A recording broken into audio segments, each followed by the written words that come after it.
to serve.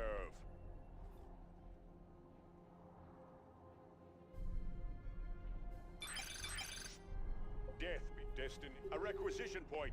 A fine objective.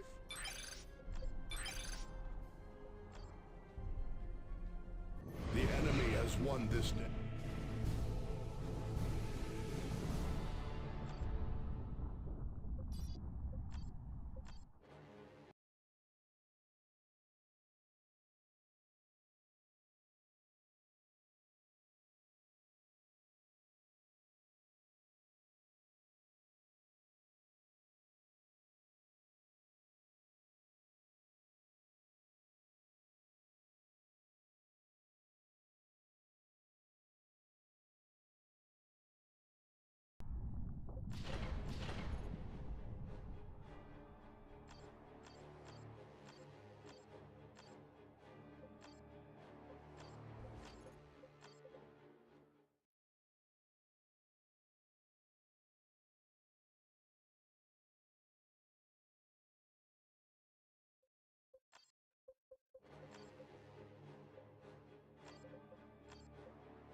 Scouts ready to advance. Destination securing area. Fury Moving knows to no cover. bounds. I shall claim the node for the chapter.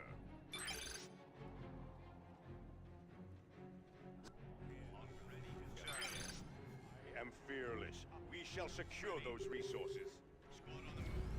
Ready. We shall secure those resources.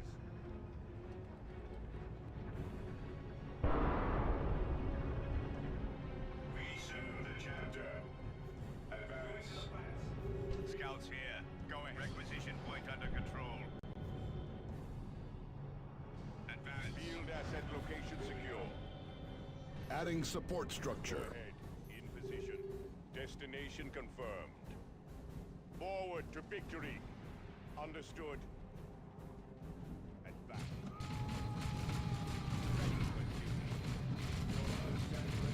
Squad on the move. Support structure complete. I shall claim the securing area. Advance. Take advantage. Adding power generator.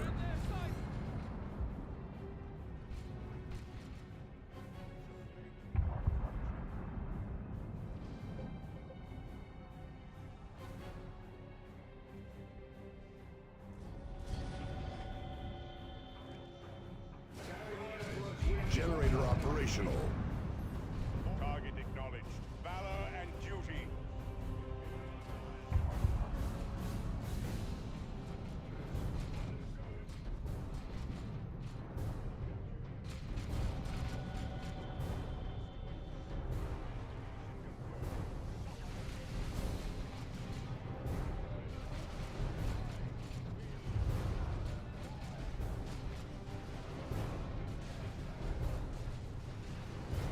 The Codex Astartes guides us to victory.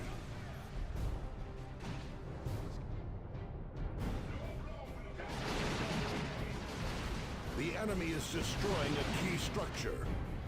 Deploying now, brother. We shall make it so.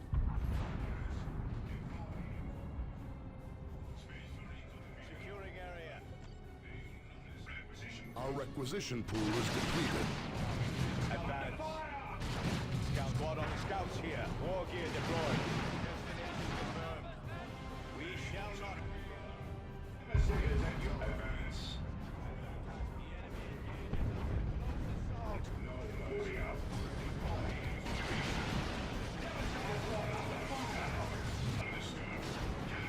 Six brothers. Secure the victory point for the chapter. Firing positions in there. Understood. Targets. Scouts under attack. of our initiates has fallen.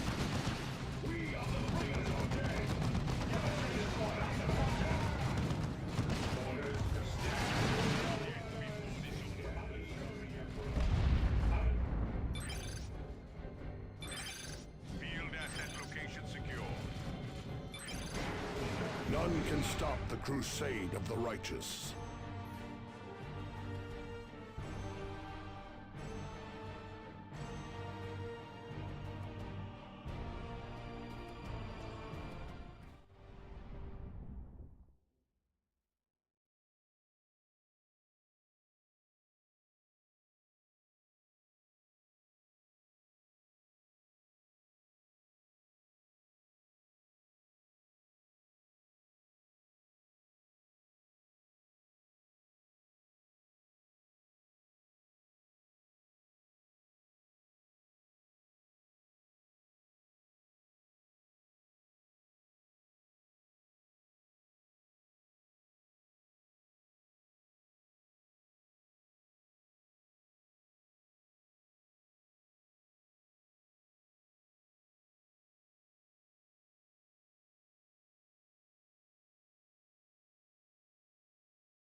stand before the greater good. A sound tactical. Fire team deployed.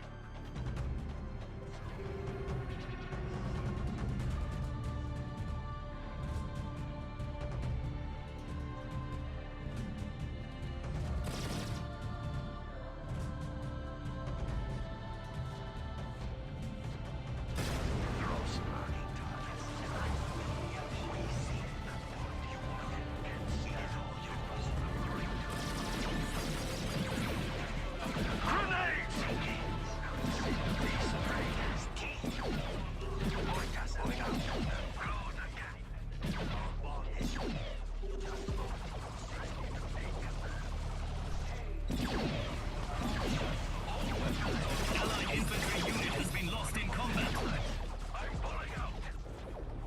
Like time will be and orders received. Heading there.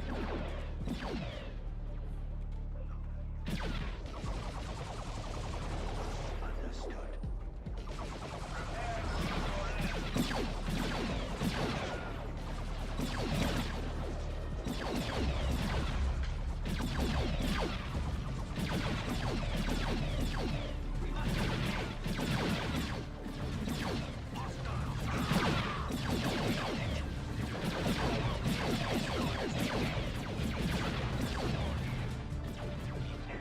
We are getting cut to pieces.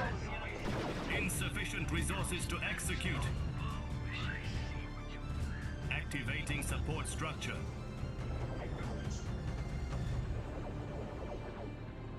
New tools of war are being delivered to our forces. Fire! The fire casts. We have spread the greater good. Understood. Support structure activation complete.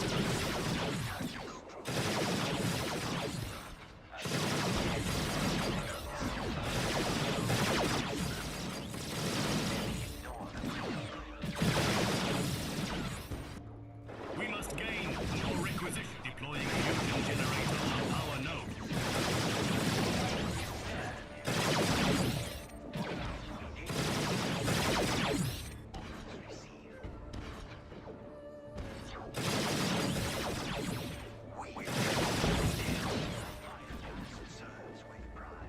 Fusion generator deployment successful. Watch for a signal. Heading there. Marking targets now. Understood. Our call is strong. At least the enemy has some skill. Shots in will be disarrayed. Return fire.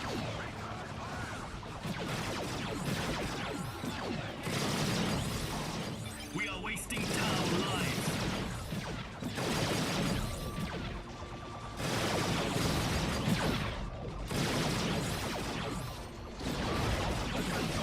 Commander Pure.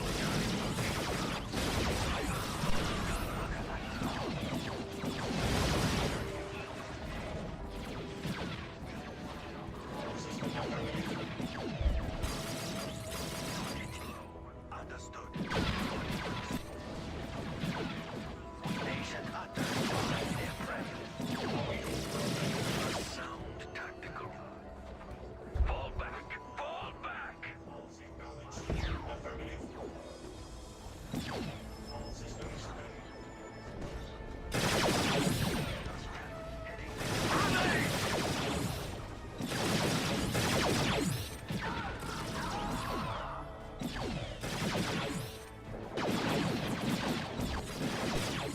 Enemy gunner.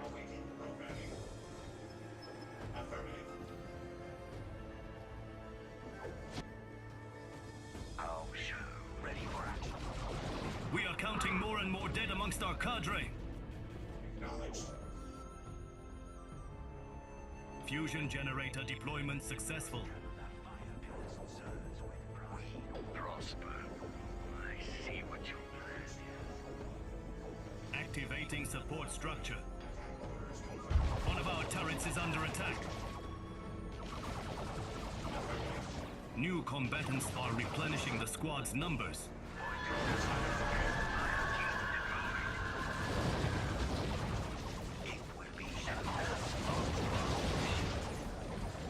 Our foes are trying to take a requisition point from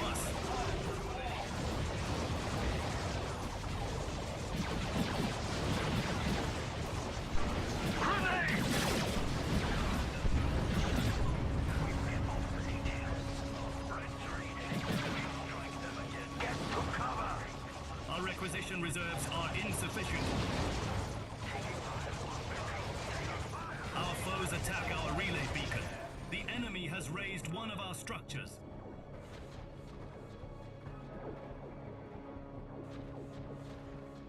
Just got it.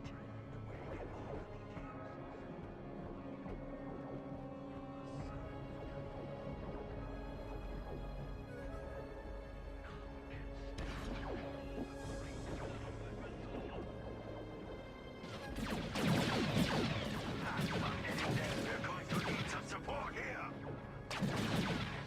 Commander Valentine would be proud. Not let them get away. We'll get all the details. Affirmative. Our combatants will be re-equipped shortly.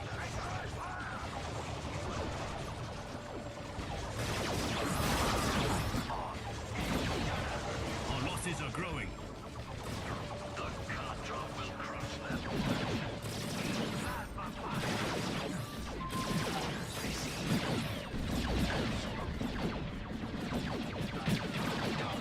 We are deploying infantry reinforcements. The Vanguard is ready.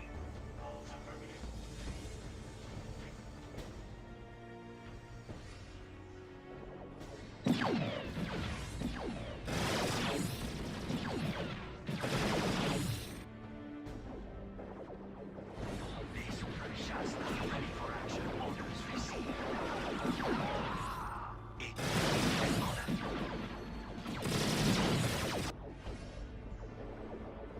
As to victory. Sequence engaged. Recon ready. Taking fire. Commander's prototype. Watching signaled.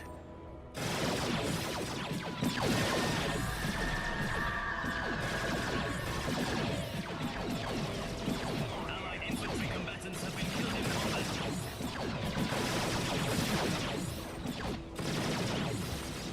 Not a sound tactical. Our hunt begins.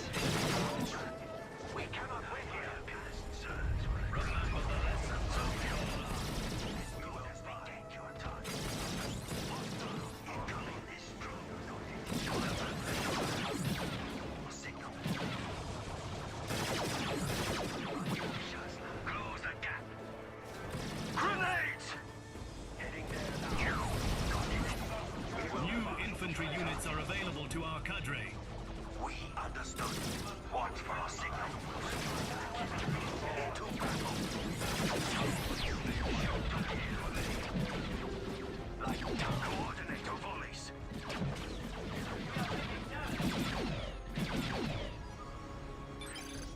The fire can. How can he ignore the greater?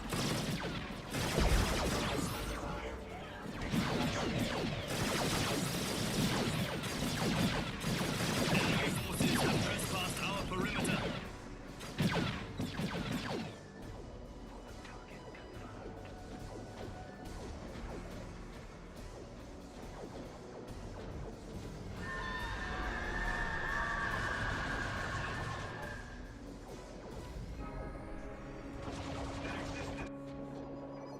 Point us at our targets. For the New combatants are replenishing the squad's numbers.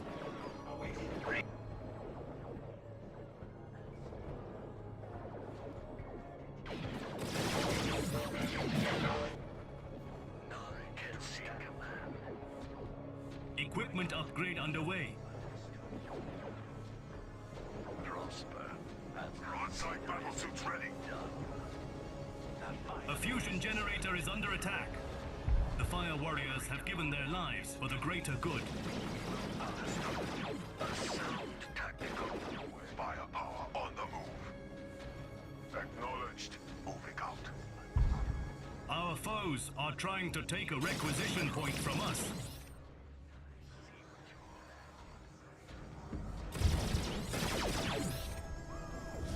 As on well wishes. I will lead us to. I see what you're marking targets now. I am strong.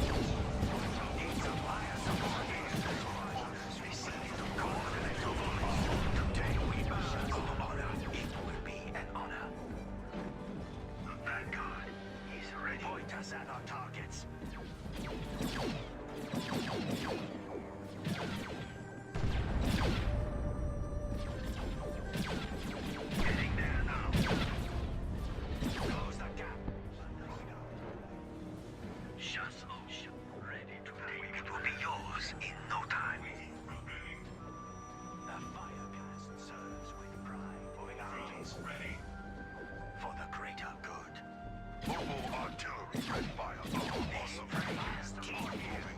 Position. Fighters, we will find your targets. All systems ready. Take your targets. Engaging targets.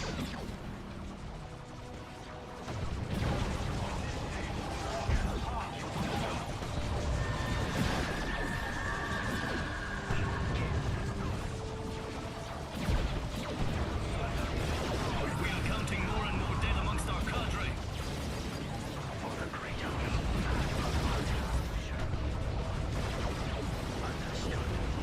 New combatants are replenishing the squad's numbers. Where do you need?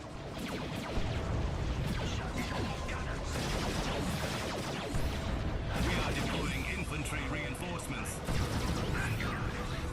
Fire team deployed. Affirmative. Engaging. Affirmative. Setting stabilizers. Ready to fire. Our enemies are left with 300 points. We understood. Mobile artillery ready to serve. Today we burn Our foes are trying to take a requisition point from us.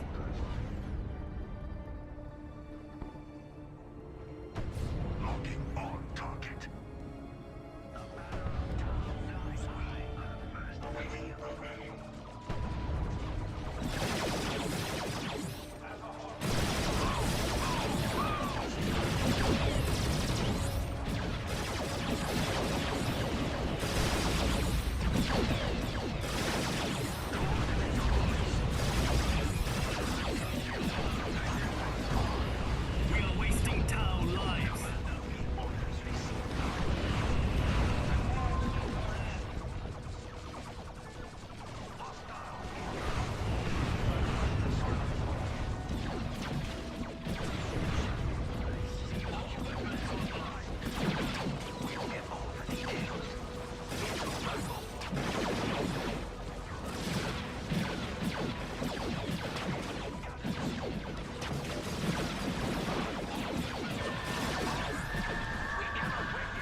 Deploying fusion generator on power node.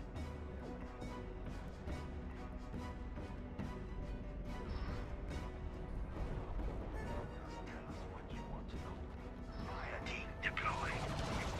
We will fight. Moving out. Understood. Fusion generator deployment successful. Our foes are trying to take a requisition point from us.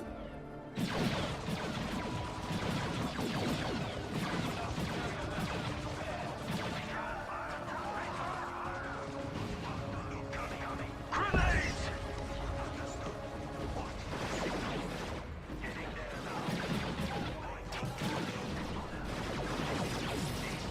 Allied infantry combatants have been killed in combat.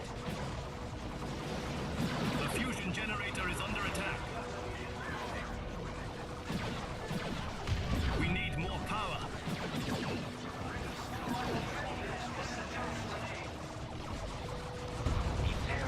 We are deploying infantry reinforcements. New tools of war are being delivered to our forces.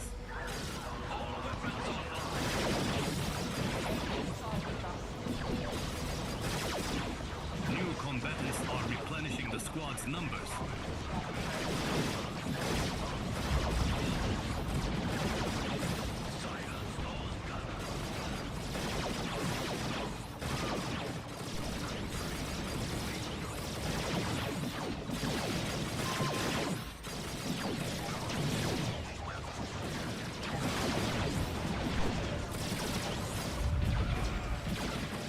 The fusion generator is under attack. Our allies' infantry are dying.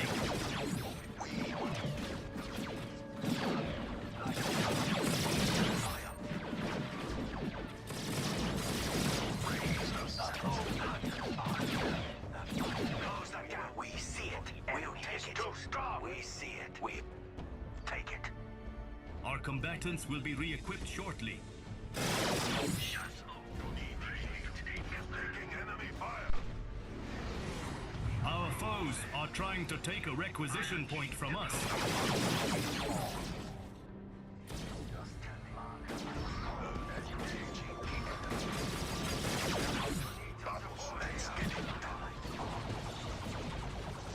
Moving on. If the Atheros win, no problem. Moving out. Move. Understood. We will get moving. Commander Pure Type would be proud. The Fire Warriors have given their lives for the greater good.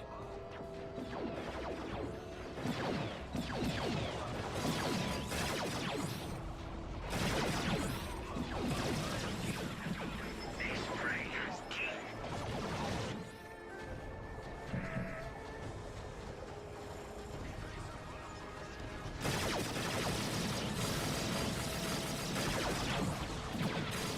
We have 300 points remaining. Just a little more effort, Commander.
upgrade underway. On duty. All systems ready. New combatants are replenishing the squad. Where do you know problem?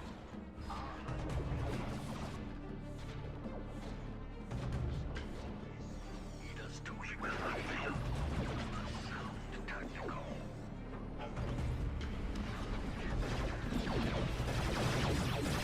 Close the gap.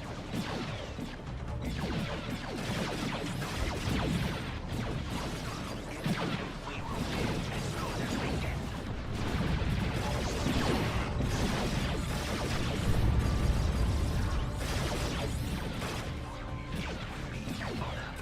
We are wasting Tau lives.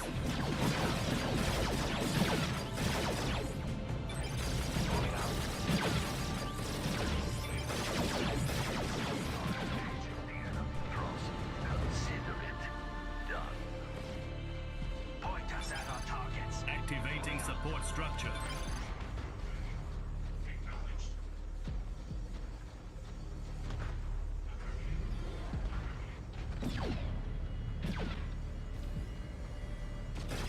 Commander Pure Time will be proud. Consider it. Support structure activation complete.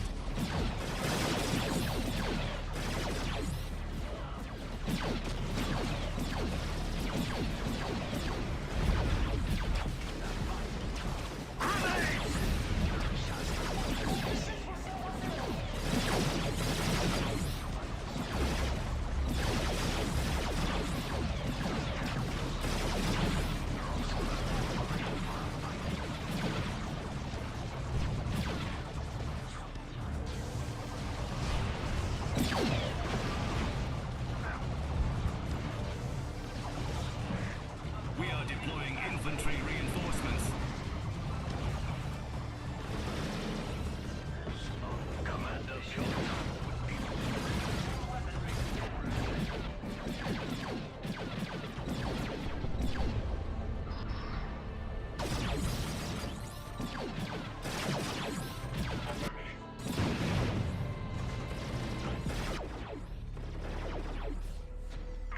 Commander Pure Time would be proud.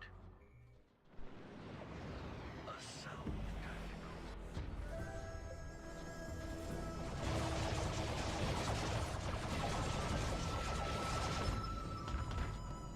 Affirmative. Pathfinders, lead the way. We will get all the details. We will find your targets. What you want to know, that our...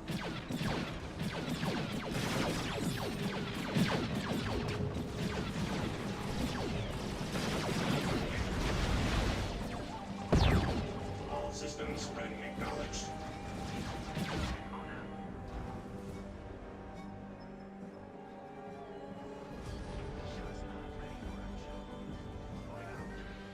All systems ready. Our foes are trying to take a requisition point. Eldar forces close to our perimeter.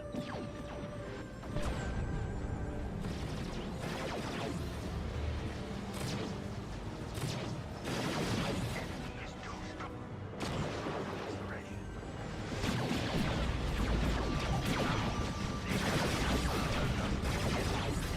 Grenades! You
targets now. Return fire.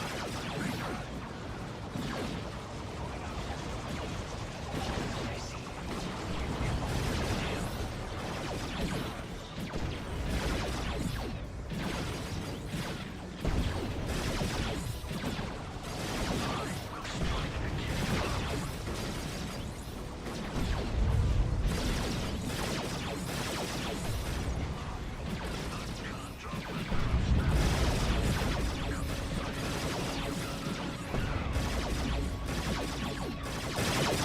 We are deployed.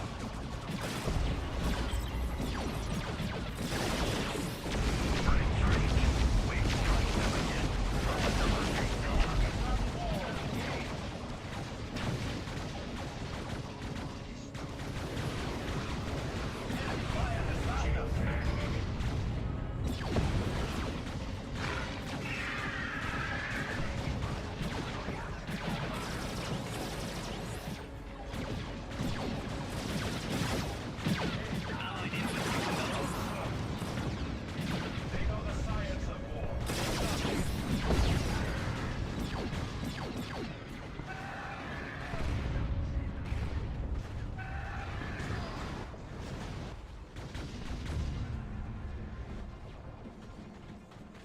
Shazla ready for action.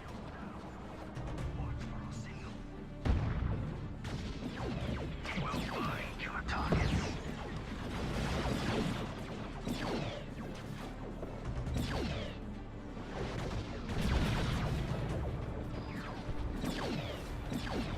Boy, does it. Moving out.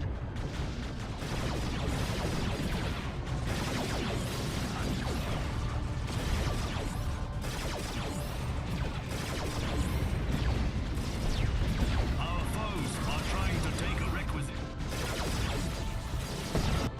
Hands on. Need some fire support here.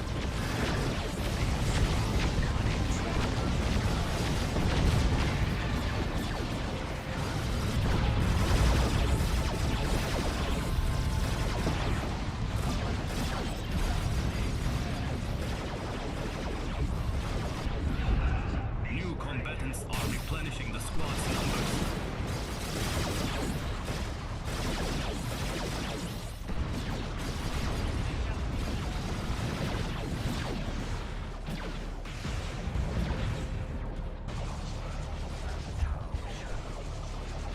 Command of your time would be. New combatant. Force expansion protocols rescinded. So, they fight. Our hunt begins. Our allies' infantry are dying. Equipment upgrade underway. Our foes are trying to take a requisition point from us.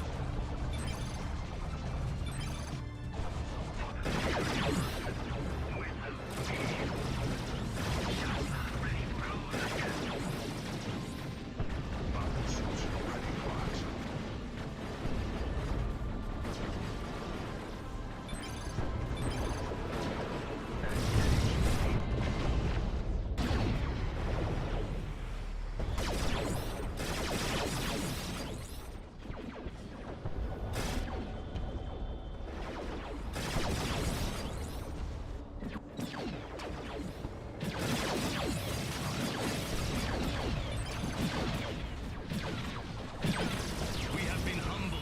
Learn from this defeat so that the greater...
I'm back. I'm back.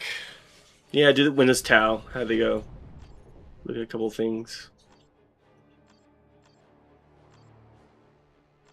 Got a little crushed by the art when the Archar came out. Just never had a good response to it. I guess I need Kroot to like pin it down, because like there's just too many leaps for like my poor drone to handle.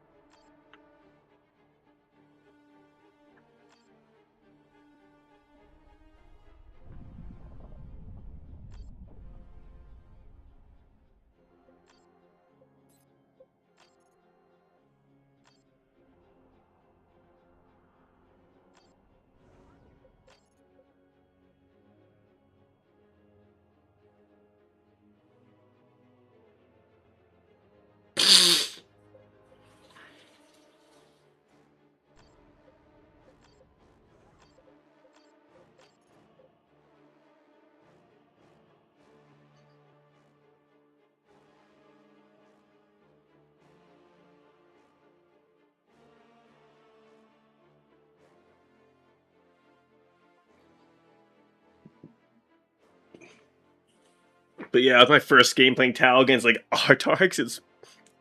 It was pretty brutal. Just jumping on literally everything, and Banshees coming in from behind, and some Warlocks. And then when the Seer Councils came, like 3 Seer Councils was like fucking atrocious. They're just taking out every Krutox rider I have and leaping onto everything. Apparently they can silence my Crisis team so they can't jump away. Yeah, pretty brutal unit if you don't have good answers for it, which in I guess Tau case is like primarily the Kroot. I thought the Krutox Rider do okay against them, and they do. They have disruption, but they don't have the damage to brawl with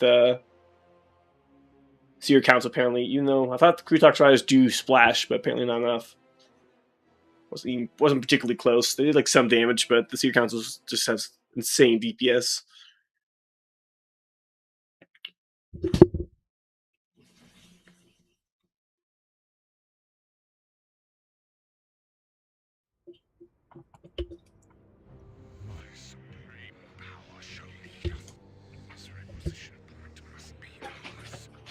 Good Jeremy.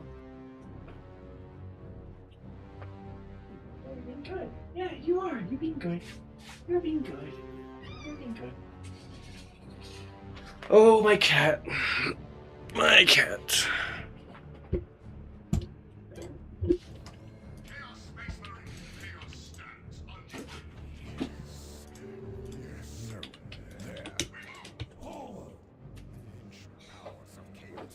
Allies have taken a power node. Delicious resistance of the weak. A new requisition point claimed by your allies. That's a miss. Let allies conquer victory points for you.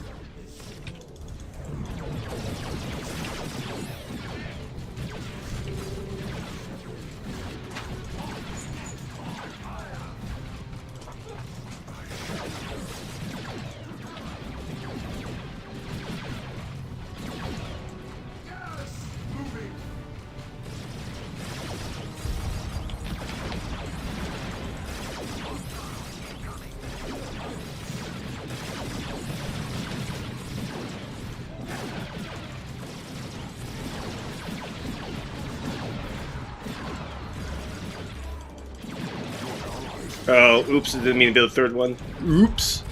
This guy's just going to bleed to this one dude. Try to disengage over here, though.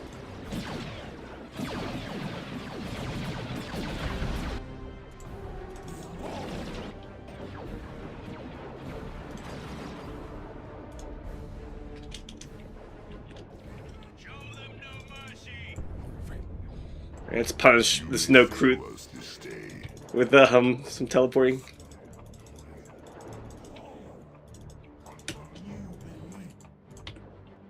Your forces obey you. Do not lose your requisition point.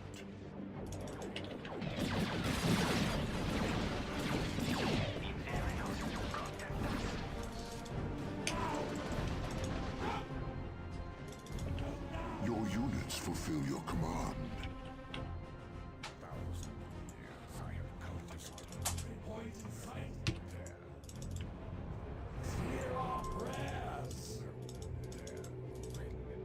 Summon the heretics.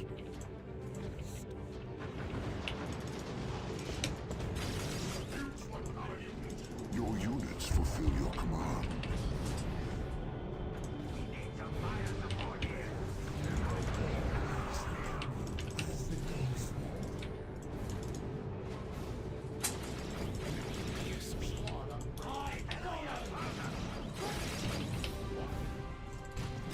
Moons arise.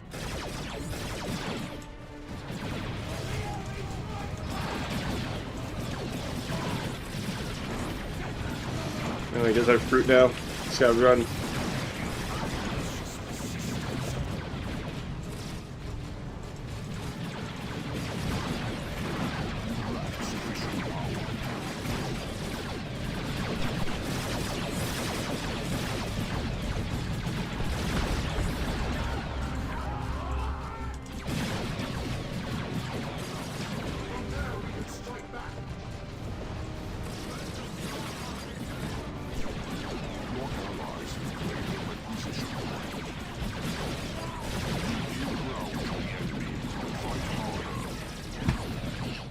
Latau. Yeah, weapons for the slaves of heresy.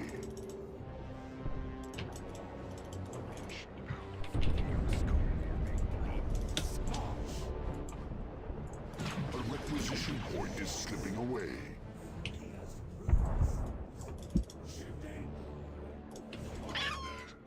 Oh, good boy. I know you're good. Summon the heretics.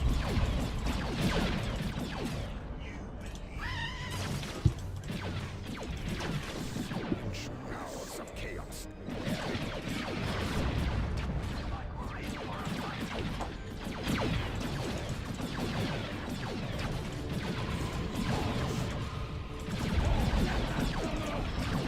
An ally sorcerer has been revived.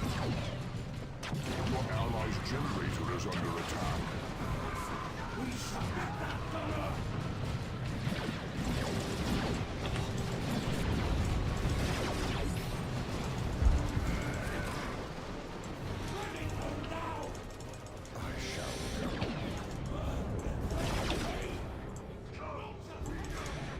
Sacrifice.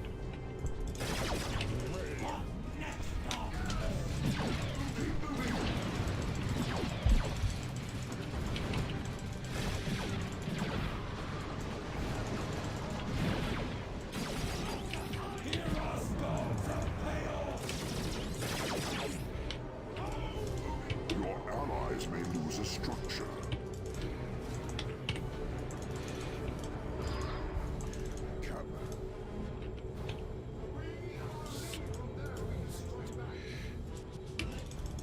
You may fail us this day.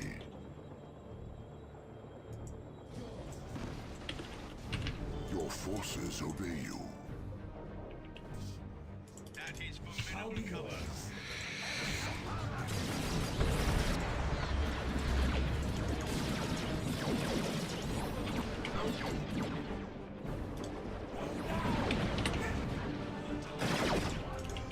Your units fulfill your command.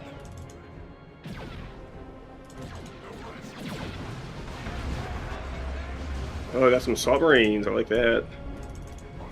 I like that. Our sorcerer has reached level 2.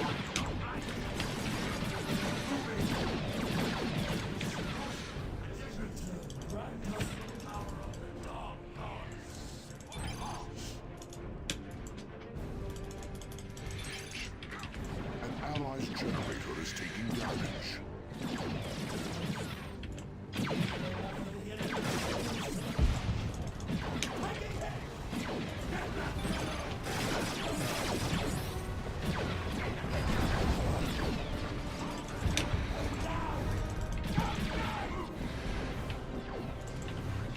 Your forces obey you.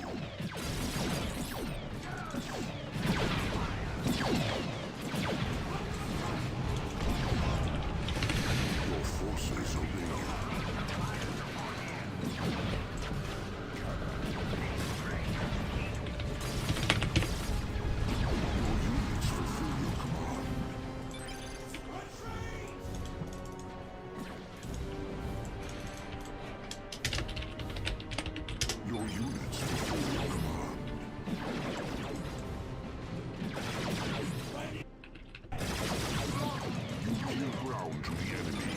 Fight harder.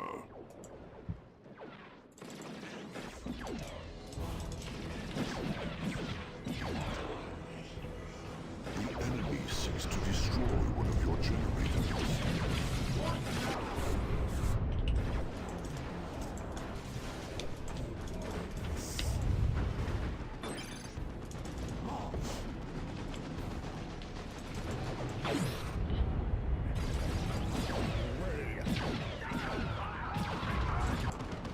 Do not lose us that power now.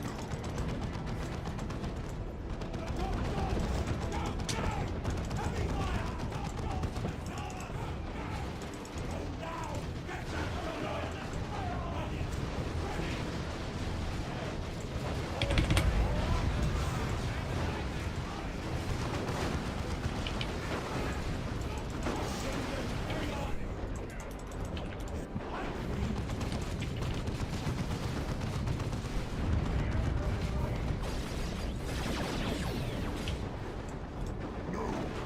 Summon the heretics.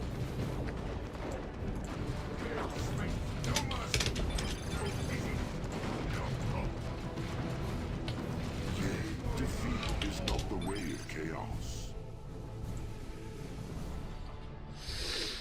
Yeah, the guard player was getting a little owned. You can't like lose your power generator for like the entire game there. Sorry, Mukau, you got a little owned. Got a little owned.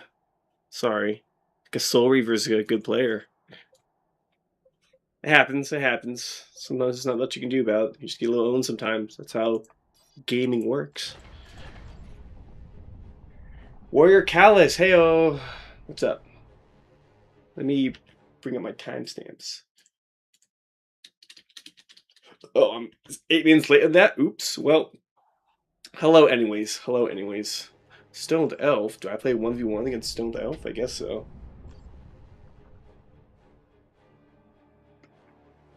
Never mind.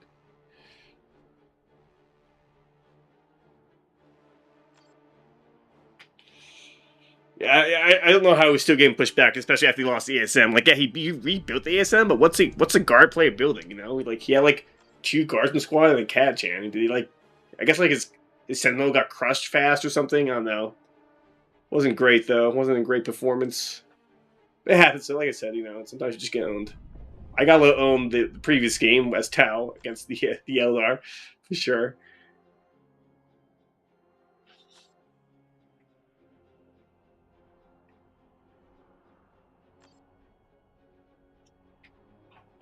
For sure.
Oh, geez, Louise. It's a big sneeze.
Some shall be yours.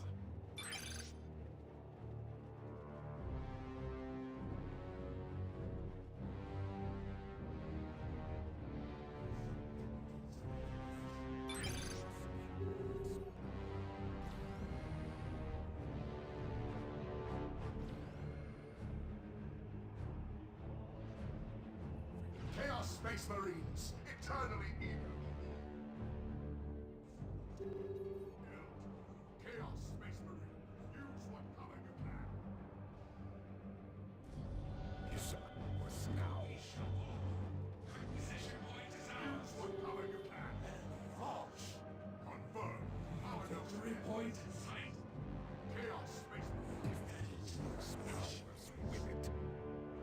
Who the no easy top. Your forces obey you. No pause.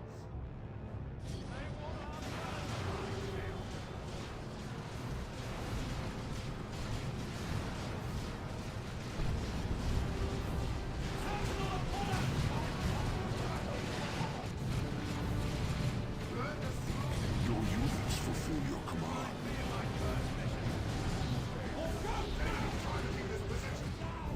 Simply no match for us.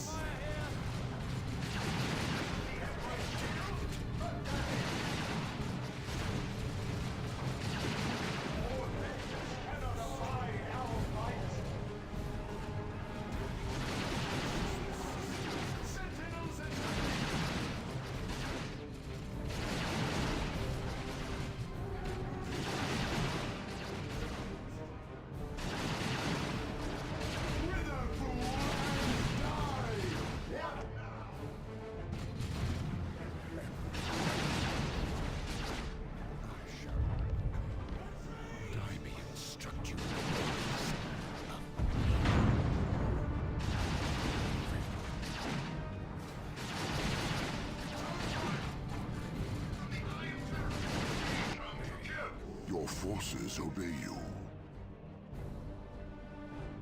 Shall have that victory point.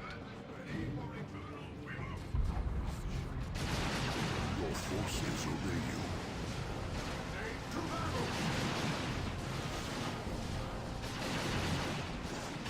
Your units fulfill your command.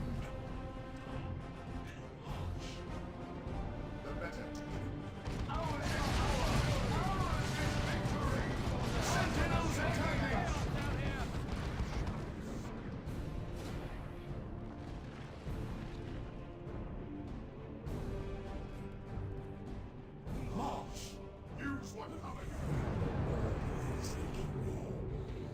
It is a good pain. The dark powers here are ready to settle.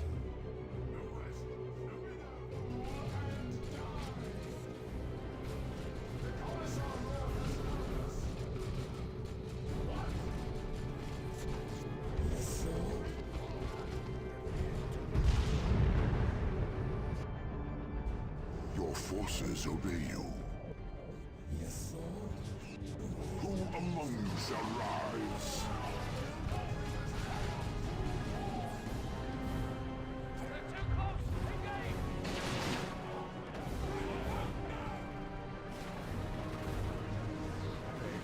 Your units fulfill your command. We have the advantage for now.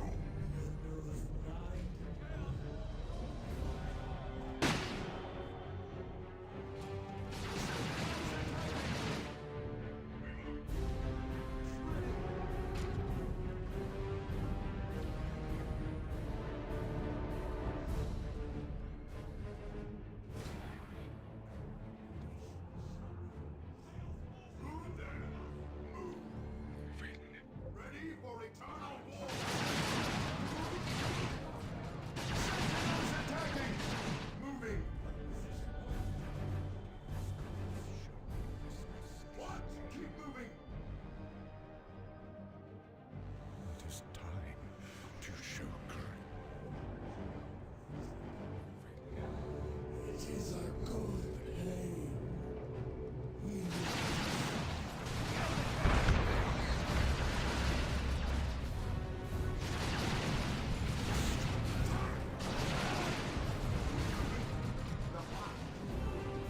Moving!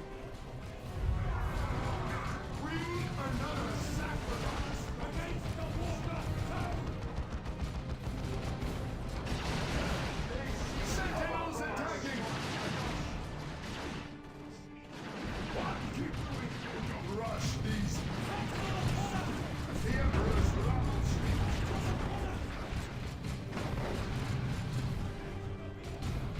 We are legion! Call now upon the unholy power of the Chaos Gods.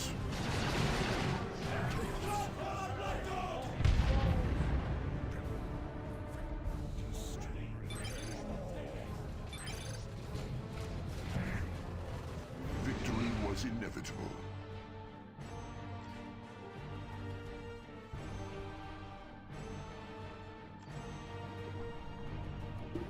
Good game to good game to moot count there. Honestly, massive respect to these kind of players who aren't even are clearly like not the best kind of players. Not with you, right? But they're still trying. They're still come joining 1v1 against me and get their all.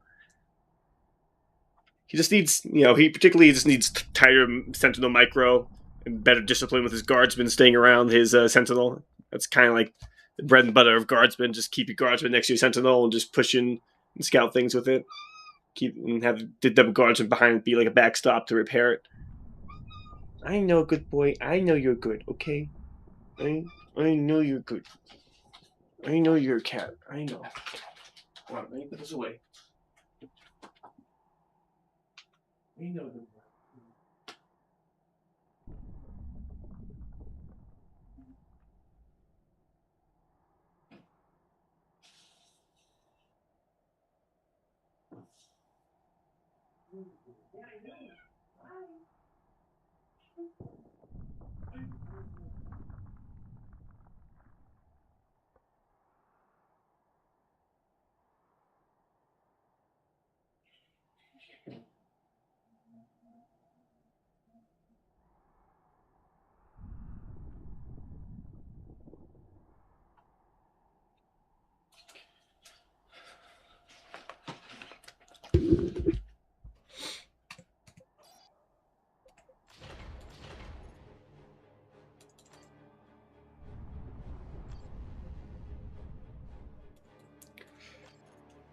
God bless your soul, Mukau. Godspeed to you. I played more 1v1s with him, but I'll give him an opportunity to try to find a player more of his speed, his skill level.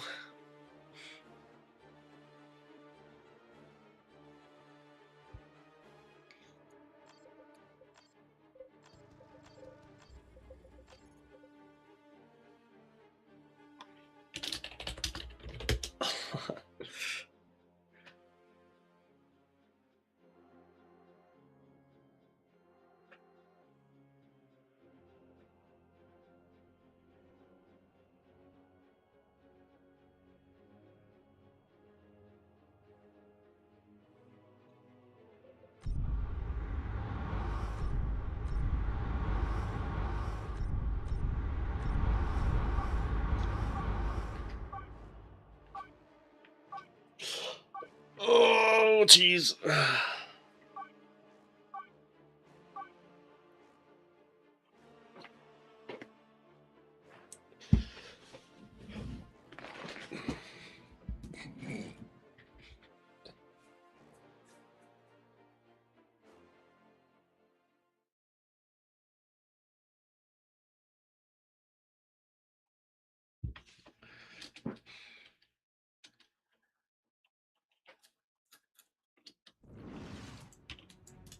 In position.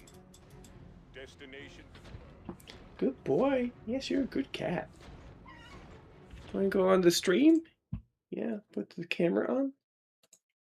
Oh, there you are. How about that? How about that, little boy? On guard.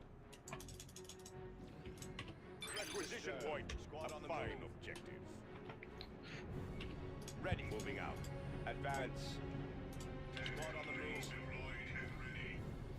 Destination confirmed. Scouts under attack. Shield. My fury is my sword. Scouts ready.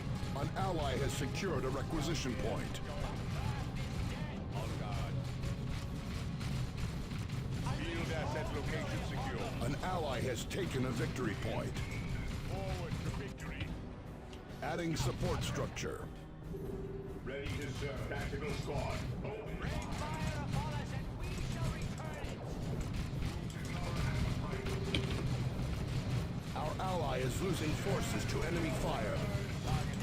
An ally has taken a victory point. Support structure complete. Glory is pointless.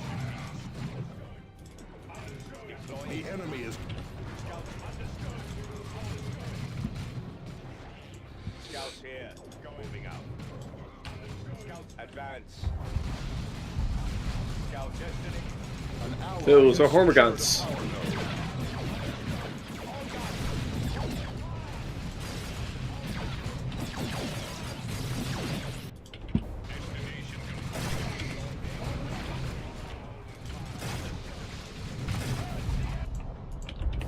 Adding power generator.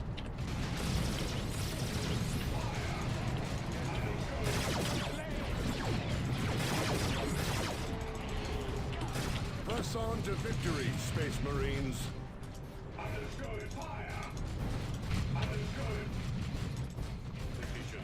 Generator operational. Leading you forward to victory. Face the Emperor's hand with your orders. Issuing new weapon loadouts.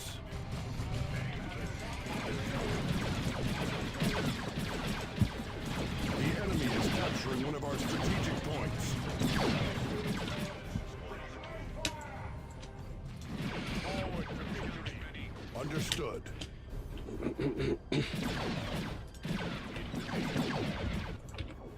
Adding power generator.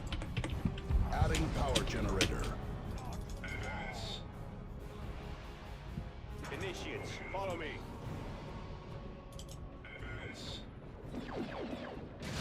Allied infantry are dying. We must support them. Ready to serve.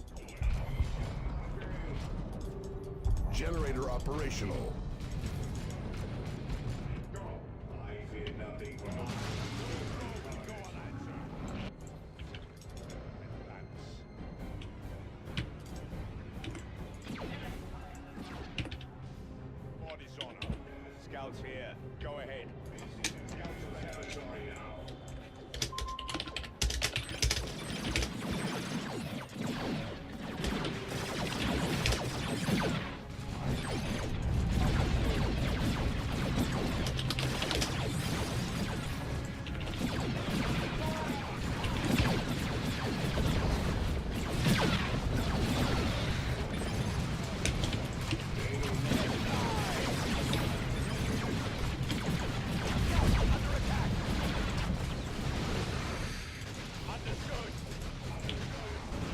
our initiates has fallen.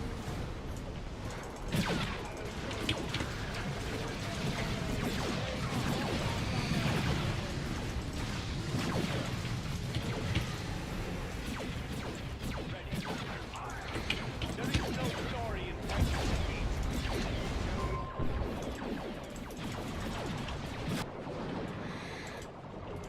Combat deployment complete. Adding support structure.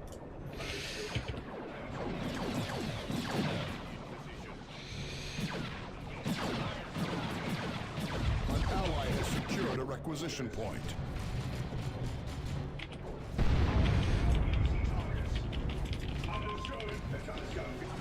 Support structure complete. Understood. Advance. Destination confirmed. Space Marine Squad deployed. Yes, sir, brother. It's ready. Squad on the move. Adding support structure. It's ready. Destination confirmed. Deploying now. Ready to serve. Tactical Marine. The enemy is capturing one of our strategic points. Deploying war gear. Understood. It's ready. An ally has taken a victory point. Scout advance. Let's fly.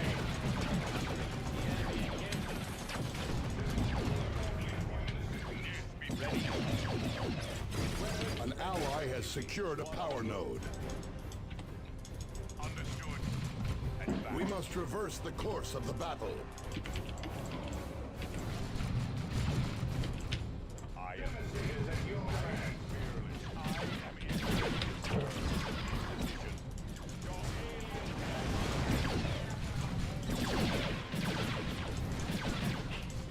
Our force commander has gained a level.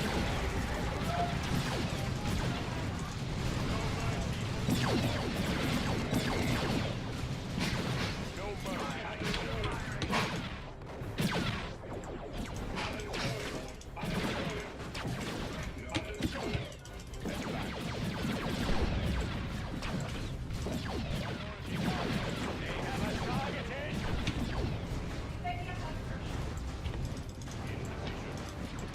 Destination confirmed. Priority target. Priority target. Combat deployment complete.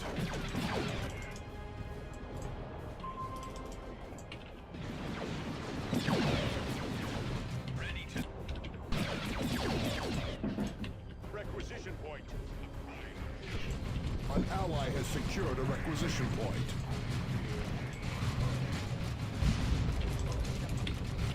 Adding power generator.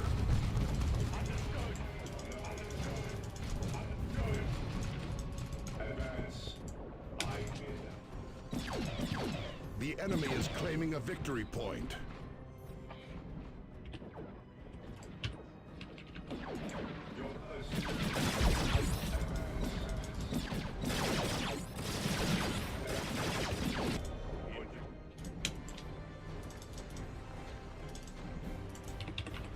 Yeah, go ahead. See, but on the understood. Forward to victory. The enemy falters, but he is not yet beaten. Ready to retreat. Advance. Advance. Forward to victory. Advance. Go on. Advance.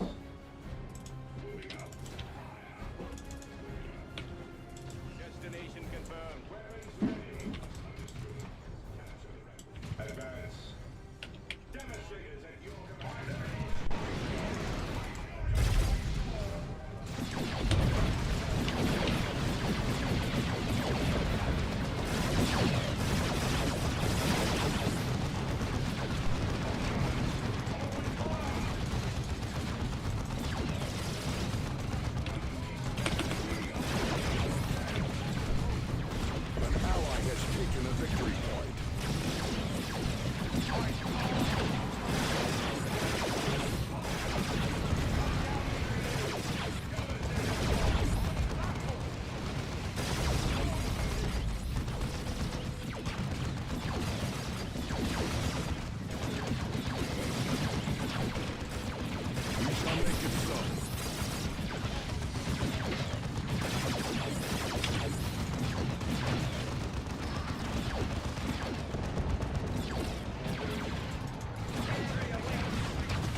infantry destroyed. On my way.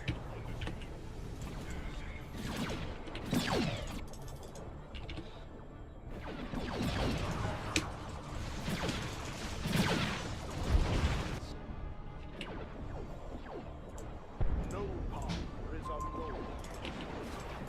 Ready, moving out. Go ahead. I have heard. An ally has taken a victory point. Space Marine Squad deployed.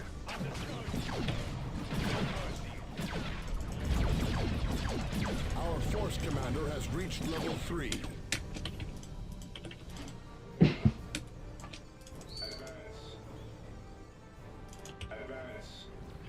I am. Weapons ready. I tap the.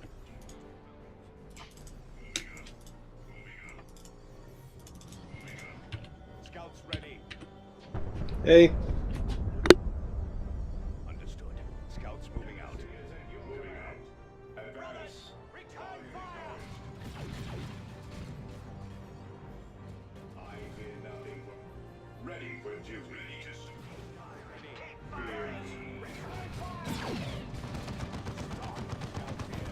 ahead. Mighty fortress of Zeus. His angels of destination confirmed. Moving out. Advance. In position.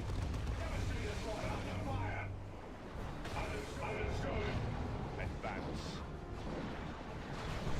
Forward to victory. Scouts deploying now, brother. Our ally is losing forces to enemy fire.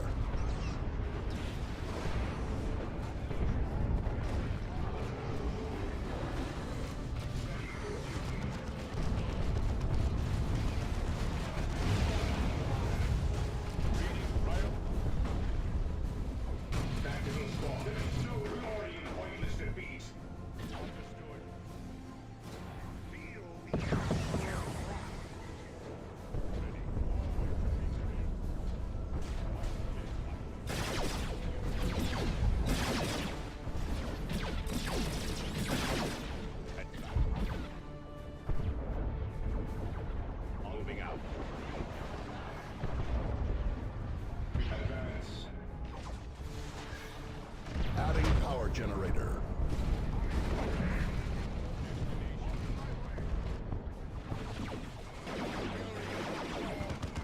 Forward. He is no brother of mine. An ally has taken a victory point.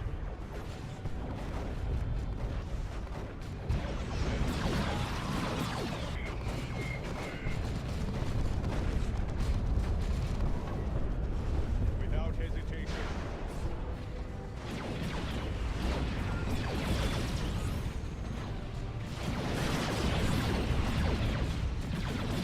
May all tyranny destroy. One of our...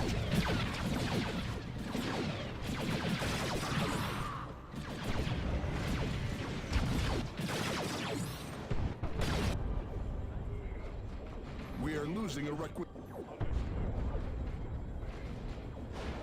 Ready. Pointless defeat. Ready. My fury knows no bounds. Ready in motion. Tactical Marines reinforced. Allied infantry are dying. We must support them. Ready to serve.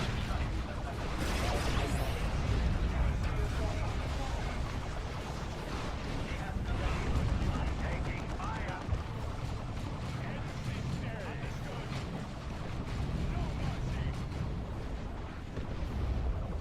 Scouts, none may stand against Space Marine. Understood. We shall not fail. Target acknowledged.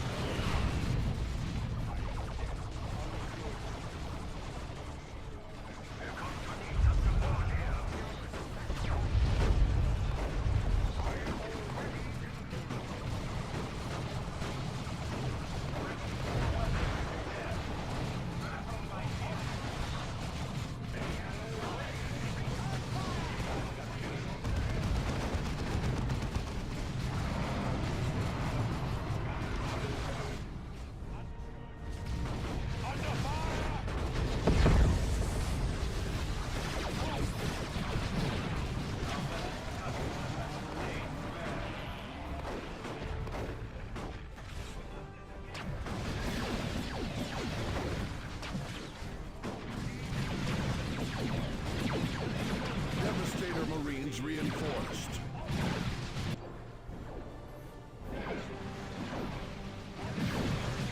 The enemy is destroying a key structure.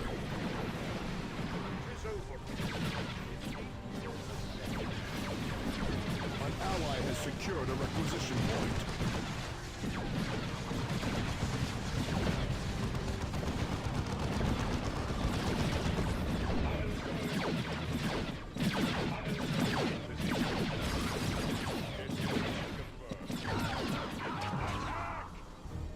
Ready. Forward to... Understood. Destination confirmed. Press on to victory, Space Marines. Position. Understood. Understood. Advance.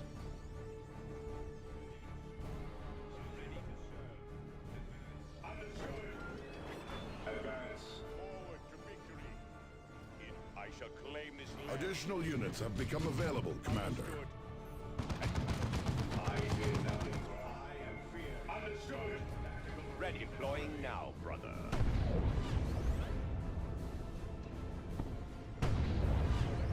Understood. Ready for An ally has secured a requisition point. position. Forward to victory. No blow will go unanswered. The enemy has 200 points remaining.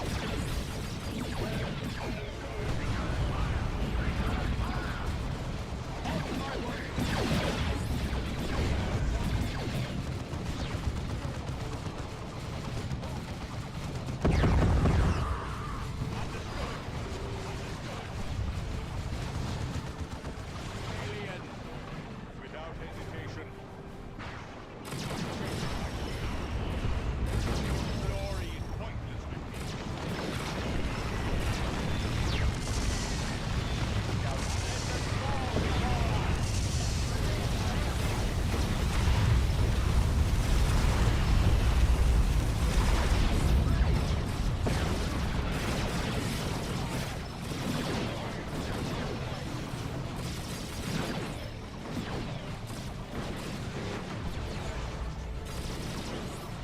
Understood. Understood. Understood. There is no glory in point. Understood. Out. Destination confirmed.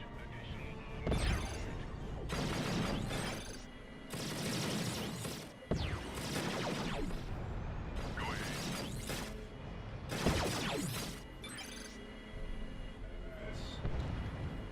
Understood. Scouts reinforced. Redestination confirmed. An ally has taken a victory point.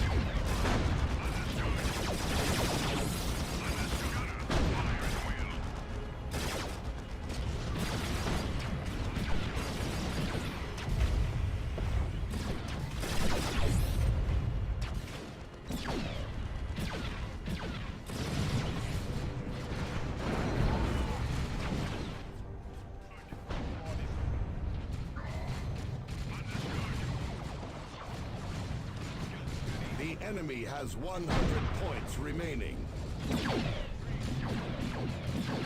The enemy! That's over!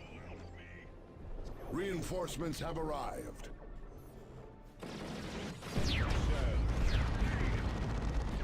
No deportation.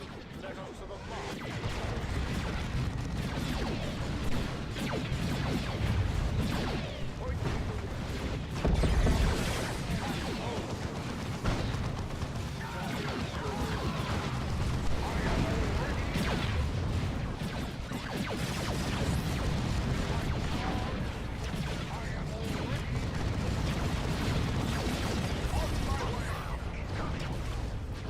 Deploying war gear. The enemy is capturing one of our victory points.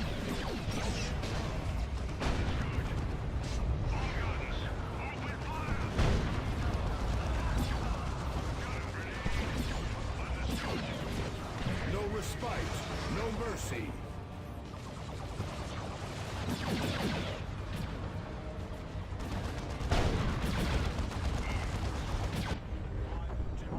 They have us targeted.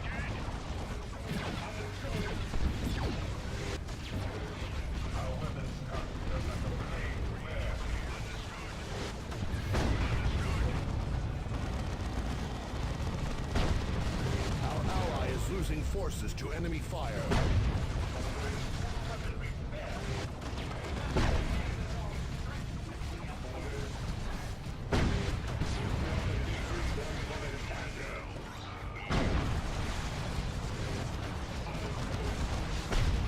Understood. Our force commander has reached level 4.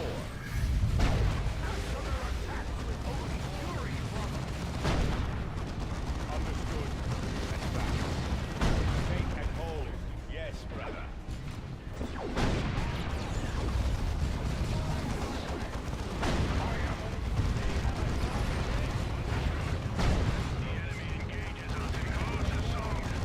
We are losing a requisition point to the enemy.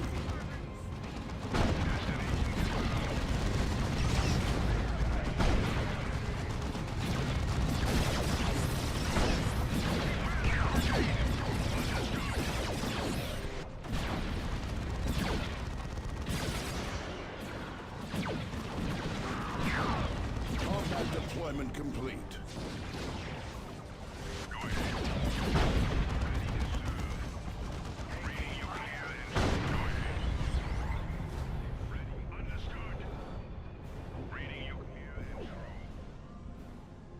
Scouts here. Go ahead.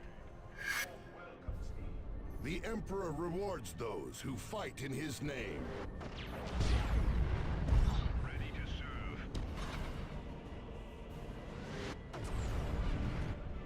Understood. Allied infantry are dying. We must support them.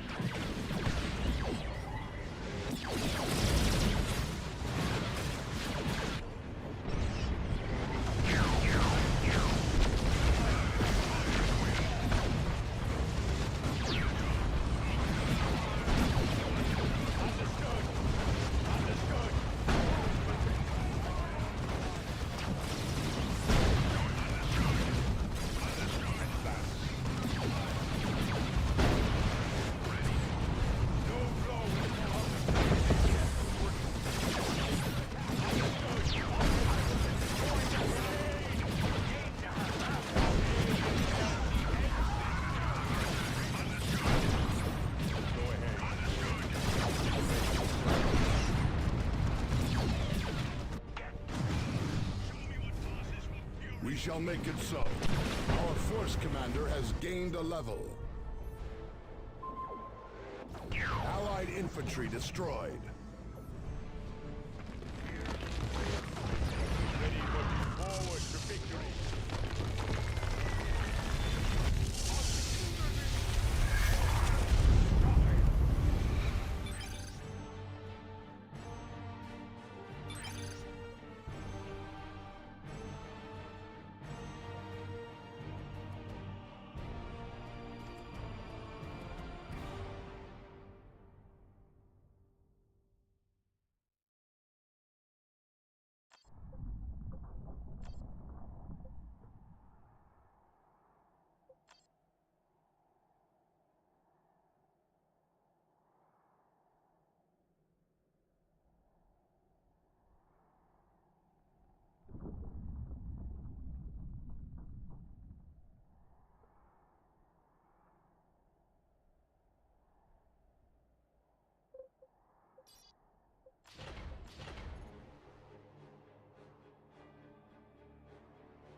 My cat's gone. Where'd he go? Let me go look for him. Thank you.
Hey, please stop. No, no, ow, ow. What's that? What's wrong?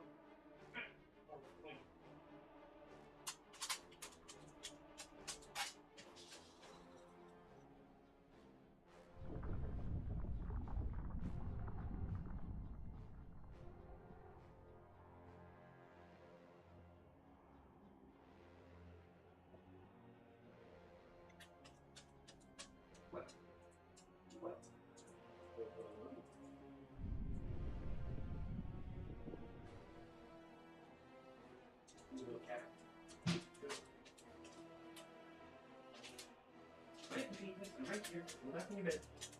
Yes, go back in your bed. Go back in your bed. Yes, go in your bed. Come on. Go in your bed. Go in your bed. Good boy. That's good, kitty. There you go. Hey, go in your bed. There you go. It's okay. Yes, you're a good dog.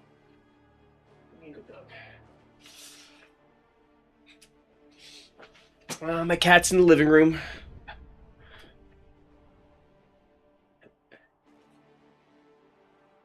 Ooh, cast a Torpid game? Maybe.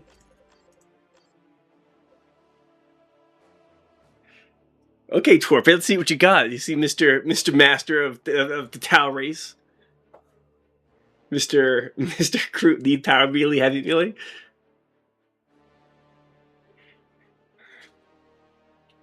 Mr. Master theory crafting? Torpid senpai? Senpai Torpid uwu da.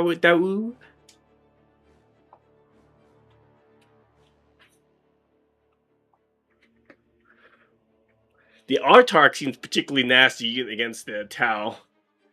After being on the receiving end of that as a Tau, seems...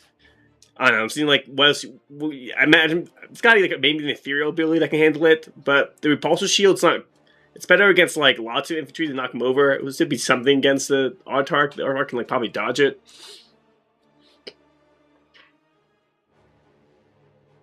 What else could you do against the... Artark Tau? I think like Kroot is like the most obvious answer. They snare with the poison, good melee damage to hit her.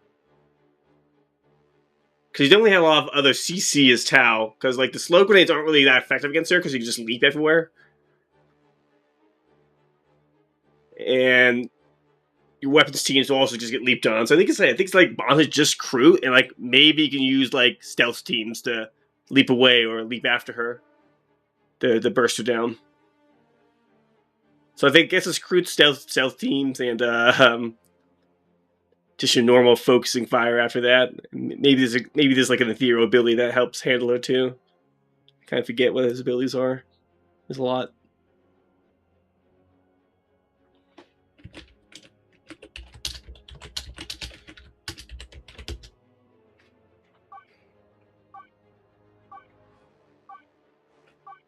Okay, we're going to cast Torpid here. It's going to give us a showcase. A showcase of Tau versus Eldar here. Some quality players here. Torpid, definitely one of the best players in Dawn of War 2 currently. You know, considering our player base is really small, it's not an incredibly hard bar to cross there. But you know, he's up there. He's up there.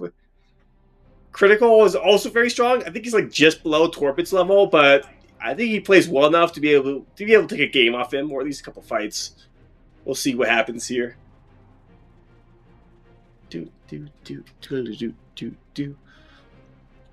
My hair is like all looking weird. Whatever. I gotta get a haircut probably. That's probably what's going on here. Anyways, Wraithguard get melted by Fire Warriors with upgrade, and Vespers are so OP, so who cares?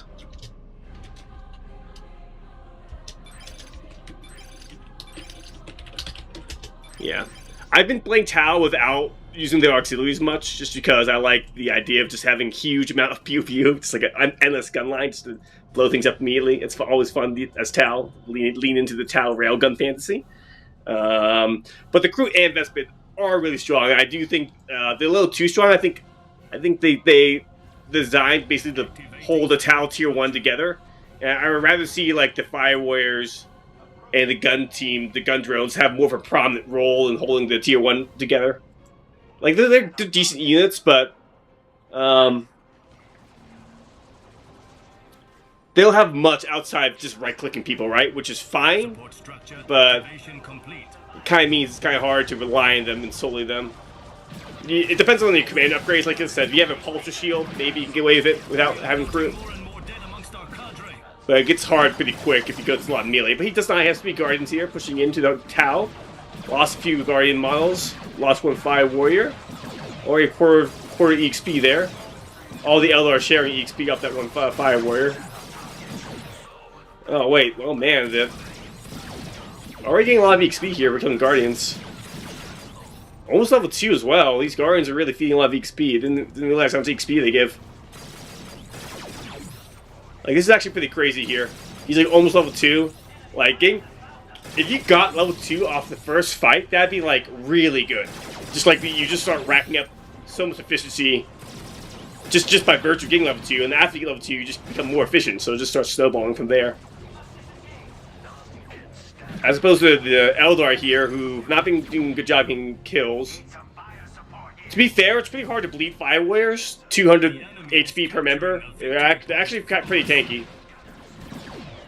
Like, you often see them like this, like less than half HP and still have all the members together. It's kind of ridiculous, in my opinion. Honestly, I think like it should be like 700 HP or something like that. To be quite honest, I like reduce some of the HP, maybe give them a bit of a boost of damage. If I don't know, or an upgrade in Tier 1. And like reduce some of the DPS off Vespids and crew would be my way of balancing them, but I understand that's not the way. Sad. We got a Shuriken Cannon out now, but Vespids are coming out to counter it. Vespids are actually pretty expensive. 350 recognition is not cheap. Not quite like a Raptor or the Assault Spaceman Squad, though. 400 and 450 recognition, respectively. Fusion generator deployment successful. Double Fire Warrior Vespid seems fine. Why not? Here comes the jump. Let's see how much damage they do, like, as they chase here. Like, this is a Stormboy Assault Spaceman Squad. They wouldn't do any of this damage here, but they did quite a bit of, range damage with their Neutron Blasters. Like, they only got a few hits in, but this only have, like, a few melee hits in, but there's only, like, half HP, so... Vespids have pretty high DPS.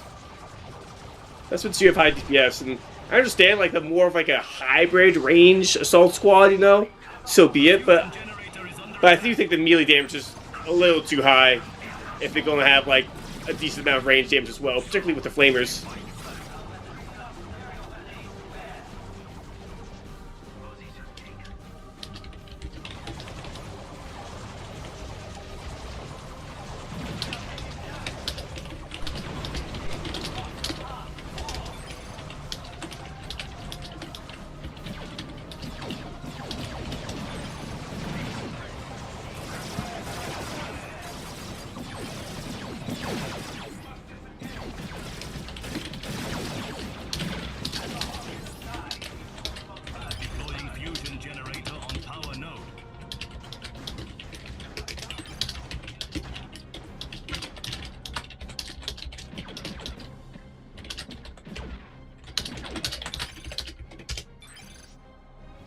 Like, they do bleed more than never, but it definitely feels like you gotta work very hard to bleed them.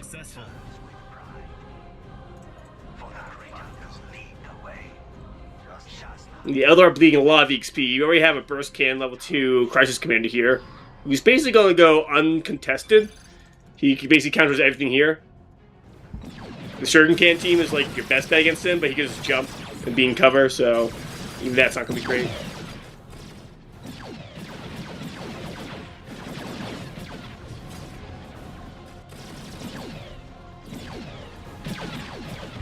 Honestly, I don't think Fire Warriors are that OP. Like, I think they have a little too much HP, but they feel kind of fine to me. Like, the DPS is high, that's Tau. That's how it kind of should be.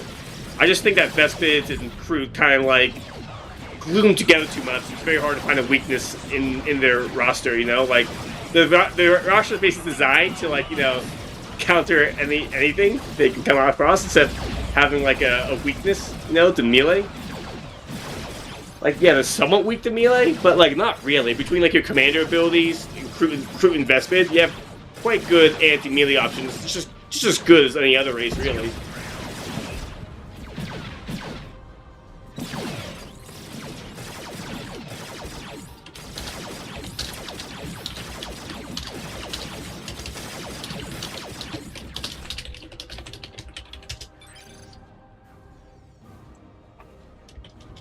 Yeah, this is GG now. So Torpid, he went for a much heavier investment, like no battle equipment, no war gear, nothing. Just one Shuriken can into tier 2. So that's only 30 power versus Torpid, who spent like 60, maybe 65, and then this as well. So his tier 1 was also on the cheaper side, but compared to the Eldar, he invested much more. Already level 3, which is quite insane. Burst Cannon is very good against Eldar. Applies DPS from long range. A little suppression like that. Honestly, the suppression ability is fine, but I think it's just a little too similar to aiming what's stat. So I'd rather see it be a little different somehow. Whatever.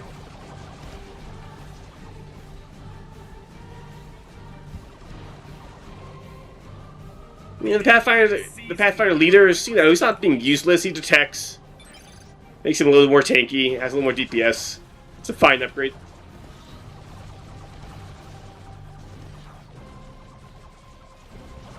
Our enemies are left with 300 points.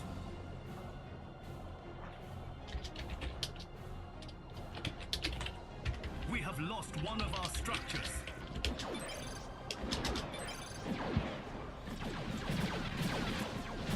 Yeah. This triple guard opening works fine for the initial minutes of the game, but it quickly starts falling off if you don't have something to back him up, like a Wraithlord or a Falcon, which, if he managed to hold on to his power farm, actually would have been fine, but I think you need at least a second Shuriken can, or some battle equipment. Probably just a second Shuriken can. Literally like something else. You need to see like one more, some more work upgrades of one of the squad to hold the power here. Because it's honestly not that much stuff from the Tau, but it's like this one Vespid squad's enough to overrun like all the range units. Our cadre has received new means to prosecute the fight. Yes, our conquest is inevitable. Our ascension, a matter of time. Schrödinger's Tech Rush being frustrated with the Dawn of War 2 Elite mod balance, and I have similar feelings too. You know, like I am kind of excited for, you know, an actual developer team to be in charge of the balance, and Elite Mod has done a good job overall of balancing the game, but I do think they sort of like are stuck in a sort of paradigm how things should be, you know, in terms of like how they homogenize the balance between different races and units instead of like having a little more flair and authenticity between an asymmetric stuff between the races. And I think so, like, you know, Tau and OM, you know, they're mostly balanced, they're mostly fine, but I think their designs kind of lend them to be like, you know, kind of like average, so to speak. You know, like they have like, you know, yeah, like Tau they have a jump squad, right? They have like a melee superiority troop in the crew. They have like anti-melee pathfinders, right? And sniper gun drones. So like they have like a bit of everything, really. You know, they have flamers on the Vespids. You know, like. And one thing I appreciate about the retail balance is like, you know, the rosters and therefore the playstyles and how you approach fights feels a little bit more different and unique for the races. You know, like for example, Chaos didn't have Raptors, so if you want to counter weapon teams, you gotta go for grenades or use your commanders. You know, as opposed to Tau, it's like, oh yeah, weapon team, I'll just get a jump squad. It's like, okay, you know, like I have a jump squad like more than half the other races of the game. You know, bite me. It's like great. It's not a very interesting way for to have the Tau to approach tier 1. It's like they have like bog standard counters, like, you know, like, oh, you have melee, I'll just send my crew to go kill you, you know? If you jump me, oh, I'll have power melee crew to kill you, you know? Oh, you have a strong gun line, you know, that can maybe duel 2 fire warriors. Psych, I have Vespids too, you know? I don't know, I just feel like having both crew and and investments in tier 1 kind of like makes Tau a little bit too like filled out. If that makes sense in the tier 1 roster design. So like, you know, they only have like a gap in like their design, you know, like that has in like a certain weakness or certain playstyle they have to perform because of that gap. They can kind of like do everything, you know, and still be kind of good at all the roles. It's like Tau is supposed to be weak in melee, you know, but I don't think that's true. The crew investment are quite good in melee. Yeah, I agree.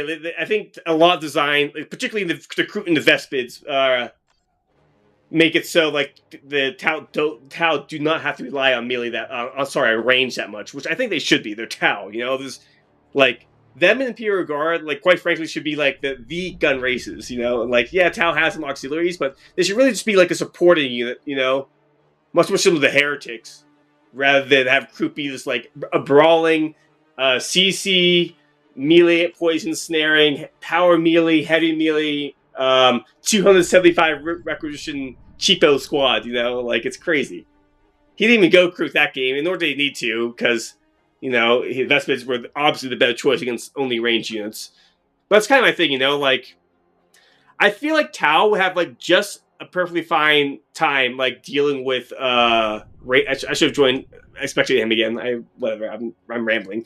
But anyways, I feel like Tau should be centered around, you know, shooting, right? And, like, you should be able to duel other gun lines as Tau and have like something like Mark Light. I feel like plays into their authenticity much more well in terms of like being a range superiority race rather than, you know, having power melee crew and Vespids kind of like dominating melee fights. Dominating is a strong word, but like they perform just fine. Torpid like to say like, oh, they do a little less damage than Cultists and Storm Boys. It's like, yeah, I guess like they do a little less damage, but they do like enough to be just fine in melee, particularly when you support them with commanders or, you know, marker like gunfire. But yeah, I kind of agree with you, Sardukes. It kind of feels like they do have like kind of like an answer to everything, you know. They kind of feel like they do have everything. It's kind of like elite mod for you though. Like they kind of like, you know, they gave Eldar all the commanders to your councils. Everyone gets, you know, Dark Reapers because, you know, Eldar need a heavy infantry too, you know. And like any one of those things can be taken as fine, but like put it all together, it kind of feels like a lot of the races in the balance design is more like homogenous in elite mod than it is in retail, as well as like toned down.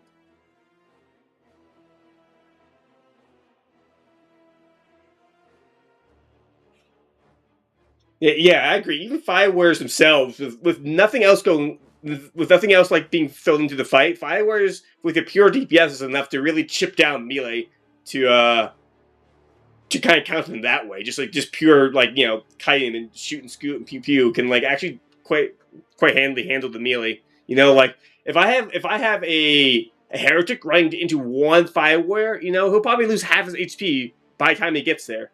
And when he does get there, you know, like, yeah, like if nothing else happens, sure, I might be able to win that fight, even at 300 HP, like 5-man heretics against Tau, but it's Dawn of War 2, you know, there's always like another unit or a commander just around the corner waiting to throw an ability or a fire support or come flank you, you know, so like, it's never a game that I think it's fair to try to compare units or like balance. It's like, well, this unit beats this unit on 1v1 naked, so, you know, balance or not balance, you know. And I think it's an okay sort of litmus test, but it's not like, it can't be like the definitive analysis, because Dawn of War 2, more than other RTSs, is a game about like comboing different units with each other. So like, yeah, so the crude stats may like on a one-to-one comparison basis, crude stats may appear balanced, and maybe they are. But combined with everything else going on in the Tau roster, I think it makes them like pretty insane.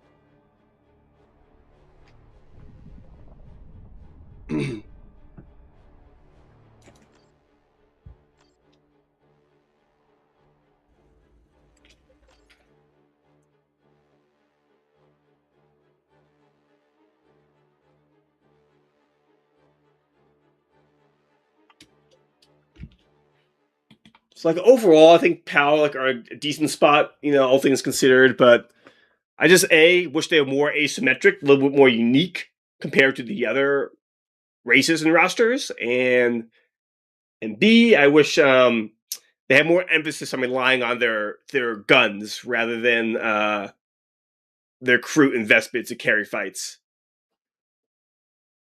Because you saw there, the Vespid alone was like bullying the weapons team pretty hard, and it showed, it's a jump unit, but like unlike Assault Space Marines or Storm Boys, if you send them in alone, they'll force the Shuriken back, but their DPS, like after the first couple of hits, they can't apply any more DPS because of the way the charge mechanic works, as opposed to the Vespid there, who seem to actually have like a regular charge movement speed bonus, right? Like a regular melee unit. I mean, they can keep up in melee as well as having better range weapons than any other assault squad, So like, yeah, like their melee DPS is like a little bit less than like the other assault units. Actually, I think it's slightly more than Raptors and Assault Space Marines due to actually having an extra member. But even was like a little less, it's still like enough, to be plenty good at brawling and melee, So like, it's not like, I really disagree with Torpid's assessment. It's like, well, cultists do more damage than Kroot, so therefore you just gotta send cultists in the melee with them and you'll win. It's like, that's just not how it plays out in like any of the matches I played, like maybe if the Kroot and Heretics are like left alone, like maybe the Assault Inspiring Champion Heretic can take on Kroot 1v1, but A, that never happens. B, the Kroot are always going to have support, and it's easier for the Kroot to get support for all the Tau guns shooting into it than it is for Chaos to support the Heretics fighting the Kroot, because Chaos is a faction that has very low amounts of range DPS, and they don't have a lot of sources of range DPS. So to be able to have Heretics beat the Kroot, you basically need to, like, I don't know, knock over the Kroot with like a Kill the Weak, or have Coruscating Flames, or be able to like poke him with range damage, which of course is very hard as Chaos, So like the analysis saying like, oh, Kroot do 20% less DPS than Heretics, it's like totally like simplistic and superficial. It totally misses the point of why fucking Kroot OP.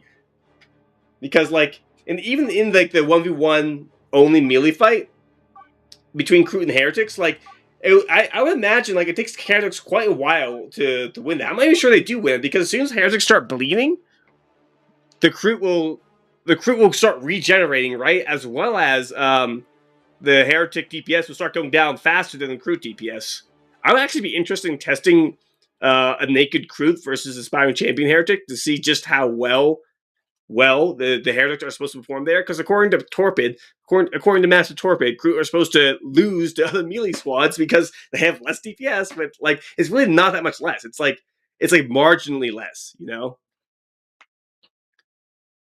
that's not even considering all the other like actual utility Kroot bring, like the snares, the ambush, and just tying up things in general.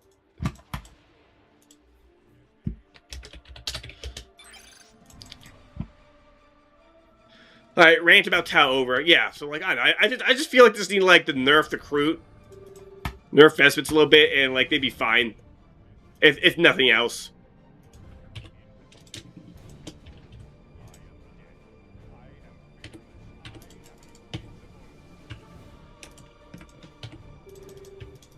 Primary objective point ahead.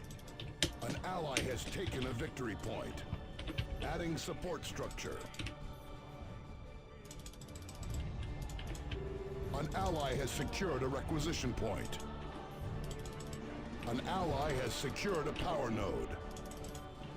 An ally has secured a requisition point. Support structure complete.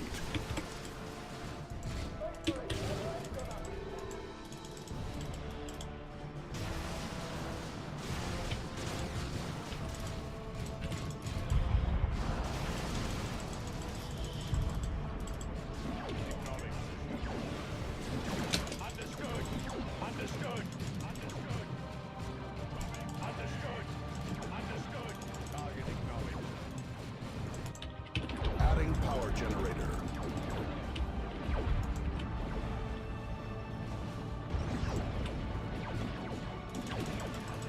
Allied infantry are dying. We must support them. Advance. Oh, I have Tau. Okay. Generator operational.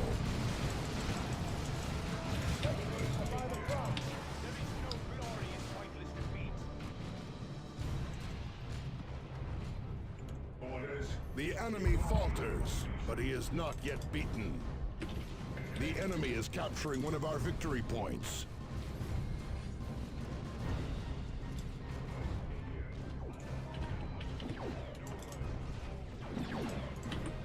Adding power generator.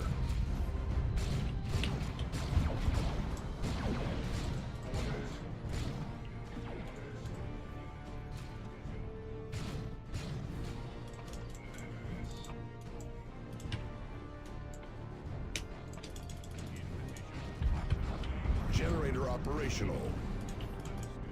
The victory point for the chapter. An ally has taken a victory point.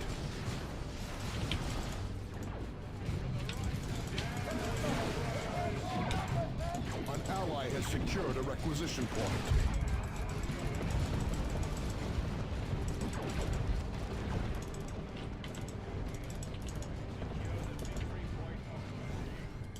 Forward to victory.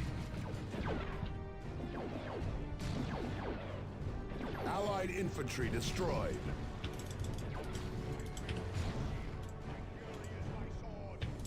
Destination confirmed. An ally has secured a requisition point.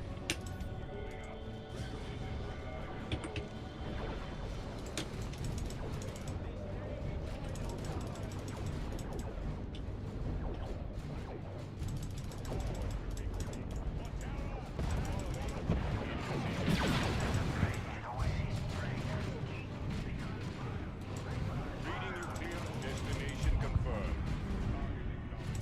Target acknowledged.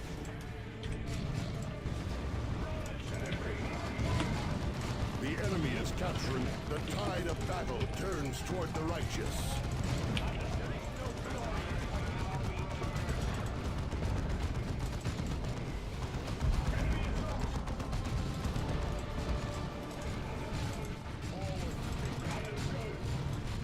Under fire! My fury no target acknowledged.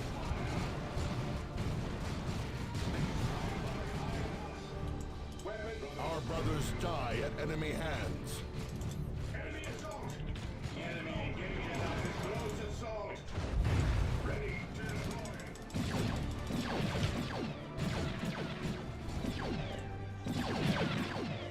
Here come the crew outmatching a whole Grey Knight squad. Victory. Very thematic.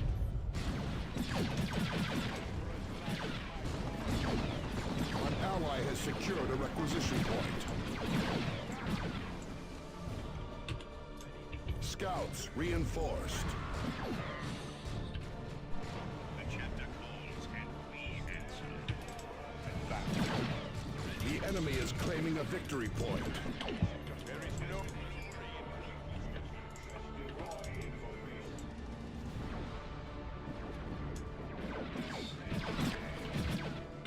scouts here.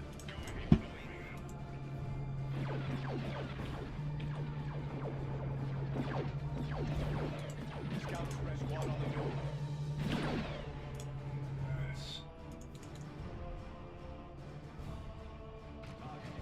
Scouts under attack. Scouts here. Go ahead. Combat deployment complete. All guns, fire! All guns, open fire! The Codex Astartes guides us to victory. Our ally is losing forces to enemy fire. On guard.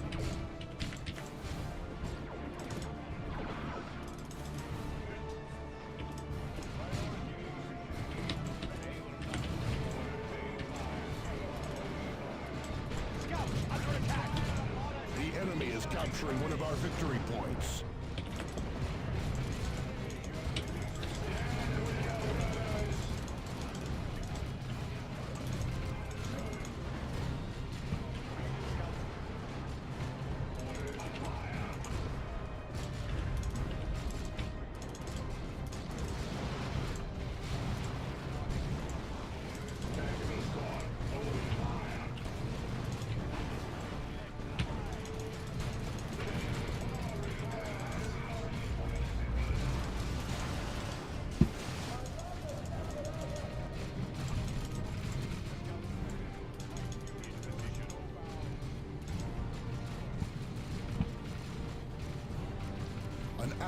has taken a victory point. Additional units have become available, Commander. Our force commander has reached level 2. An ally has secured a requisition point.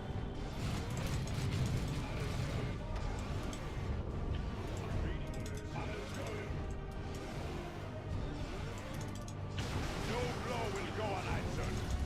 Understood. Tactical retreat. Damn. Requires aid. The enemy is claiming a victory point.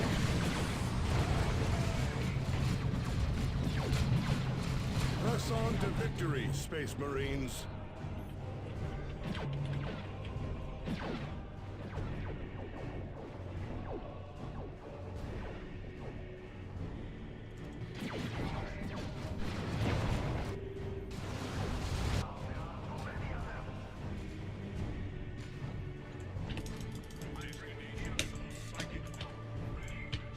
Issuing new weapon loadouts. One of our generators is under attack.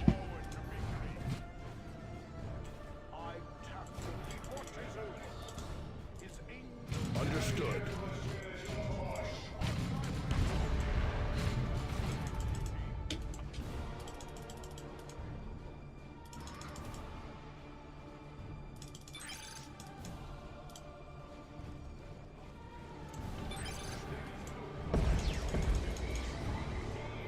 We are losing a requisition point to the enemy. The enemy has destroyed an ally structure. Ready to serve.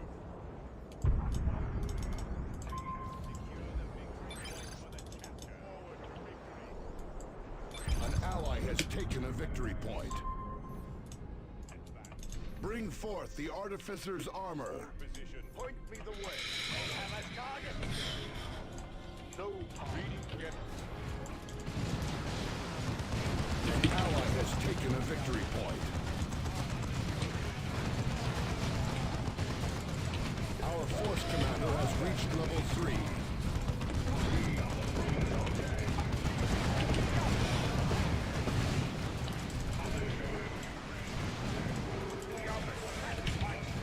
An ally has secured a requisition point.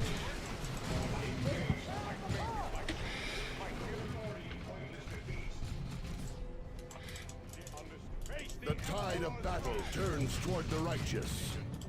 Destination confirmed. Advance. Forward to victory. Reinforcements have arrived. An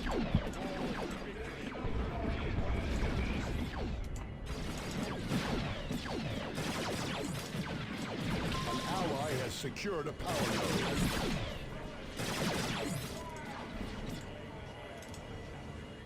I am moving.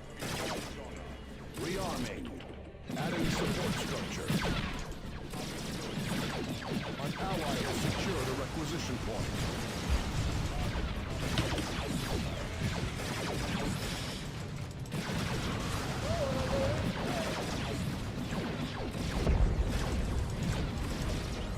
An ally has secured a power node.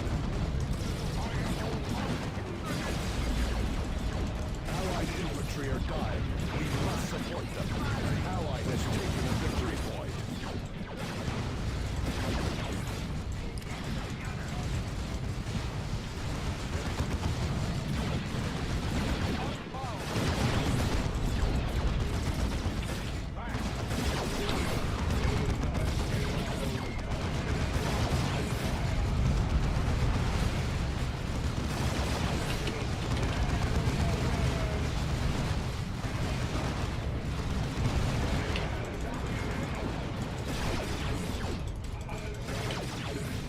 An ally has taken a victory point. Scouts ready. Advance. The enemy is capturing one of our strategic points. War gear distribution canceled. Forward to victory. The enemy has 300 points remaining. Adding power generator. Allied infantry destroyed. Deploying war gear.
200 points remaining.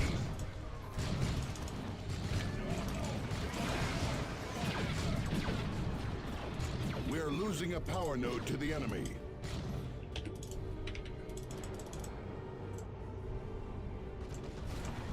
Understood.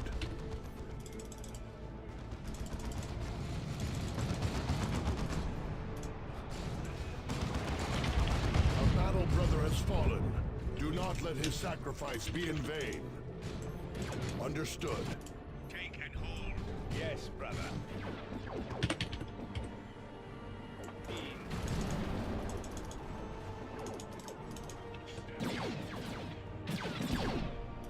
We shall not walk it.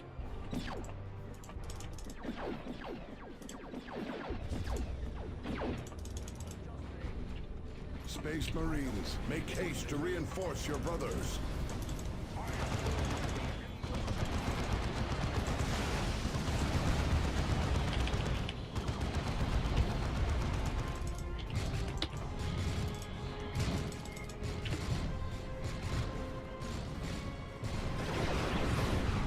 An ally has secured a requisition point. Blastmaster fucking me up. A shame. Oops. Forgot to turn off their cloak. An Is the ally commander has secured coming? a Just to, requisition or the point. captains shoot him. Allied infantry are dying. We must support them. Oh my god, he's wrecking me.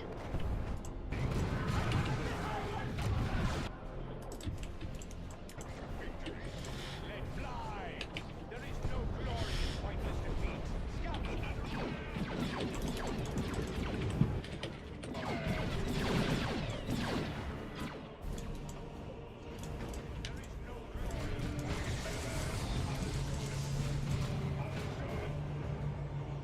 There lies the key to victory. An ally has taken a victory point.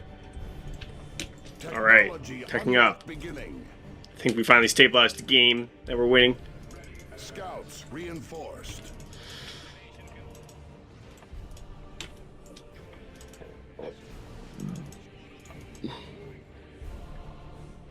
No cover at all.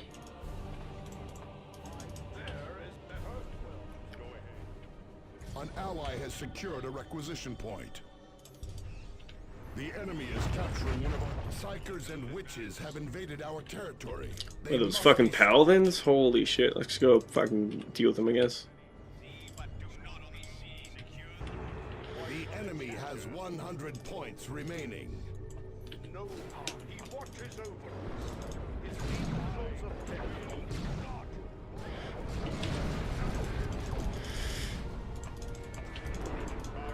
Allied infantry destroyed.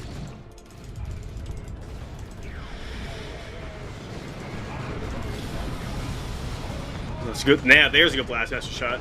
Now he's paying off in the building.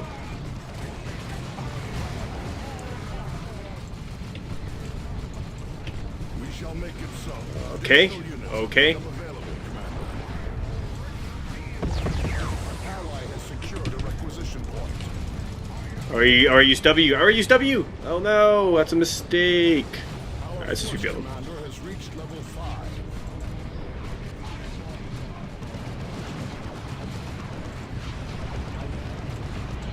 The enemy is capturing 2 paladins, huh?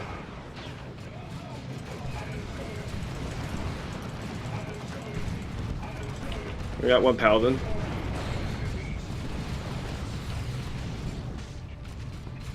Res me! Our ally is losing forces to enemy fire. We shall make it so. Ow.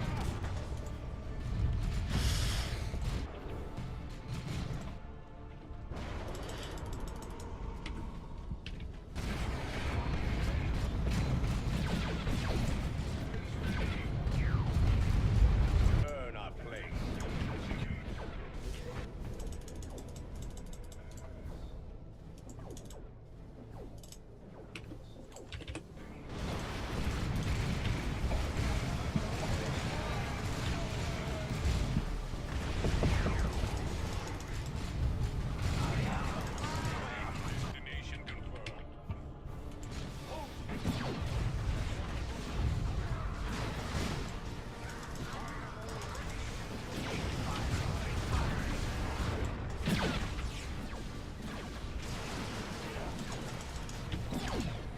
An ally has secured a power node.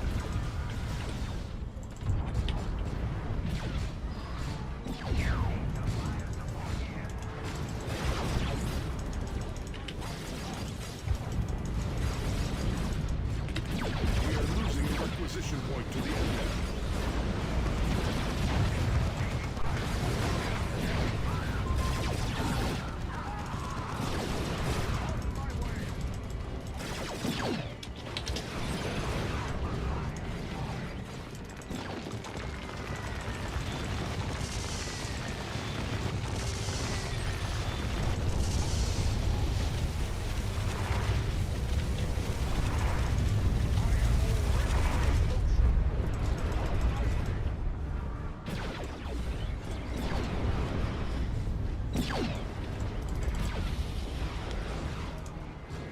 Ready to soon advance. Take and hold. Yes, brother.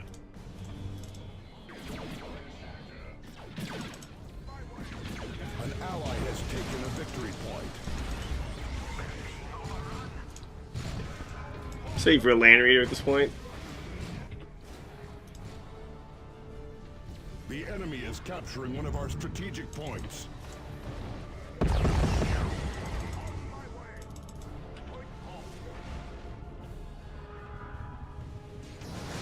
Space Marine Squad deployed. Ready.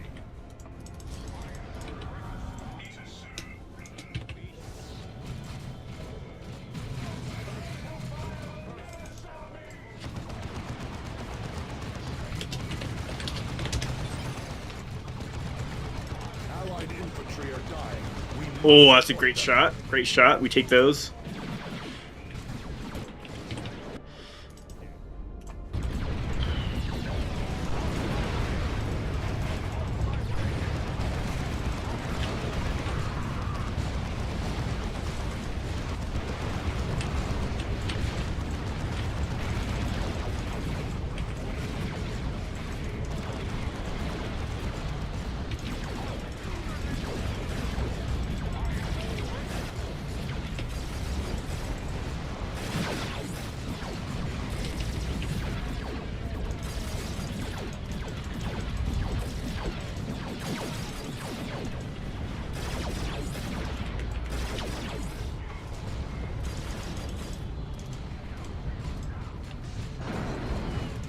combat deployment complete.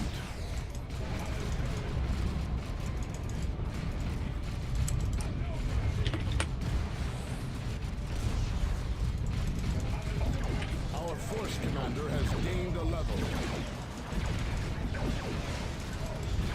An ally has taken a victory point.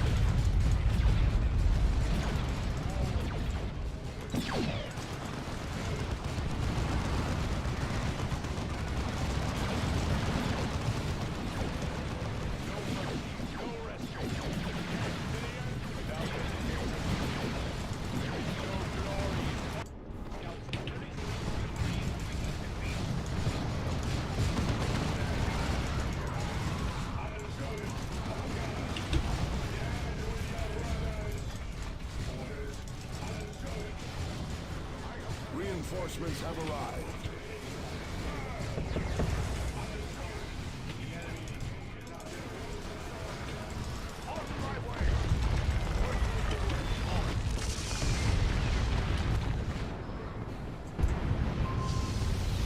An ally has taken a victory point. Yes, brother. Allied infantry destroyed. The enemy is capturing one of our victory points.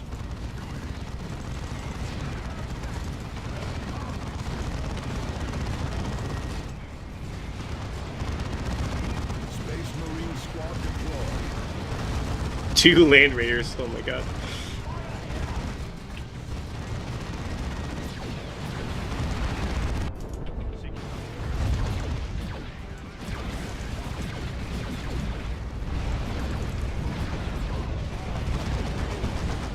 No respite, no mercy.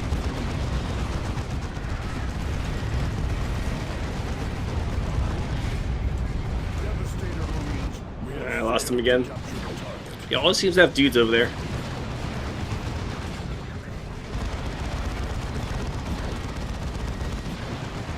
I'm gonna use my own orbital here. No, not right now. Our ally is losing forces to enemy fire. Our force commander has gained a level.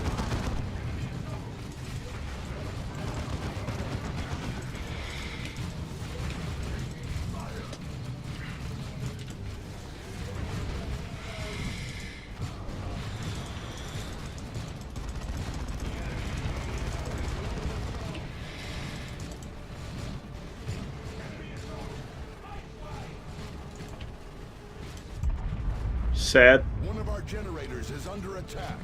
Well, I have a lot of effort Terminators and nukes, I'll just do that.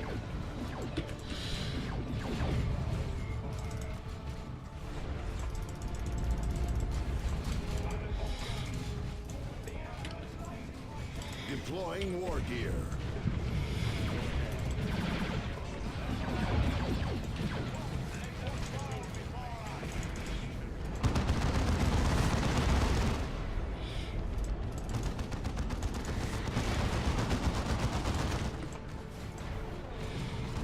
Upgrade complete.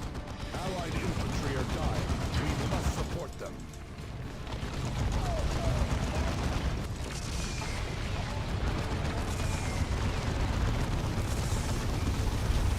The enemy is capturing one of our strategic points. Our force commander has reached level 8.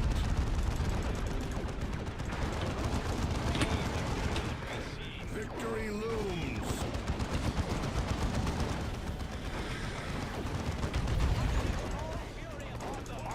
None can stop the crusade of the righteous. GG.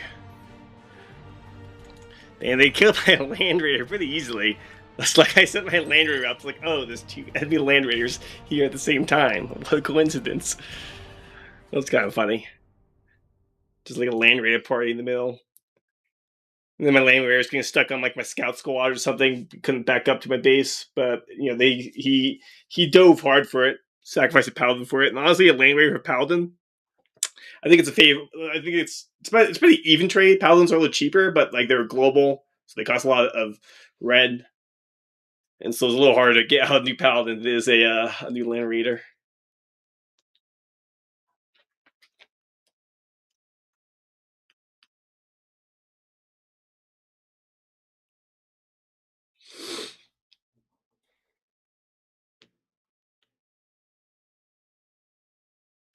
GG. That was a good game.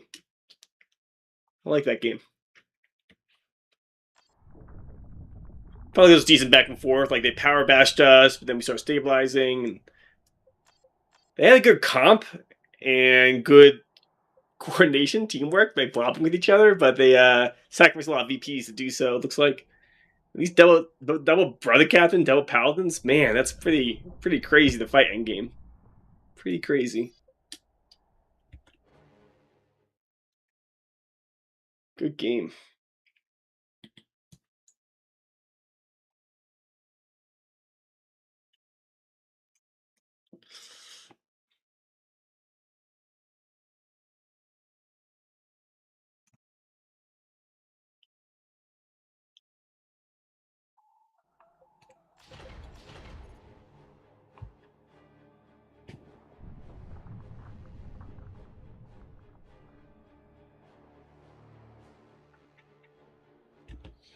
Looks like my cat finally came back. Didn't notice him get into his basket. Yes, you're a good boy. You're very good. I wake you up. I'm sorry. I wanted to pet you. Yeah, I wanted to pet you. Good boy. Yes, you're very good. Look at your little cheeks. Yes, little cat cheeks. Yes, your little cat cheeks. Yes. Yes, you're very good. I know you're good. I know. I know. Yes, you're a good boy. I know. I know you're good. Yes, you're very good. I know. I know you're good. I know you're good, little boy. I know. Yes, I know. I know. Yes, you're very good. You're a very good cat.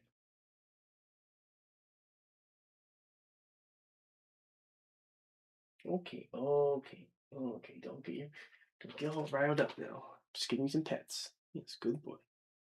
Yes, you're being good. You're being good. You're being good. Yes.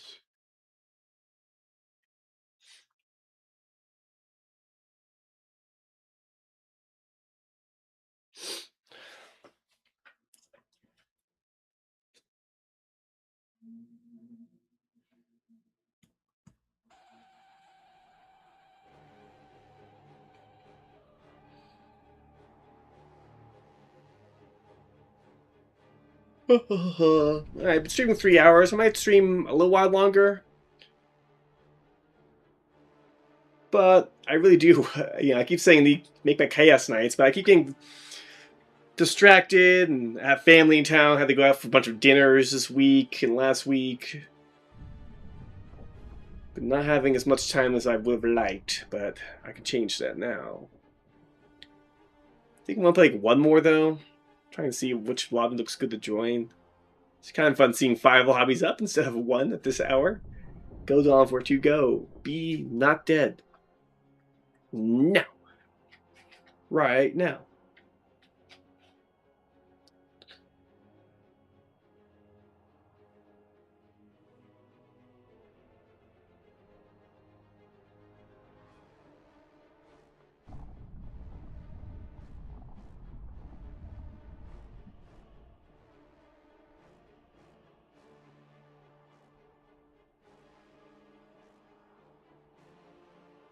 Let me just check out the Discord real fast.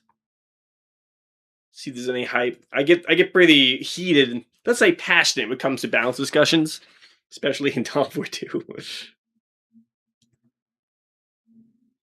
I get a little frustrated at Torpid because Torpid always comes in and is like, oh, you're wrong, Vinny. You just gotta play with this theory crafting example in mind. I'm like, Torpid, you're not right about literally everything, right? Like, yeah, he's a great player. Don't get me wrong, but like, he's always acts like he's always right, and everything that I think if you change Elite mod is fine. It's basically Elite mod's fine. This is short answer. Apparently, he's not. He doesn't agree. He's not totally attuned with everything Elite mod. Like for example, he actually said he doesn't like that Fleet of Foot grenade got nerfed, so that the grenade damage by Fleet of Footing is reduced severely. So okay, he's not like a totally lost cause. We at least agree on some things. Like, but yeah, I think Torp is like really just lost in like an Elite mod paradigm of a mindset and can't like conceive of different ways to balance and design units. Oh, Torpid.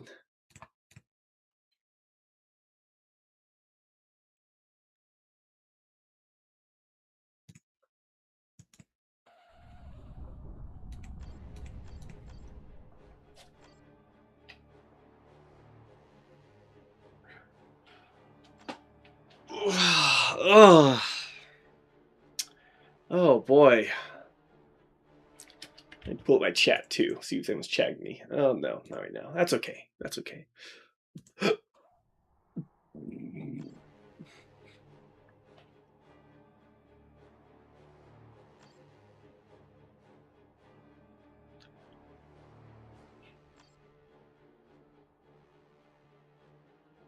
Kind of wanting to see this like a 1v1. Maybe Torpid will come back out and we can have a grudge match.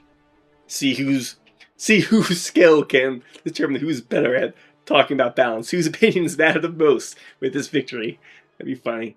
Honestly, Elite Mod should do like that. Like we just hold a tournament, and whoever wins the tournament gets to make their balance change. That's how we should do it.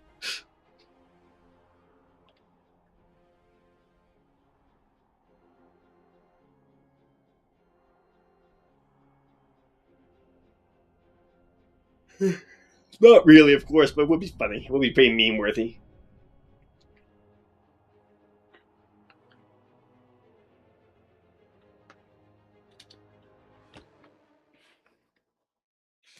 Would be pretty memey.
Okay, sorry about that. If everyone's watching me just look at the screen with nothing going on, I was responding to some of the YouTube comments on my video.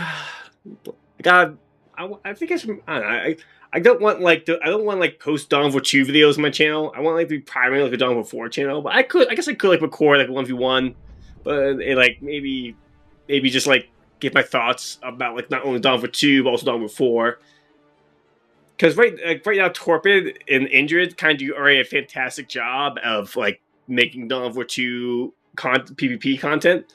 You know, Torpid is a little more educational, a little bit more opinionated on the competitions and balances and whatnot. Whereas I suppose Indrid does a much better job just giving like a sort of like a layman's overview for cast. And quite frankly, I don't want to like step on their toes too much, and I don't think the market for Dawn of War 2 is that big. But I think it would be maybe worthwhile to get a video out just to keep my channel a little bit more fresh before Dawn of War 4 is released. But yeah, I plan to make more like YouTube videos once I have like more Dawn of War 4 footage. You know, once it comes out, particularly once I start live streaming a lot of it. You know, I can replay or record games live and upload them that way. I see a few people doing that with Dawn of War 1 right now, Definitive Edition. Ones versus any? Oh my god! Let me cast you torpid senpai. I thought Ine swore off Dawn of War 2. Open up Observer. Oh my god, Torpid, please. Maybe I can tell them to open up Ops.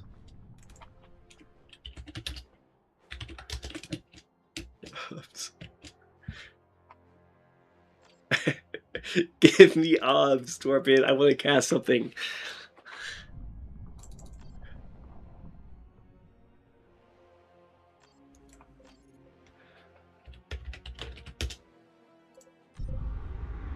Oh.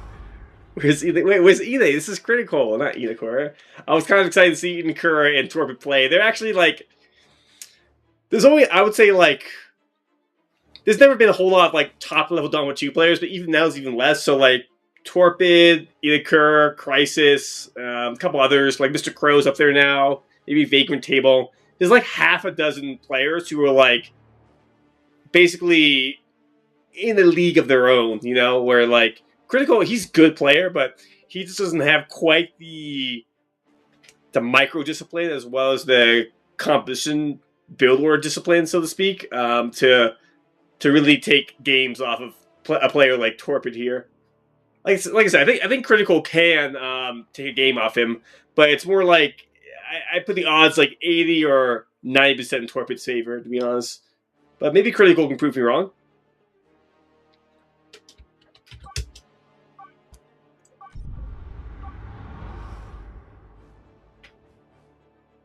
Let's get another view at Tau versus Eldar here. I think it's one of the more interesting matchups for Tau because, like, they're both kind of like theoretically high DPS range races with like not a lot of HP behind them. I say that, but also the Fireware is like incredibly tanky for a very high range DPS squad. It has more range DPS than the Guardian. Like Guardian does like 42, 43, and the Fireware does like about 50.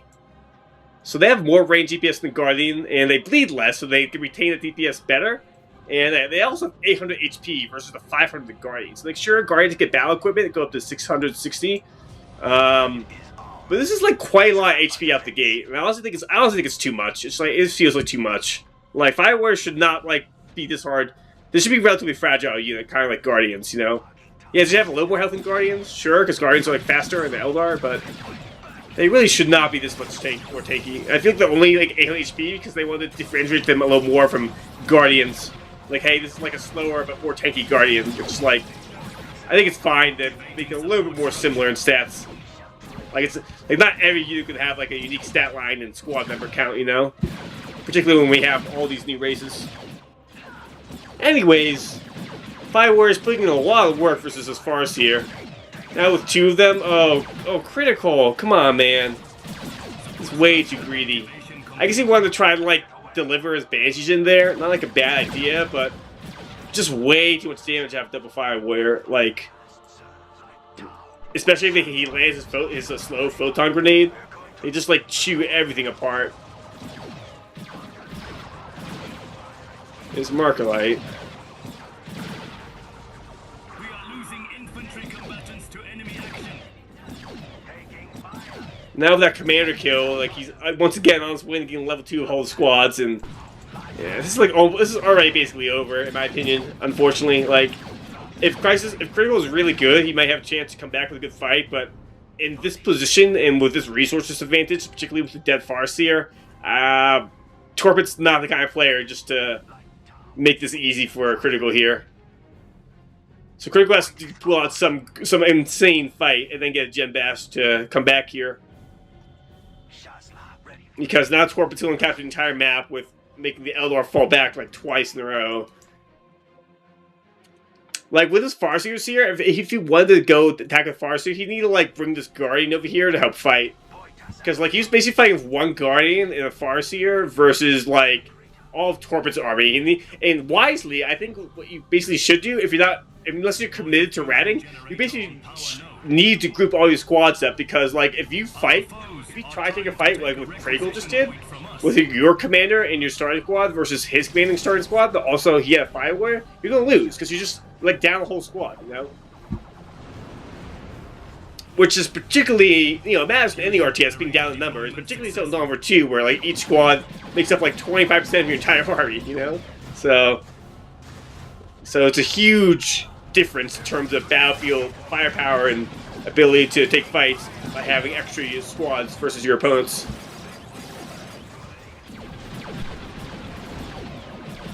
Yeah. These guys got burned up by the Flamers and the Fire Warriors, and the Vessels, so they're just making definitely fall back. Yeah, not looking good. Not looking good.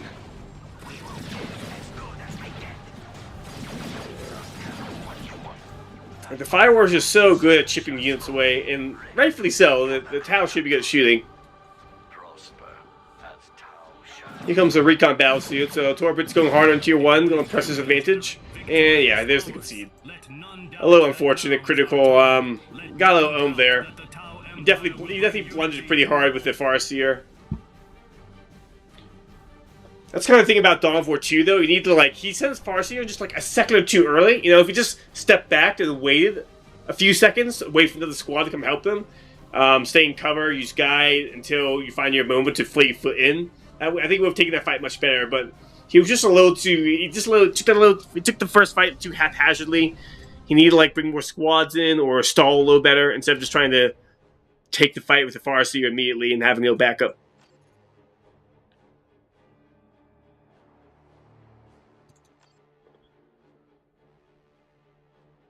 It's not even a good 3v3 for me to join, so I'll just keep casting this game, I guess. Shuri is pointless.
But yeah.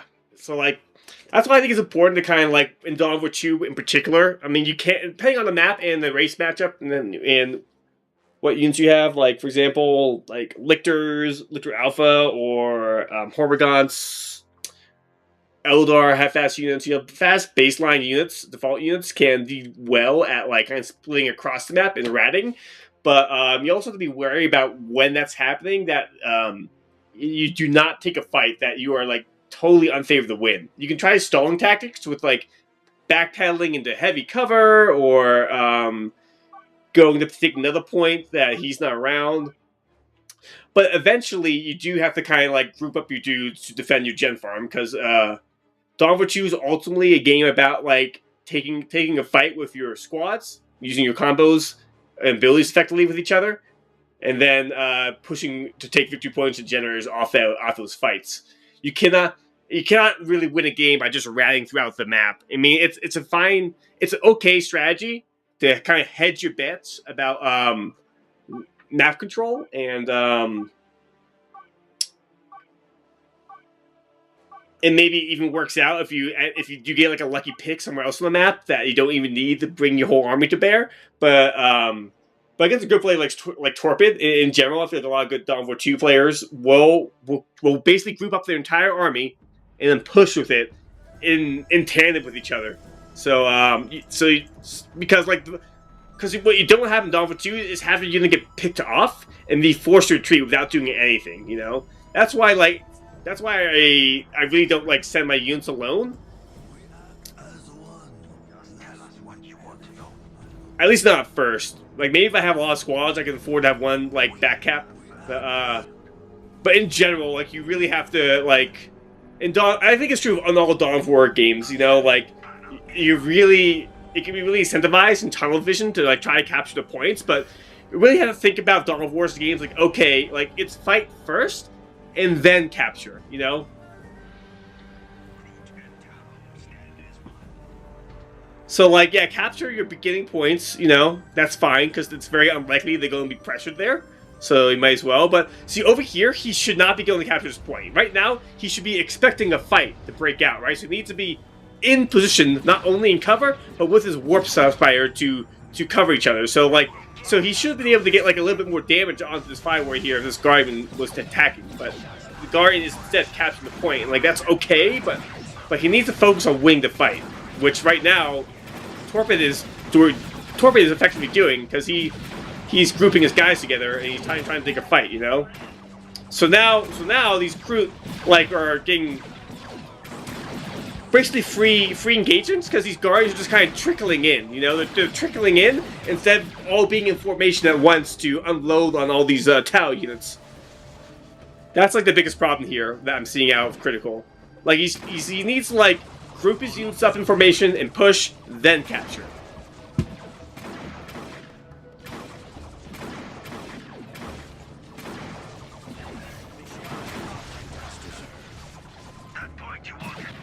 So, you know, at least he didn't lose a bunch of guys this time, so that's good for Critical, but obviously that's kind of a win for Torpid here. He's going to get like a generator. Oh, no, he's going to save the generator with a teleport. Nice.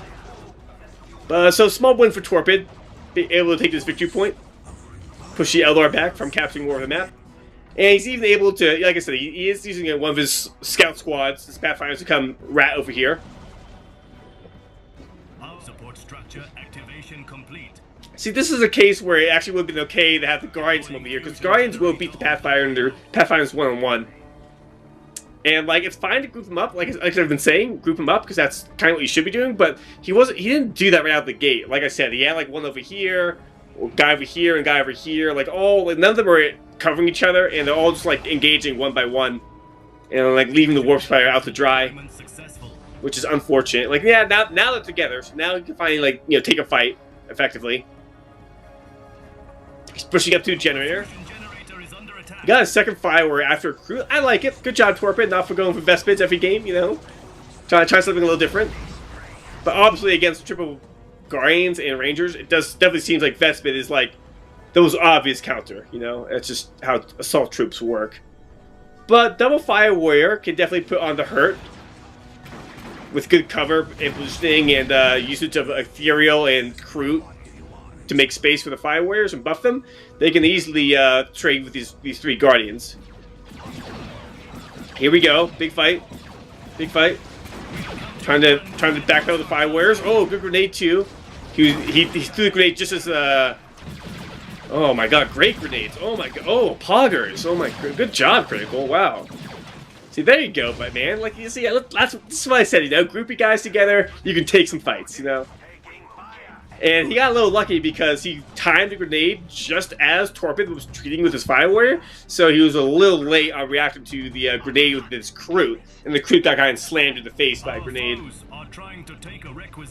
Energy shields. The Eldar attack our Energy shields are pretty, like, it's pretty strong. I always find it funny that Eldar, like the mobile fast race, is the race that also was able to build cover in Dawn of War 2, you know? And it's also really good cover too. It prevents all range damage from getting through the shield until it's depleted. Oh, but the Marker Light is countering it. Oh, take that, Eldar. You got critical. Retreat. Retreat. You can't fight this. You can't fight this. See, that's what I mean. That's why I feel like Tau, like, they have a lot going for them. Even without, like, OP Kroot and Vespid saving them. But he's being Vespid anyways, because I think he realizes double Fire Warrior is not going to be quite enough. Yeah, they got, like, a good engagement off the Guardians there, but the Guardians can kind of catch them and flee of foot. And kind of catch them out of position as well. But this strategy here is not good against Tau, because Marker Light just, you know, literally counters it. Now Torpid can even use this as some cover for his Fire Warriors. But he's pushed up here. He has a shield drone too. The shield drone does not give HP, so it's not really a model, I guess. Interesting, I didn't realize that. Our foes are trying to take a requisition point from us.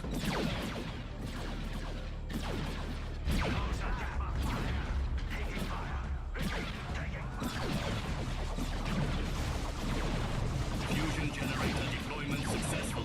Oh, I don't think I retreat all of them. He needs to stay here and try to take this fight. Like, kite a little more. Where's the Warp Spider? No, man, no. See, like, when the enemy's at your doorstep hitting your generators, you can't be doing this. You cannot be doing this. This is really bad. Like, maybe if you're really confident holding the push, but he needs, like, literally all hands on deck to stop this push. And now he's getting he lost his entire gem farm. A total gem bash has been accomplished by Torpid, which is like one of the primary win conditions of 1v1s, but Dawn of War 2 in general. So he should not have been here. Aren't Vespid and Fire Warriors going to destroy Guardians? I mean, I think the Fire Warriors do have the edge of its Guardians, but Guardians can like flee a foot and kind of surround them with the concave and throw grenades. You kind of saw that in the first fight he took. Obviously the Vespids here are like basically uncontested. Without, like, he needs, like, double Shuriken Cannon, or Banshee, or, like, split his dudes up more, so, like, they're not all, so, like, if these guys are more split up more, like, yeah, like, he can just turn around and fire two of them, but because they're so clumped up, he's, like, wasting a few seconds pathing the whole blob before he can get around to shoot, where if they were more split up, two of them could immediately start firing. Easier said than done, though. And once again, Critical try going tier 2 without, like, really much behind him, you know? Like, he at least went for battle equipment this time in tier 1, but he really needs, like, a Shuriken Cannon here to like, force the Vespid to jump on that, to just peel off the Vespids, and then you can push the cannon up. Torpid is still in tier 1, because, you know, he's playing more meta, I feel, where, like, you really need to invest heavily in tier 1 to basically prevent yourself from getting gem bashed. Because, like, yeah, you can skip on tier 1 and go tier 2, but then this happens, like, almost every time. You're going to lose your power farm, and now he's tier 2, and he can't get literally anything in tier 2 because he has no power. That was a good grenade that I missed. Pathfinder shouldn't start with Photon Nade? Maybe. I feel like the fact that they have crew that also costs no power, like, they basically have 2 anti-Beely squads right out the gate.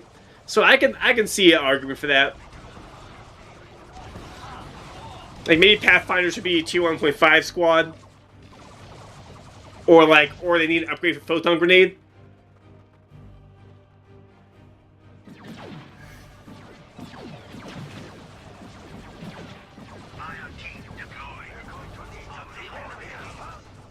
But they for sure need, like, a crew or a Photon Grenade.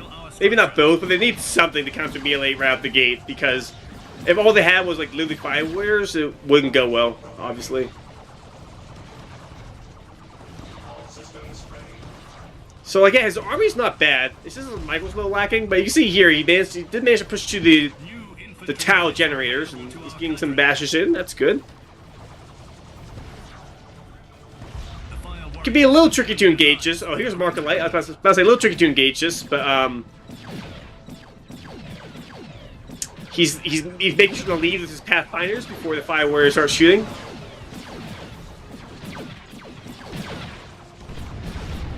Sad, sad.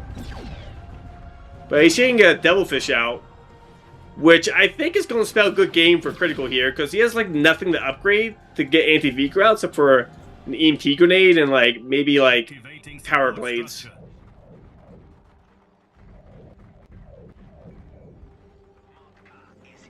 Yeah, here's a Devilfish, looking cool. Look at it go. It's hovering. Here it comes. It's going to basically just shove its huge Devilfish dick right into the the Eldar base. Honestly, like, he should stop taking power generators, but once he sees there's no generators, I would just drive right into the base. Because he sees there's, like, literally nothing here that can contest the Devilfish vehicle armor. But he's stopping to kill the power node. Why not? He killed quickly with 2 5 warriors and Devilfish GPS. Look at it go. Pretty strong. Pretty strong. So there's options here at the cap, but honestly, I would send the Devilfish in here. Like, after this Gen Bash here and realizing the Eldar don't have any power, because he sees they don't have any power generators, he should realize he's not in danger of fighting like a Falcon or Wraithguard, and just press his vehicle armor advantage until he sees otherwise. But I actually do have Fire Dragon squad now. I forgot about these guys. Look at them go. They're pretty good. They're like a Melta squad with great fire on the move accuracy. Somewhat short range, but you know, they're heavy infantry actually. I didn't know that. That's what the hell? Why are they heavy infantry? They're Eldar. Whatever. Whatever, elite mod. So he crack shot them, which was a good idea, but Torpid didn't commit, so he's going to avoid the crack shot. The Eldar are now pushing their entire army over here. So this is not a bad idea. He realizes he needs to get some value before Tech Lead becomes insurmountable. So he's going for one more generator push here. Capture at this point with the Warp Spider. Not bad play. Let's see if it pays off. Here's a bunch of Vespid. These guys need to stay back. Yeah. They need to be the last unit to go in.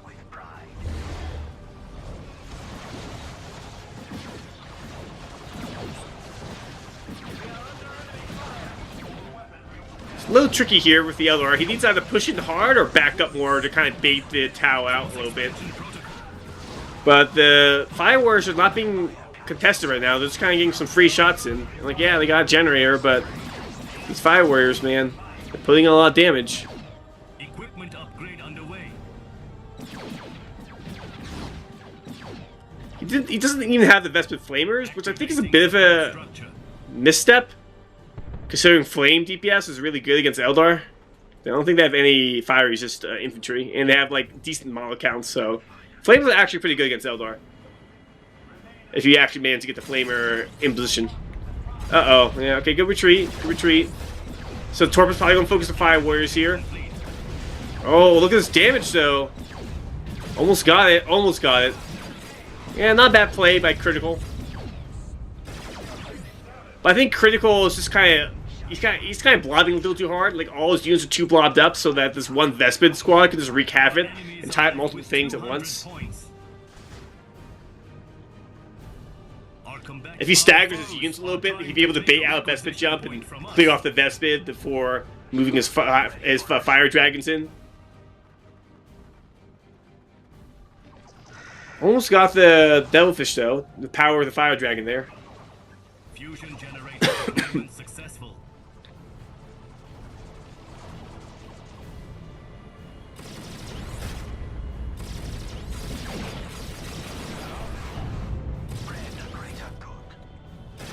I think he's dead. Yeah.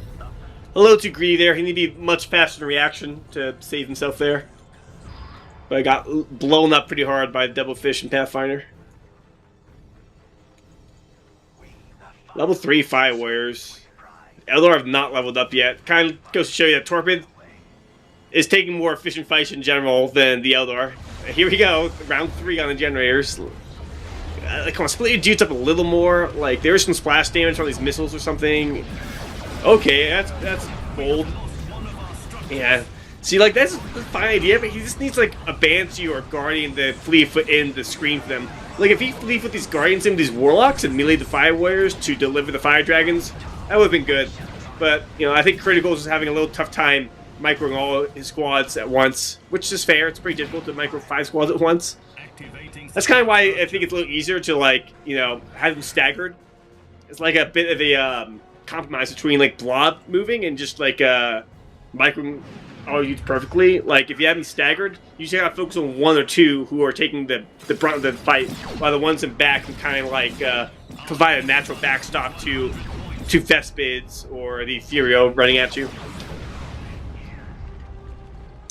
It's looking like a good game now, though. Unfortunately, with the death of the Warp Spider here, map control's gonna fall apart, which is for the Eldar, which has already not been doing good.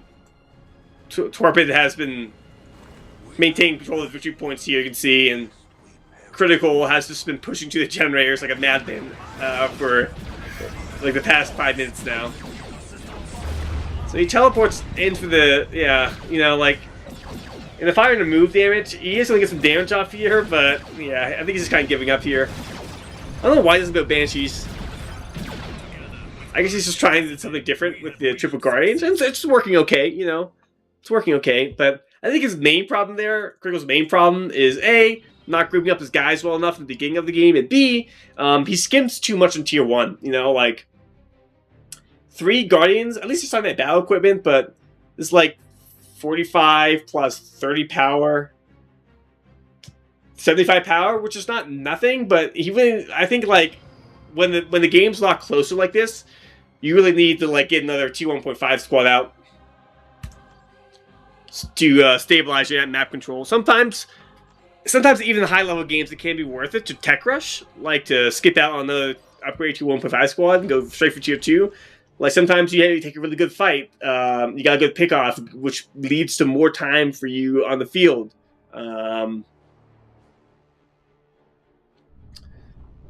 Sometimes you're up against race like Marines, who are not good at gem bashing, right? And so you can cheat out a quick vehicle before the low DPS factions like Marines get into position to gem bash you. Stuff like that. So it's not like you should never tech rush, you should never skip out in Tier 1, but when you're not dominating fights, or at least a couple of them, you should maybe think about, what's it called? I can't think of the word. I lost my train of thought. That's right. You should maybe think about getting more units. That's for sure.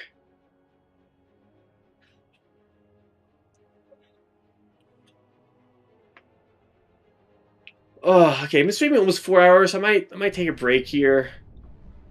I could give Torpid a game, but it seems like he wants to fight Eldar, and I'm not an Eldar player, so I'm gonna get Vagrant Table in here. Where's Vagrant Table? We need him to fight Torpid. I guess I could maybe cast one more. Or cast one more. Where is Vagrant Table? I think he'd be a little bit better match for Torpid here. Like I said at the beginning, Critical's a good player. I do think he is capable of taking a game off Torpid. However, like I said, I think it's like 90% Torpid's favor. Like, he'll win like 9 out of 10 games against Critical.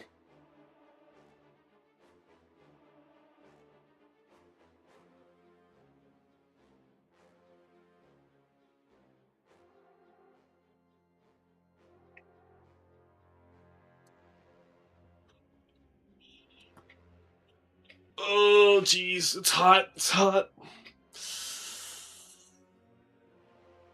Got some belly midriff action there. Hell yeah. Beautiful.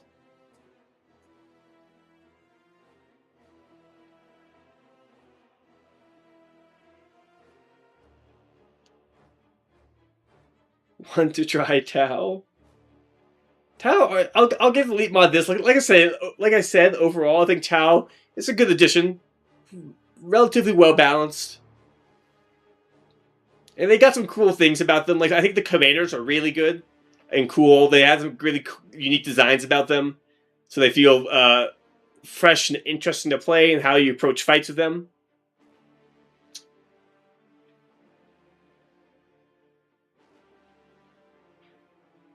But I think some of their unit and roster designs are a little uninspired and a little, like, too obvious, for example. It makes the Tau a little too... a little too filled out. You know, they have, like, too many options, I feel. Basically due to the fact they have Vespids and Kruth to deal with a lot of things that would otherwise normally like be tough for the Tau to counter. Because like the Tau kind of like will beat any race on like a gun v gun fight. Like double Guardians or triple Guardians tend to lose to Fire Warriors. You know, same thing with like Marines or Shudas because they have Market Light, so they can win cover wars. But on top of that, you know, they have Crew, which is like a pretty good melee squad. You know, like it shouldn't be bad. Well, maybe a little bit. They are only 275 requisition, but the Crew with their upgrade that gives them the power melee and the extra health and the slows really makes him like a quite insane anti-melee unit. And they also have other anti-melee options as well, with like the photon grenades and the pathfinders and commander war gear options. Both commanders have some war gear options to counter melee. Adding support structure. Builds a Banshee, I like that. And I feel like the Crew are just a little too good for a melee squad, you know? Like, I feel like if they didn't have any, if they lowered their DPS, didn't have any power heavy melee, they'd still be like a really good squad. Because they would peel and screen for the Tau, and the Tau guns was like kind of what you should be using to win fights, not relying on Crew brawling with anything and everything. You can see here, they don't even need Crew to handle this Banshee squad here, right? One photon grenade was more than enough, but even if he missed it, probably would have been good enough. Picked off 2 models before they even made it through. Probably would have picked off the rest, even if a couple of them did make it to melee. But Torpy retreated after getting hit by the grenade. Loses a Fire Warrior here. Pretty good. Honestly, kind of lucky for Torpy here. Picking off one Fire Warrior model when they still have half HP.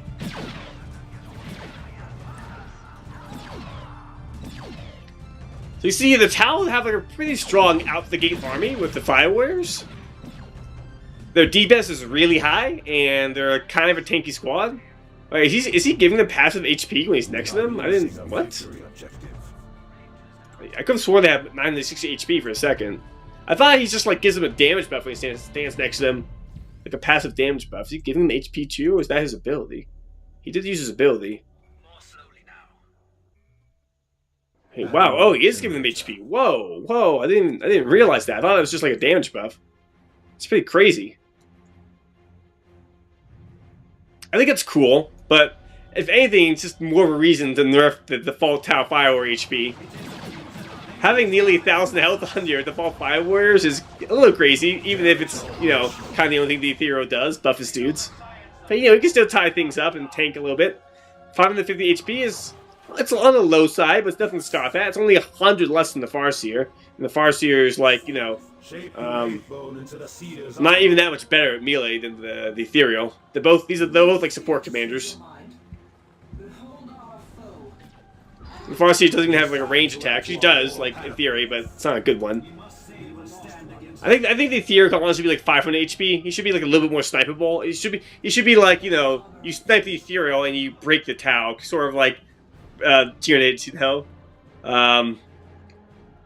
Maybe all the Tau gets oppressed or something when the Ethereal next to him dies. I think he's a really cool design, but I think he deserves to be a little weaker, like a little less HP. Adding support structure. Really reinforce his design as being like a buff bot that's to the back line, rather than like being stuck in the middle of the Tau army. See, I think I'd rather see him be a little bit more susceptible to being sniped. Okay, he has guide here. Let's see if it does much. Just putting on some hurt. And of course, this is not a great use of Vestment here. He should just send a Kroot over here. I want to do something like that. Because the Vestments are going to bash slower than the Banshees. So, like, it's not a bad idea, but this race only works if you have equal or greater DPS than your opponent bashing you, which Eldar is a very high DPS race, right? And Vestments are not incredibly high DPS, so yeah, he's only a couple generators, but overall, he's going to lose that trade. And, of course, these Banshees are controlling the Tau pretty easily, preventing the Fire Warriors and the Pathfinders from finding map control. The Banshees finally come back to defend the generators. Smart. Really nothing else for them to do after taking out the Tau power farm, and now the Tau have like 2 points. And they have to win this fight here, otherwise they're probably just going to lose.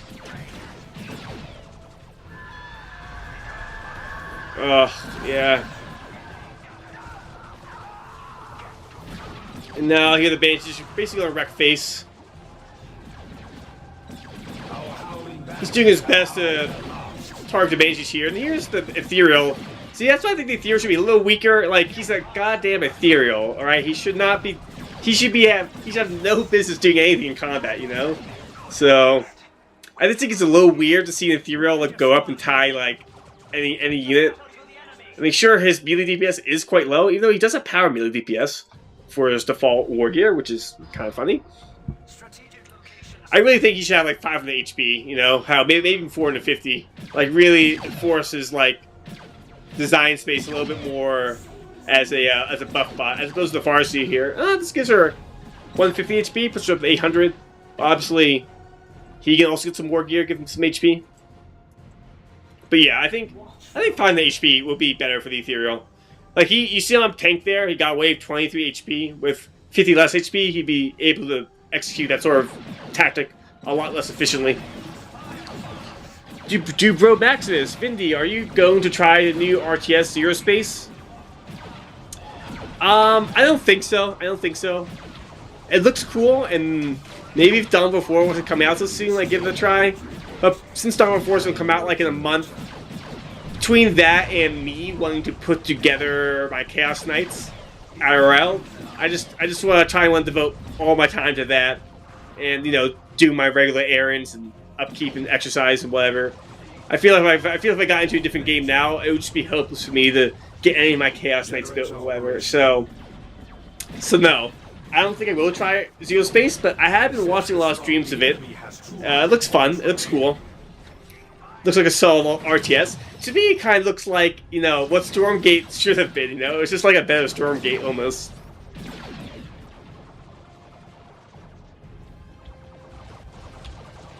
I like the fact that it has, like, more than 3 asymmetrical races. I think one's still in development, but pretty cool nonetheless. Oh, there's a grenade. Ouch. Big ouch. Torpid did lose the Banshees, which does keep critical in the game here, but with the massive map control, with the Eldar and the tech lead they have, there's still a huge lead for Torpid here.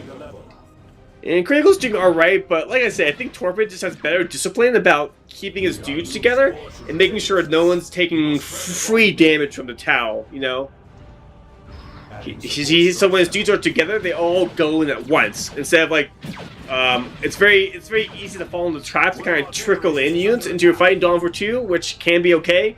Sometimes you kind of have to make use of that. But oftentimes, you know, when Krakel's going into Torpid here, all the Torpid's units are like together, you know, and so they're taking much more efficient trades in pot shots versus the Tau who are not together. These Vestments are always like away from the Tau army. Despite him doing a better job than normal keeping these guys together, because obviously as the Ethereal, you want to keep them together with your Ethereal so they all get buffed. Nice little grenade dodge there. Yeah, so they do get a little charge bonus here. Which honestly I think is a little OP on Jump Squad. Like, they're the only Jump Squad that gets that, so it makes them a little better at retreat killing than any other Jump Squad.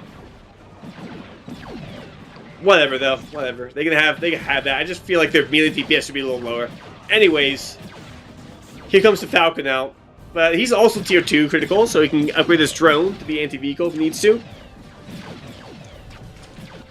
Farseer used Armor of Fortune buff to make her more tanky, reduce damage, so she was able to escape death from being surrounded by those Thespids. Oh, this isn't good. Ooh, yeah. The enemy has targeted Unlucky. structure. Unfortunate. A tiny treat. I don't know if Torpid's going a little easy on Crypto here, giving me a bit of a chance to take some good fights. Torpid's playing uncharacteristically a little sloppy at the moment. But, you know what happens. No one's perfect in this game. Maybe except Crisis. Crisis seems to be as close to perfect as you can get playing this game. I rarely see him make mistakes. But he does. No one's perfect.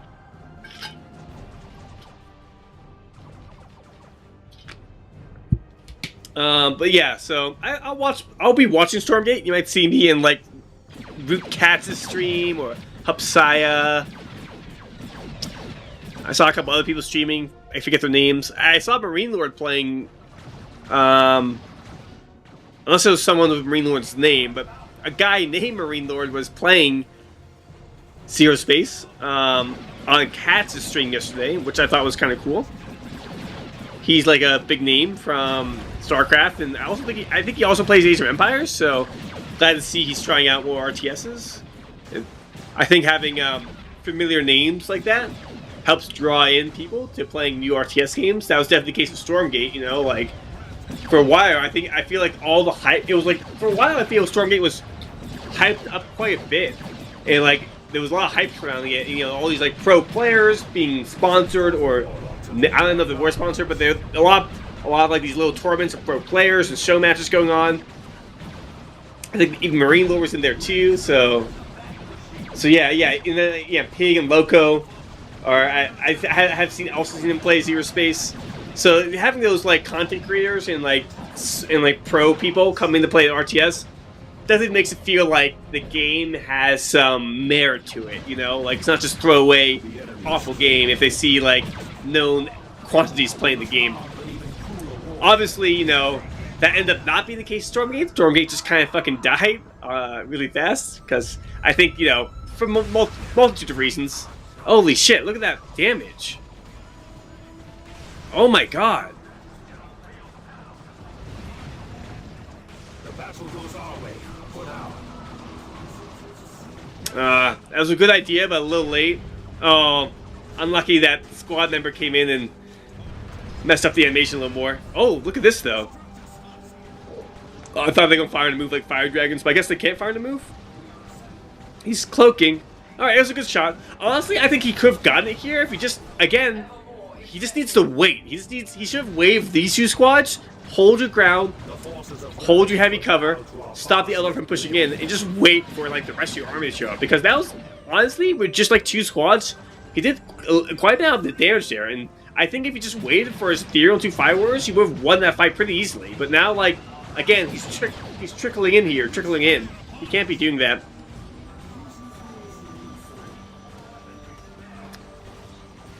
This is an invitational for a Zero Space? That's cool. But yeah, Marine Lord is like an incredible RTS player. I think, didn't he like win the Age of Empires 4 tournament recently as well? I could have sworn I saw him playing in the Age of Empires Tour tournament just like a month or two ago. How long has Tau been a fully playable faction? About a month now. It's been like 3 weeks. They've been in test build area for like a year now, so they've been receiving a lot of changes and stuff there. But so they haven't been an entirely new thing, but they finally were officially released like about 3 weeks ago. Losing a victory objective.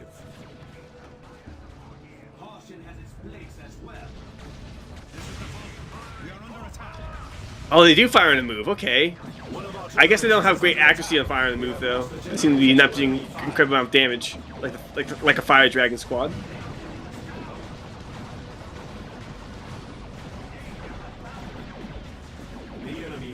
100 points remaining. See, the stealth suit's kind of like a cool unit. Like, I think this is a good unit, you know. It's not incredibly crazy, but it definitely has like some very strong use cases for it. And if you get these guys in the right circumstances, they will blow up like a unit, like a Falcon. But in this case, you know, Critical's kind like I said, he's trickling in. Half his army's over here, the other half's here. He needs to like have his Fire Warriors and his Vespid deliver the stealth suits. But he's not doing that. And yeah, he also lost his drone. The drone does basically become the last can. It's like a missile drone that snares you, but it's essentially like a last can. His fire rate is a little quicker, and I think his DPS is a little smaller than the last can, but it's essentially the same unit. World shall rejoice in our victory. What do you think of Tau? I think they're a good addition. I think they're relatively balanced, and overall, I think they're good, you know. Like I said earlier, their commanders are very unique and fun to play and offer a lot of interesting ways to approach fights with their unique commander mechanics. However, I wish Tau roster unit design was a little bit more asymmetric.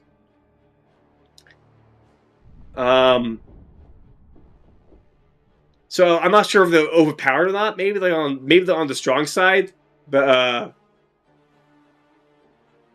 in general, I wish, like, for example, like Kroot didn't have powered heavy melee, because it makes Kroot like this incredible melee superiority fighter. When I say melee superiority fighter, I mean like a melee squad that can like duel other melee squads and like brawl and win big melee fights, you know, as opposed to like a squad like the Heretic, you know, like yes, the Heretic can brawl in melee and fight in melee, but it's mostly like a support unit and like a CC unit, you know. They're not a melee superiority fighter because they don't get power melee or heavy melee, and so with power melee, heavy melee, they become good at basically fighting all targets, as opposed to like if they're just regular melee like Heretics. I feel like Kroot would be much more entrenched as a melee support and screening unit. So there's a couple examples like that where I feel like they missed the mark on some of the unit designs and roster design for the Tau, but overall I think they're fine. Like old Bloodletters, almost. Old Bloodletters were heavy melee, so they were a little bit more crazy versus vehicles. But you know, Kroot do get heavy melee off the leader in tier 2, so they're kind of like old Bloodletters, you know, a little bit. Others is a little different because Bloodletters were like a tier 2 unit that can be supported with Heretics. And Kroot or like a tier 1 unit that gets heavy melee leader in tier 2. So Kroot are honestly a lot closer to Banshees than Bloodletters.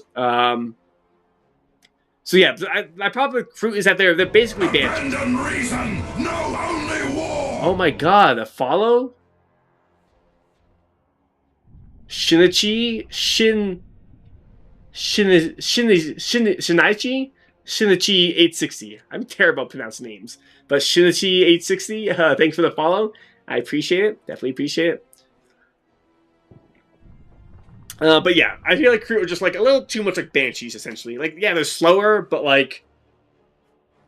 And Torpid loves to say, like, oh, the melee DPS is not that high. It's lower than Heretics. Well, like, maybe, but like, A, you know, squads like Heretics die really fast, you know? Each model you lose is less DPS going into melee. And B,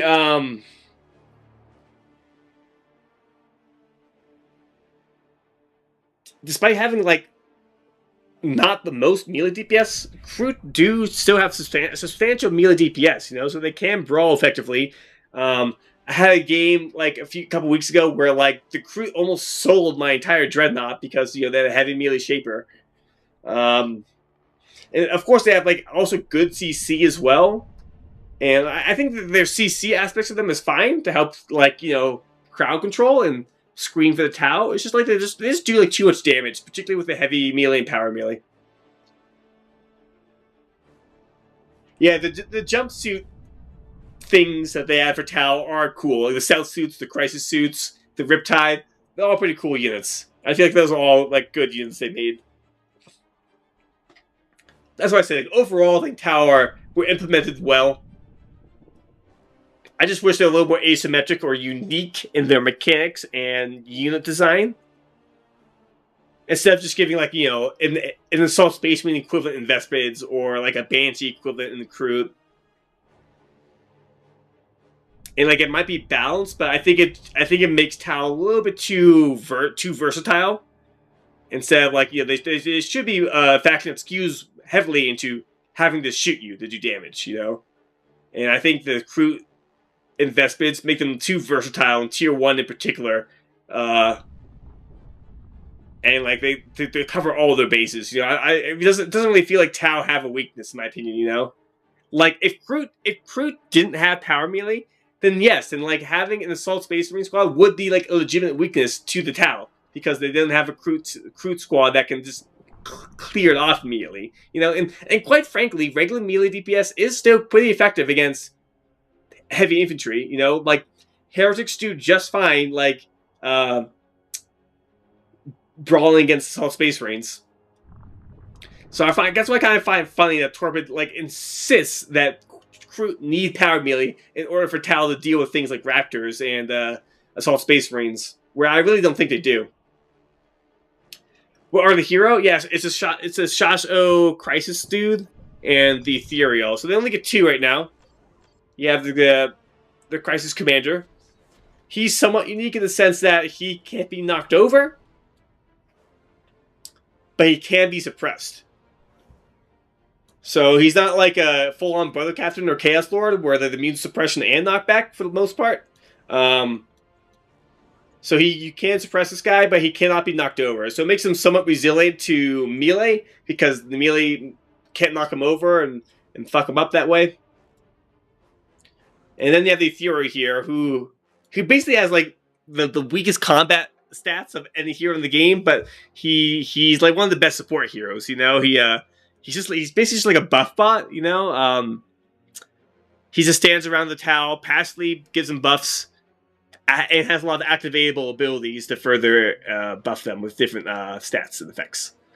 So honestly, I feel like they did a good job designing these 2 heroes. They definitely feel unique.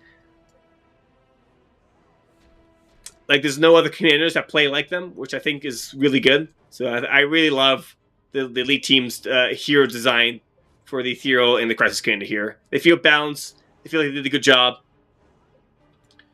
I just wish they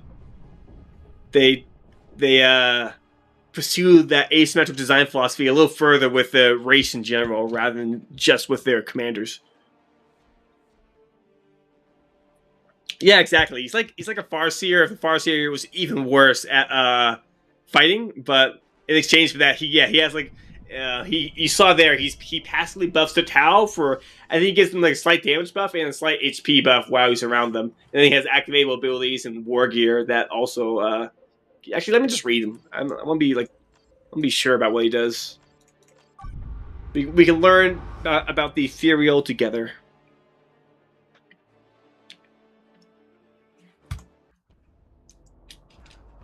So you see here, like, he's giving them health, and I believe damage as well, just by staying next to them. So I get away from them, they lose HP. And so when I get close to them, right, you can see him get a yellow buff around them. I was about to say, so I thought there was a blue buff around them too. So there's this ability here, Unifying Mantra. It enhances his passive aura. Gives him damage resist. So if I click it, you can see him have a bit of a blue buff here. So I guess this is like a channel ability. It gives Tau around him damage resist. Pretty good. Then he has things like this, which is like, you know, gives him suppression ability towards units coming at him. Kind of a melee counter there. This increases the movement speed.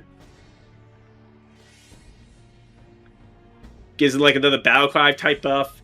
All of these abilities, they're not unique or exclusive of me, so you can get literally every one of these invocations. One's like, you know, tanky, one is speed, one is range. This one's damage resistance in exchange for not being able to move. Interesting.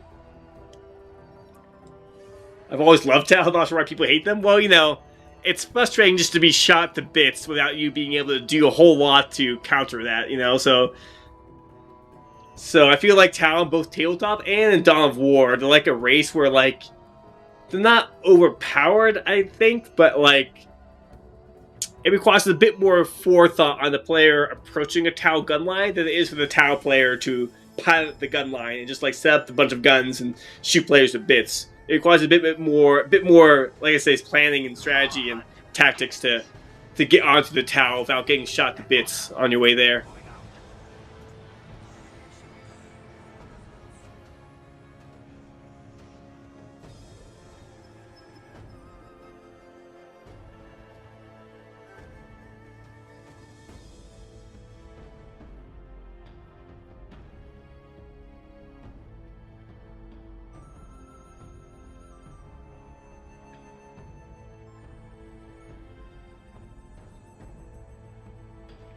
Force expansion protocols rescinded. Kind of reading some of his other things here. He has 2 tier 3 war gear. That's interesting. He has no tier 2 war gear, it's all tier 1, and then 2 tier 3 war gear. That's cool, I guess.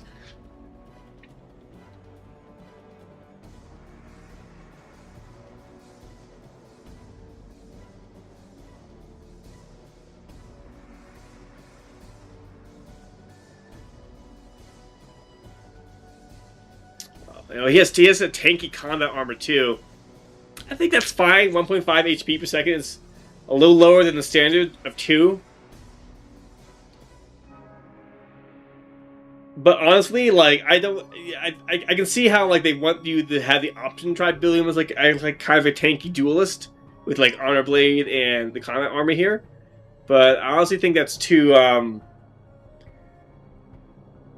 he's leaning a little bit too close to like the Farseer's territory. That I'd rather he just lean more heavily into just being a support bot than having. You know, I guess this is fine having a little option. It's fine. It's fine. I just think he's had like a little less HP. Like his passive buffs are strong. They are strong. I don't think they were powered, but I think to give you a little bit more counterplay to counteract his buffing bullshit, he needs to be like a little weaker so you can try sniping the ethereal and punish ethereal players who are too far up. So therefore I think the ethereal should be, to be safer, he should be like behind his Tau a little bit like that. But most of the time he's like tanky enough that you can just kind of keep him in the middle, or how even charging to tie things up.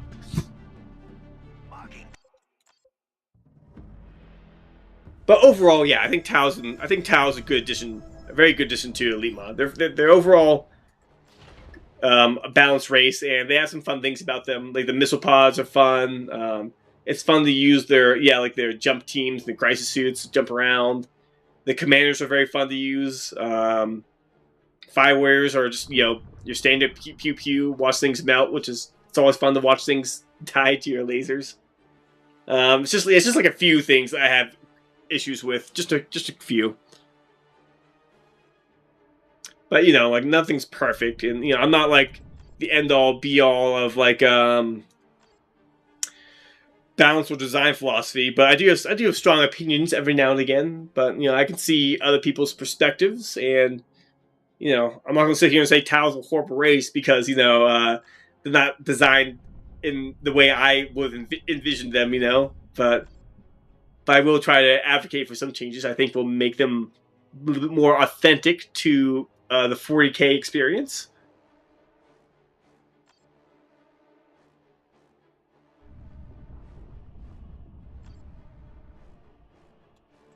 Got some orcs in the chat.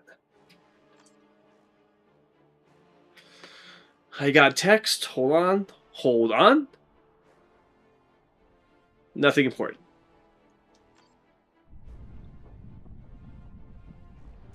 Kind of want to play 3v3 private, so I can't do that. I might play against this guy, but like I said, I don't really want to noob stomp, but maybe he's a good player. I don't recognize his name. And maybe I can look him up on the Dog for 2 Elite ladder.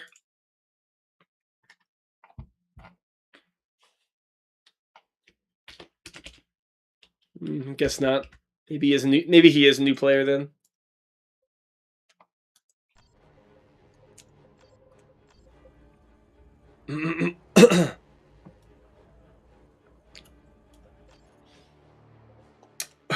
Green is best. Can I get a smork in the chat? I don't think I'm going to be playing orcs though, Dawn before. You bet your ass I'm a power armor enjoyer, alright? So It's probably gonna be Space Marines, right? Maybe Admech, because Imperial Knights are really cool in my opinion. I never really enjoyed playing a lot of the Xeno races. If this is one Xeno race, Power Armor Abuser, that's right, that's right. If this is one Xeno race I would play, I think it would be Dark Eldar. I think if Dark Eldar gets added, I might play Dark Eldar. But none of the other Xeno races particularly, like, speak to me, I guess you could say, you know, in playstyle or lore.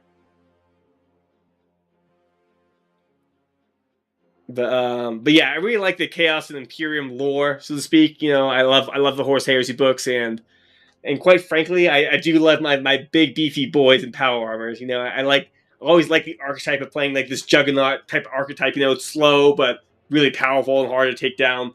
Like in League of Legends, you know, I tend to gravitate towards champions like Scion or Darius or Nasus. You know, like literally the Juggernaut or tanked archetypes they have in the game. Those are the heroes I gravitate towards and the playstyles I kind of like.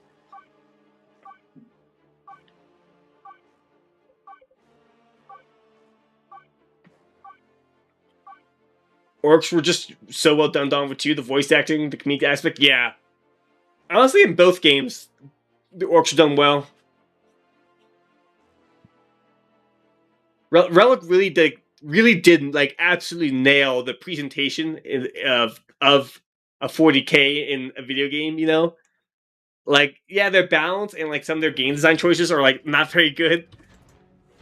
Particularly their balance, but like they really do nail like the sound design, the voice acting, the audio engineering. All of that is just like really good in Dawn of War 1 and even better in Dawn of War 2 in my opinion.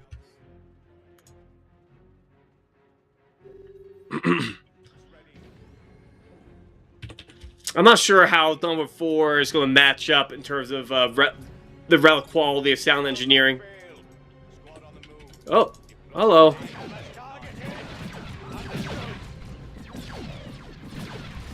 Oh, he's not in cover. Oh, well, one of them was just out of cover from a couple of them there, so he took some free hits, and I just lost 100 HP really fast. That was bad. That was a bad move by me. Now, I'm going to try to take this fight anyways, but it's going to be a little more difficult now without scouts helping me. Maybe I could punish him for taking this point, though.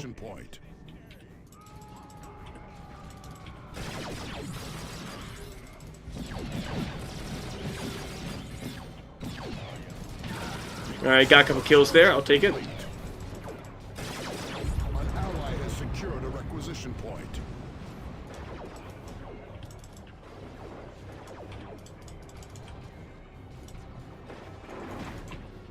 Adding support structure.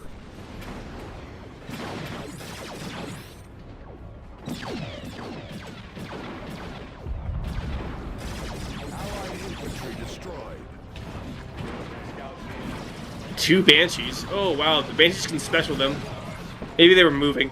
When your squads move, Dawn of War 2, they lose melee skill, which makes them more susceptible to being special attacked like that.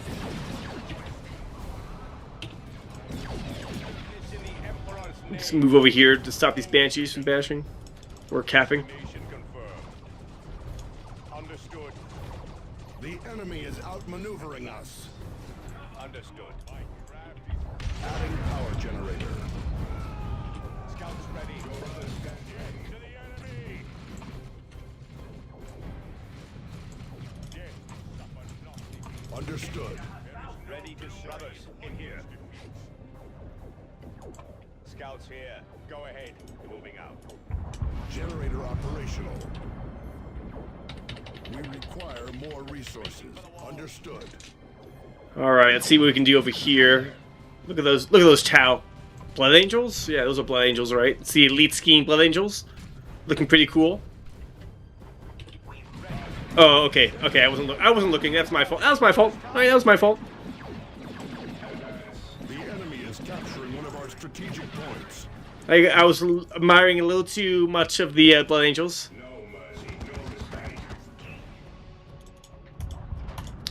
I think it's always good to reposition your... Oh, never mind. I was about to say reposition him because he's going to find a way to flank him, but here he's already concaving me too well here, so I got to back up. Understood. Yeah, Yeah, I see your concave. I see it. I see it.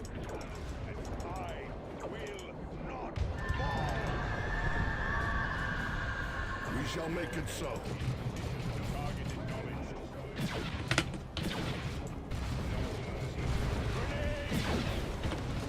Our ally is losing forces to enemy fire.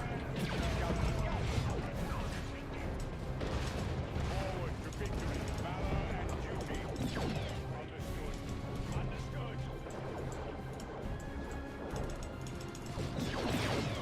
Advance.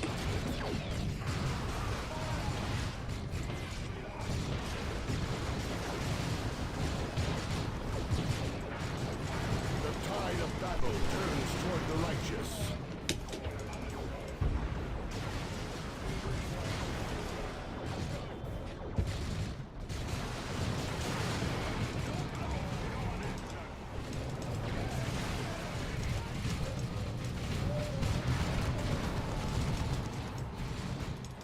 Destination confirmed. An ally has secured a requisition point. An ally has secured a power node. Secure the victory point for the chapter. Go ahead. Understood. He should have let me cap because I capture faster. But he's not getting the message. Our force commander has reached level 2.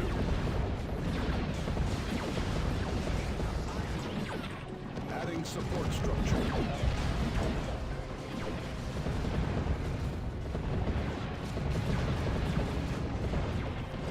An ally has taken a victory point.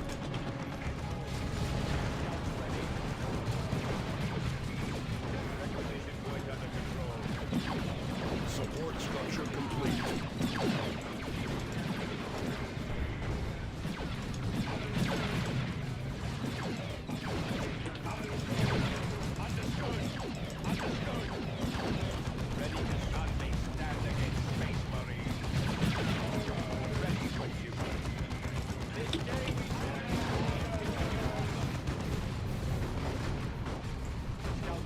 Zeal and fury Yeah. are rewarded with victory. They're getting like double gem bash. That's basically a good game. That's Dawn of War 2 for you. Yeah, Blood Angels are underrated. However, they do have their own codex. They just don't get a lot of representation in Dawn of War games because, you know, A, they all die too quick before they can add sub factions, right? And B, obviously, you know, the Dawn of War promotes like Blood Ravens or in Winter Assault Ultramarines over them. I don't think Blood Angels beyond like a couple Space Hulk games actually like feature anything. Blood Angels not yeah, that's right. But they have Blood Angels are cool, you know. I think if I was a Space Marine player in tabletop, I might play Blood Angels, you know. I think I like their lore and combat doctrine.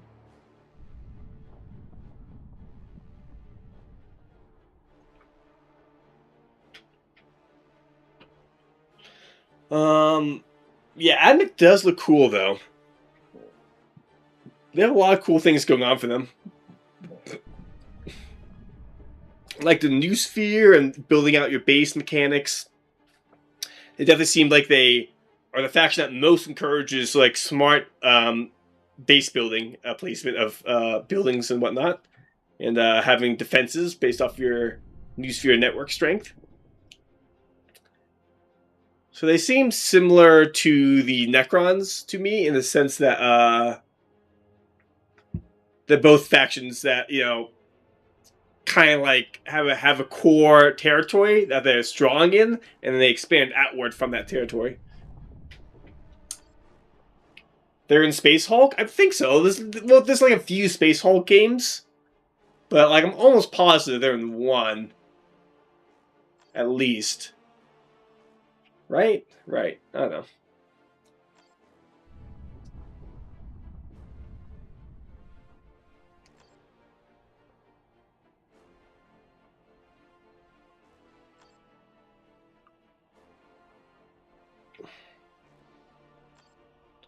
Alright, while I wait for another lobby to fill up or become available, I'll just take a peek at the Dawn of War Discord. If you want to see me chatting on Dawn of War Discord, you can find me there, giving my takes on certain designs and potential balance concerns. It's kind of like my thing. I like discussing balance. But ever since the last battle report dropped, there's not been a whole lot of new information or footage to see of Dawn of War, so the discussion has kind of been dying down over the past couple weeks.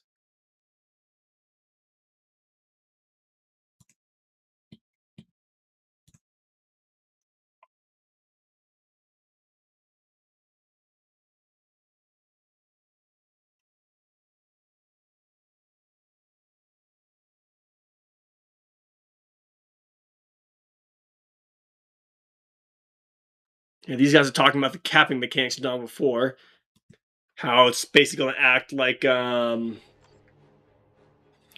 of War 3 or Company of Heroes, where you just stand on a circle and you can capture or contest it. I think it's better than Dawn of War 1, because Dawn of War 1 is particularly stupid, you know, like, there's no way to stop you from decapping it other than annihilating the entire squad. In Dawn of War 2, you can at least, like, knock them over or something. But in Dawn of War 1, like, it's, in the early game in particular, it's pretty stupid. Like, you just capture a flag, and then another unit is just going to be, like, standing right next to your squad capping to decap it, and the decapture rate is, like, twice as quick as the capture rate, so, like, it's pretty hard to stop units from decapturing a point, unless you have, like, overwhelming firepower, which is basically not possible to get early game in Dawn of War 1. Because the time to kill is just kind of slow in general in the early game, as well as, in addition to the global reinforcement Dawn of War 1, it basically makes it impossible to decisively kill off or force off the squad. You can get them to start running away, but you won't really do any meaningful damage until you have, like, a lot of firepower. It's particularly like that in Dawn of War 1, because melee doesn't even, like, work in Dawn of War 1, which is kind of contributes to how that meta operates, and the balance is, like, not great. So that's why I'm also really excited for Dawn of War 4, because the melee sync system seems like it's a great way to not only, like, make the combat and the gameplay feel more authentic to 40k, like the visceral, like, brutal fighting, but also, like, it's baking in, like, the that sort of sync combat right into the gameplay itself, as opposed to, like, Dawn of War 1 and 2, where sync kills were more like, it's more like a parallel mechanic, you know? It's like, just like a flashy thing that units do once they kill a squad, you know? And if anything, the sync kills kind of interrupt gameplay, you know? Because it takes control away from the squads. But as opposed to Dawn of War 4, like, the sync kills are like, it is literally the gameplay, you know? So the sync kill is the game, the syncing is the gameplay, right? So I think that's a really cool way to integrate that aspect of Dawn of War into a new version of the game itself. So not only are they integrating, like, the cool authentic sync kills, but it's also going to help, like, melee be more effective, right? Melee will, like in Dawn of War 2, will seem to be much more effective at pinning down units, preventing them from just cutting away too easily, like they do in Dawn of War 1.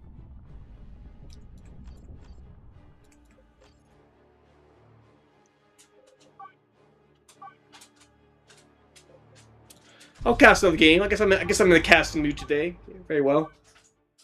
But I'll probably stop streaming soon. I'm gonna get some more water.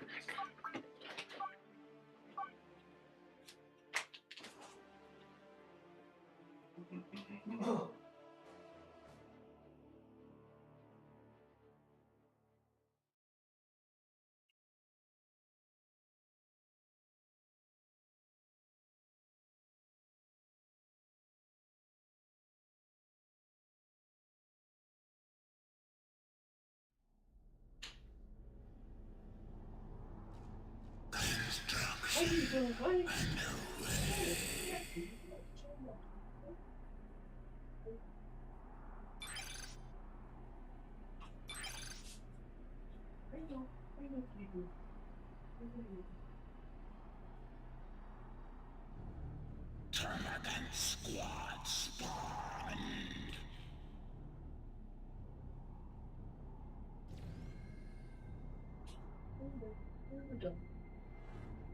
I know. Oh, you're being a good cat. Oh, you're a very good cat. Yes, you are. You're a very good cat. Beginning. Erikio13. Hi, hello.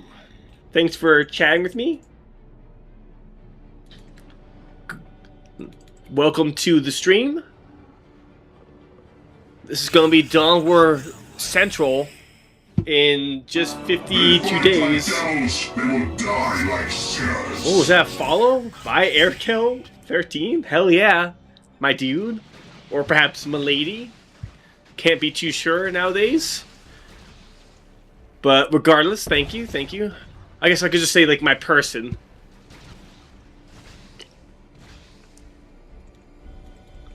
Alright, so we got Eldar versus Tyranids here. We're having an alpha. Makes tunnels that the Tyranids can use to kind of teleport between locations.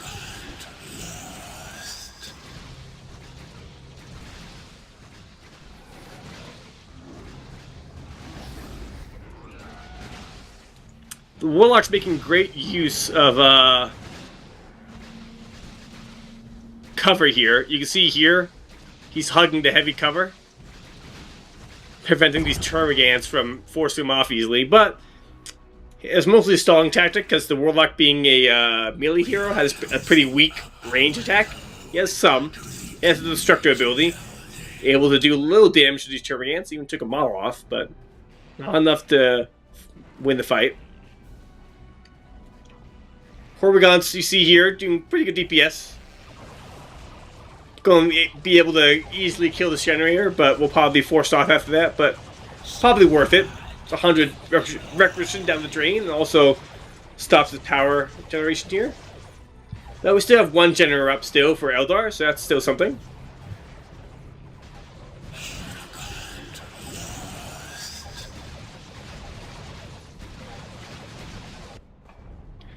Both these players, Ruthless and Eclipsia, are pretty good at this game. I don't know if either of them are like the best top tier players, but it's been a while since I've seen either of them play 1v1, so maybe they'll surprise me. Are you weighting Dawn of War 4 so high, like as I'm a man? I see. As I? Yes. Yes, I am. I'm very excited for Dawn of War 4. You know, like, I'm playing Dawn of War 2 a lot recently, mostly because I'm just hyped for Dawn of War 4. And, like, yeah, I played Dawn of War 4. I played Dawn of War 2 off and off for, like, 15 years or so now. But I'm particularly into playing some more Dawn of War at the moment, kind of like in preparation, in hype for Dawn of War 4. So, like, when Dawn of War 4 hits, I'm basically never looking back at any of the Dawn of Wars again. I might look back like, once in a while, but I really hope Dawn of War 4 will be like a new era of like Dawn of War gaming. And it's looking like it will be. They have a lot of good things about that I like.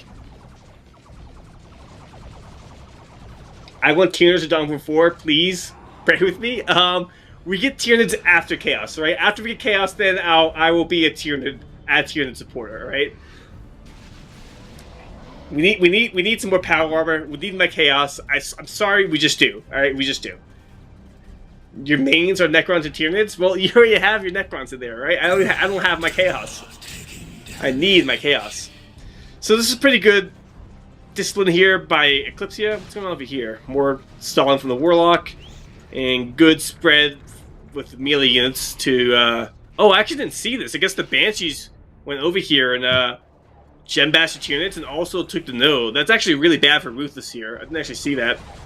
Because now, like, the power difference is huge. Oh my, like, he has enough power to go to tier 2. He just needs another minute for requisition. And Ruthless here is, like, at 0 power and getting none. So that's really bad. Basically, Ruthless has to make use of his better tier 1 army here to go gem bash, like, right now if he wants to win. Yes, all the power armor. Honestly, I think if I had to use my best guess, I would say it's Chaos and Eldar are next up. But after that, I think it's anyone's guess. Is this a replay? No, this is live. I'm spectating. I am spectating.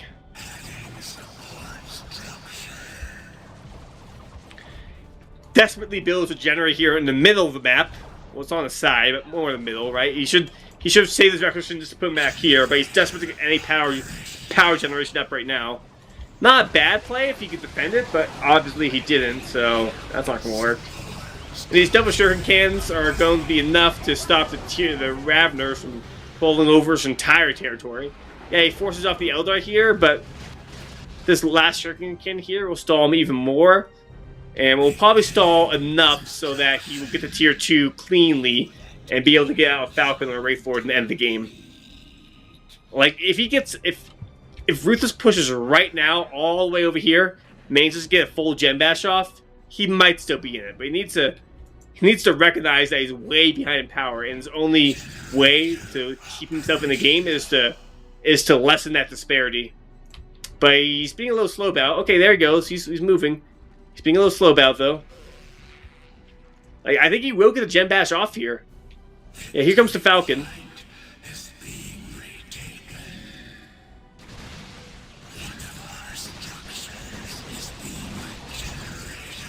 Necrons look front. Is this bronze or gold? We don't have ranks like that in Dawn of War. So, but to answer your question, this is like, you know, if you use StarCraft ranks, this is like high diamond at least, you know. I think Eclipse has been playing a lot more 1v1s recently, but Ruthless has been playing the game longer. But Ruthless, I don't think, is known for being a 1v1 player, although he does play a lot of it. Okay, I like this a lot. He's capturing the point instead of bashing, because he wants to try to use that to slingshot his power generation back to into parity with the Eldar, but I think it's a little too slow, unfortunately, because the Falcon's now out, and he's not going to be able to hold this for any amount of time, so I think it would have been better if he just did a whole Gem Bash. But instead, he moves his whole army over here to go kill the Shuriken Cannon.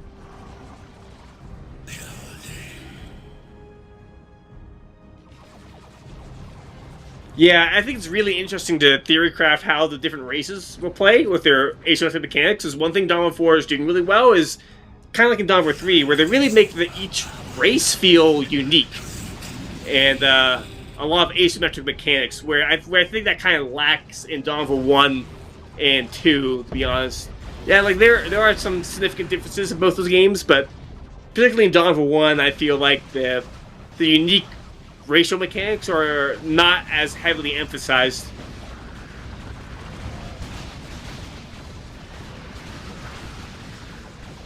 So yeah, I'm really excited, interested to see what kind of racial asymmetric mechanics they come up with for Chaos or Tyranids or anyone really. It's all really fun to think about. And I love the fact that a lot of people are already kind of thinking about what the other races might look like, because it really speaks to their solid design philosophy of making the races feel like unique and asymmetric, like I said, right? And you can kind of already tell and feel that based off the footage and things they've been saying. So I think that makes a lot of people excited to know that asymmetric aspect is there, and they're therefore excited about that. And that excitement leads them to them theory crafting what else can that sort of design philosophy look like when more content is added. And the fact that we're already talking about extra content when the game's not even out yet is like already, I think, speaks to a good sign about the potential future of Dawn of War 4. Let me adjust this camera a tad. It's not like looking down on me.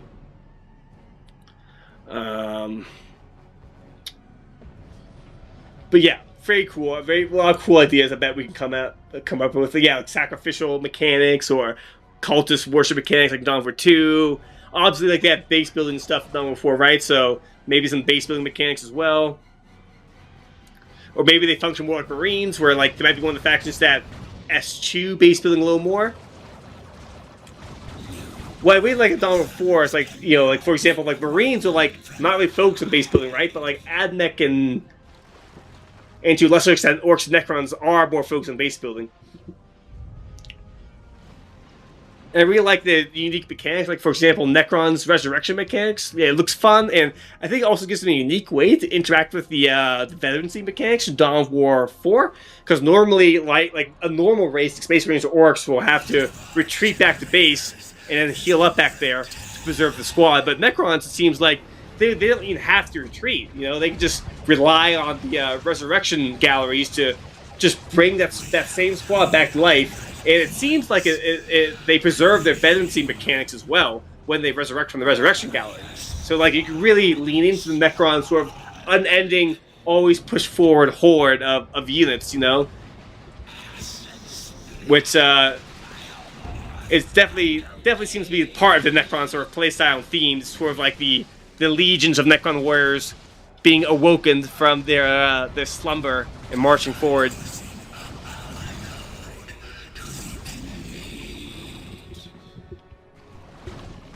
Like, why should they fear death, and why should they have to fear running away, you know? So I really like that asymmetrical design for Necrons there, and how, like, just that Resurrection Gallery mechanic itself really has a lot of implications about how Necrons will approach taking fights. Like, they like I said, they probably don't have to retreat as much as the other races. They can be more secure and just setting things forward and A-moving and trading with attrition. As well as, you know, being more aggressive with more elite squads as well, because you can probably resurrect them too.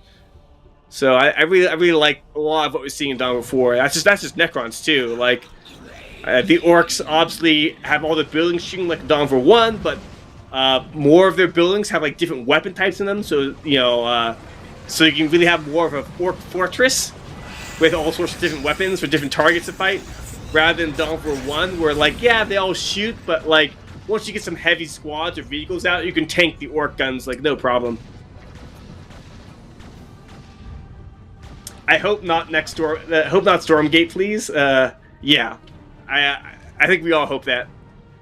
Stormgate failed pretty hard, unfortunately. Ooh, good idea by Ruthless there, but the Wraith Guard get a nice hit in before he's able to retreat. Here come the Banshees. Oh, come on. I think he could have... Actually, the Termagants don't have their upgrades by the look of it. So you can't snare them. And there's the good game. Yeah. Alright, good game. So, I don't know. I think Ruthless... After the... I guess once the commander's dying, he's, like, going to be, like, starved for any money. Like, all of his requisitions will just go to reviving his commander. And then, like, he won't have anything new to help get out versus the Eldar. And he's already losing the fight. So, yeah. I think he could have tried. His army's, like... I think strong enough to theoretically fight this, but he was losing, so yeah, good game.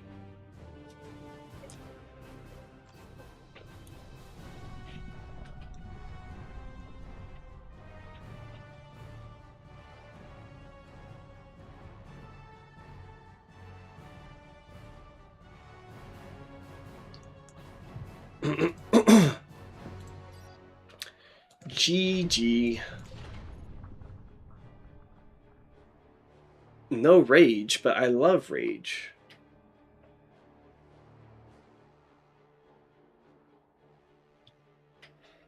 Alright, I think, like I said, I'll wait for 1 or 2 more lobbies, but I might call it soon.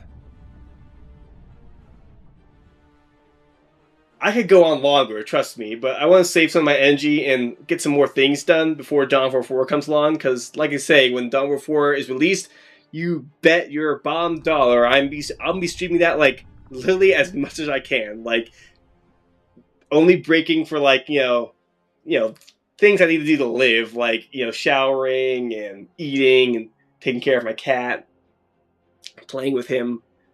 But I'll be trying, I'm gonna try to do, like, maybe, like, a 24-hour stream on the first day, you know, and just, like, really just, like, go hard streaming, like, a lot of Dawn of War 4. So, so that people can come to expect good Dawn of War 4 streams from me, and like, hey, I want to watch a good multiplayer stream, I'll just turn on Vindicare. I know he's streaming, that's going to be me. Can you play one game with your main race? You mean like a Dawn of War 2? I guess. My main race is like kind of Chaos, but also Space Marines. I don't really main one of the other anymore, but I would say Chaos and Space Marines are kind of like equally my main, but I guess I'm like a little more proficient in Chaos because like I only really play the Force Commander of Space Marines, where I tend to have more experience with the Chaos Lord and Sorcerer, giving me more of a breadth of tactics and strategies for them. Here's Fishy Moon. I might play against him, but you know, no offense, Fishy Moon. He's still like just kind of he's new to the game and still kind of learning, so he's still kind of a noob. And I don't want to noob Bash. Unfortunately, it's not like a whole lot of people playing, so like not a great lot of opportunities to get a game here. That I should just join that 3v3 quicker, but I was not quick enough. Rollin' Raw. I used to watch Dawn of War 2 replays back when I played, and I remember some of them were Vindicator's games. Yeah, hell yeah. You can even still see some of them from a decade plus ago on YouTube now, people casting the games. But yeah, you know, I was definitely very active in trying to post some of my replays and gamesreplays.org, and around Chaos Rising, I really tried to be like a competitive Dawn of War 2 gamer, you know? So glad to see I have some renown still, and some people still recognize me. I'm definitely gonna try leveraging that in Dawn of War 4. So stick around, guys. We're gonna be the premier Dawn of War 4 PvP stream. That's for sure. I want to see your build and see how you play, because I used to play Rush. What do you mean Rush? Like you used to be rushing Dawn of War 2 or 1?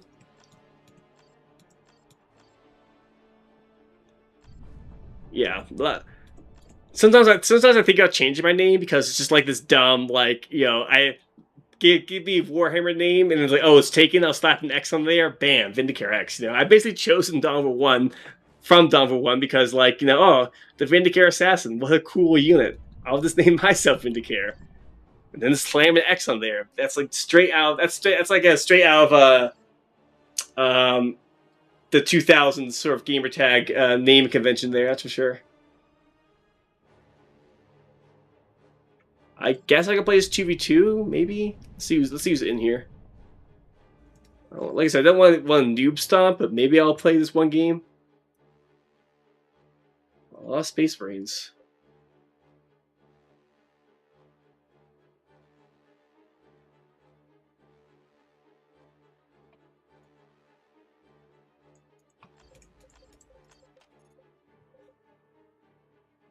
I guess I can play this 2v2.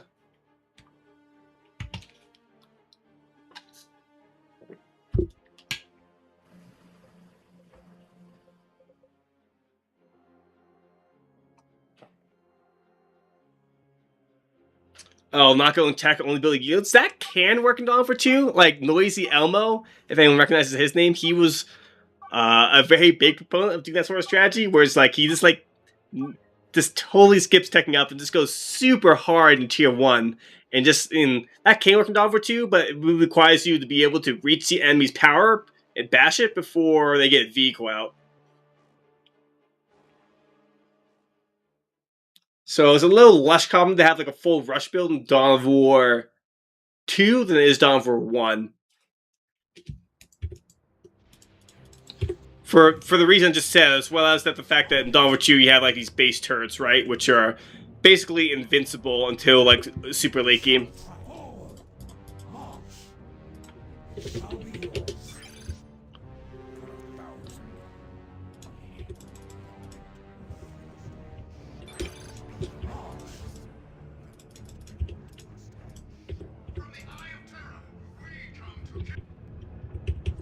I guess I could try something similar, just go like super heavy into Tier 1.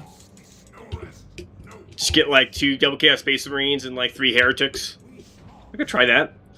Allies have taken a power node. You gotta be really aggressive to that build though. Of course, it's like a rush build, right? You gotta be aggressive and stop your opponent from out-macroing you. Your forces obey you.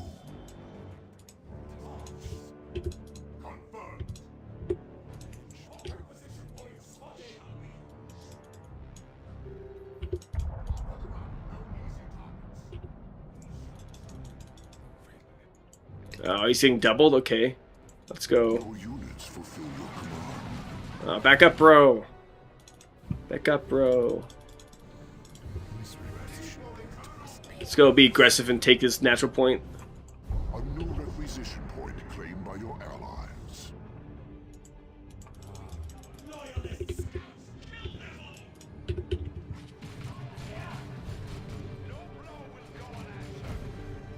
Yeah, not a good reaction by the Space Marine player here. He's going to lose the scout. And so these players aren't very good. But well, we're here anyways. We're here anyways. Fulfill your command. Look at these. Look at the XP the Scout Squad gives you. They're like a pretty weak squad, but they give an abnormal amount of XP due to the way Space Marines kind of work. Like, it's hard to bleed them, so in order for other races to maintain XP parity, they kind of have the Scouts give more XP than usual for a squad of theirs cost. Your allies have claimed a requisition point.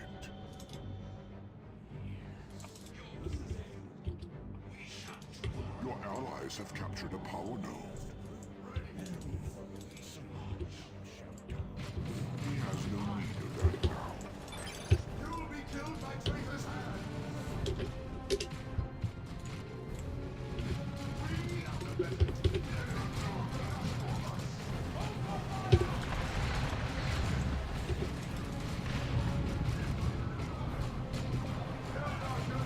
Yeah, he got one.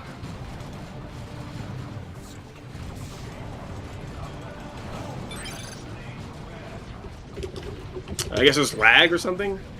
No one's retreating, which is a huge issue by these two guys. Maybe they're new. I'm guessing they're new. Come on, man, you gotta press X.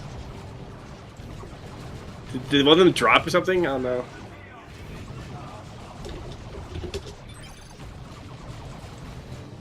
The plague champion who vexed us has met his end. So this game's already over. He just threw away his entire army because he didn't retreat anything. And the enemy Space Marine player is saying it's a terrible connection. So, yeah. Ready the incantations and prepare to master the war.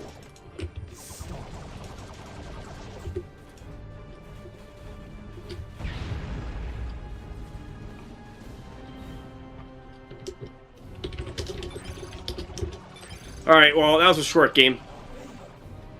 One of the enemies dropped, so I'll just leave. There's no point playing that out. It's not even like a stats to, you know, farm a win.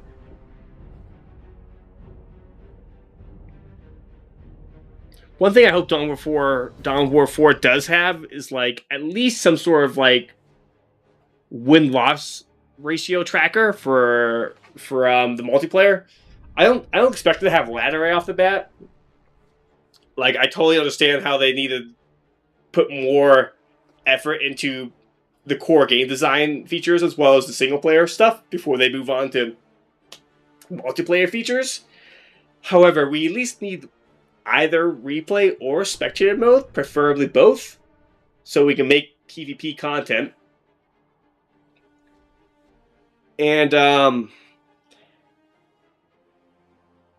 And I think it would really be helpful if we have, like I said, some sort of win-loss tracker. So we have, like, at least something we're working towards in PvP instead of just, like, it being purely just, like, you know, a custom lobby sort of feel, you know?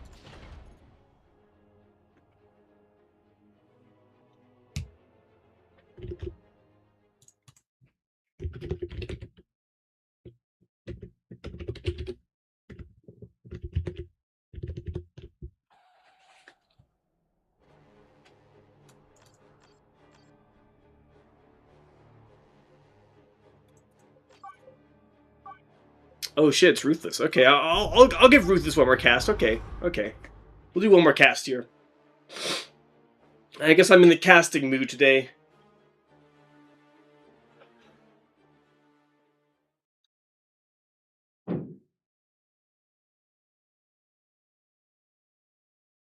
We're casting games. Alright.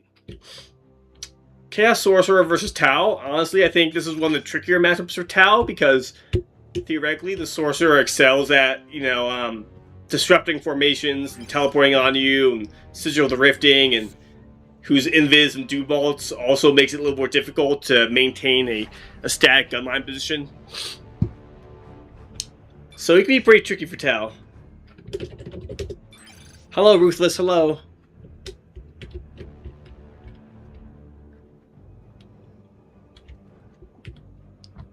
We can see here the Sorcerer has 650 HP, which is the same as the Farseer.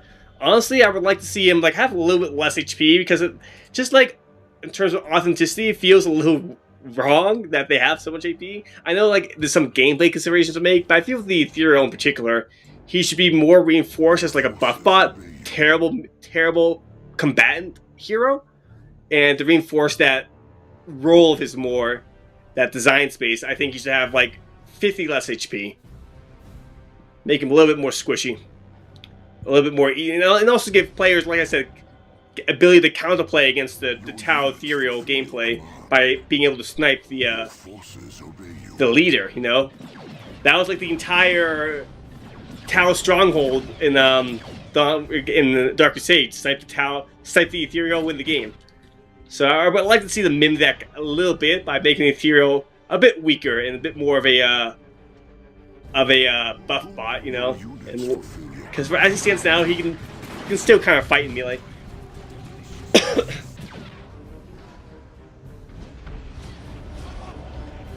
Tau are a pain in my ass. I mean, yeah, they're an annoying ace to fight. Like, I find a lot of like pure shooty factions can be pretty frustrating to fight because, like I say, it's often easier to pilot the Tau and take good fights with them by just moving your ranged units rather than Chaos here, who need to kind of like make use of shot blockers and cover and tactics to be able to cleanly get onto the Tau units without being shot to bits. Which is doing okay now. He's dancing with them. He's dancing. Both players kind of maneuvering around. The Chaos player's trying to get behind these blockers here, but the Tau player is now backing up before he gets too deep in. Okay, oh my god. It's a huge Doom Ball. Took off half HP of 3 squads. And now we got these aspiring champions here. The crew do have the Ritual Blades, though. Have 7 members alive at 4 HP, which is kind of insane. I don't know how the Tau do this. They always seem to never bleed. But the regen they get for killing heretics is quite good. Despite starting at 5 half HP, they were able to force off one aspiring champion here quite quickly. And yeah, that aspiring champion was being shot by the drone and some fire warriors, but really good performance by the crew there to not get killed by the pincer maneuver there.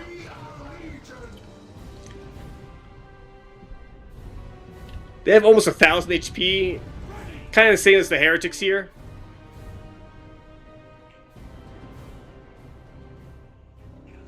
Heretics have like a bit more than 1,000 once they get all the units reinforced.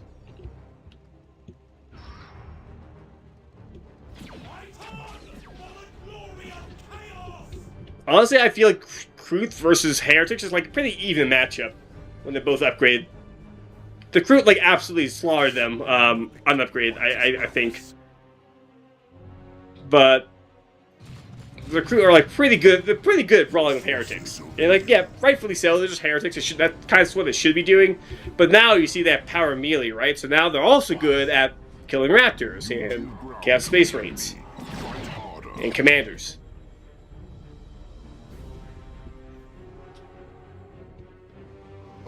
I always like IG in Dawn of War. Was fun having my masked guardsmen laser things down. Yeah. And Tau are very similar in Dawn of War 1 as well, you know, having a bunch of fire warriors just shoot the hell out of things and watch them melt. And so yeah, both Imperial Guard and Tau have similar design philosophies in terms of like they're primarily shooting races, you know. So it is pretty fun to fulfill that fantasy of just like having a masked gun line and just like shooting things before they get to you.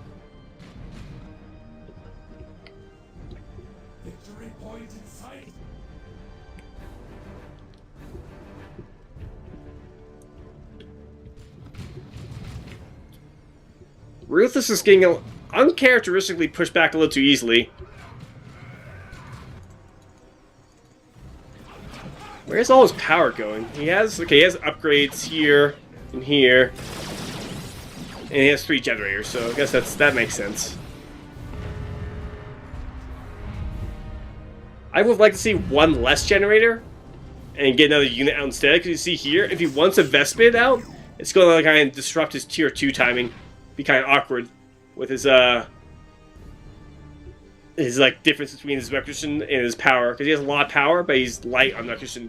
So this is kind of like a tier 2 play right here. But the problem with that is he can get a little bit outplayed in tier 1 if he doesn't have enough to hold the line. Where are the Kroot, man? Oh no, they need to be here. They need to protect your Tau from the Raptors. Like, it's like not even close. Like even if the heretics weren't capping there and just immediately fought, I feel like they wouldn't. I feel like they wouldn't stand a chance. I really should test like how Kroot fare in the 1v1 against Tau. But I need someone to test that with me. And I don't have that, so I guess I'll never know.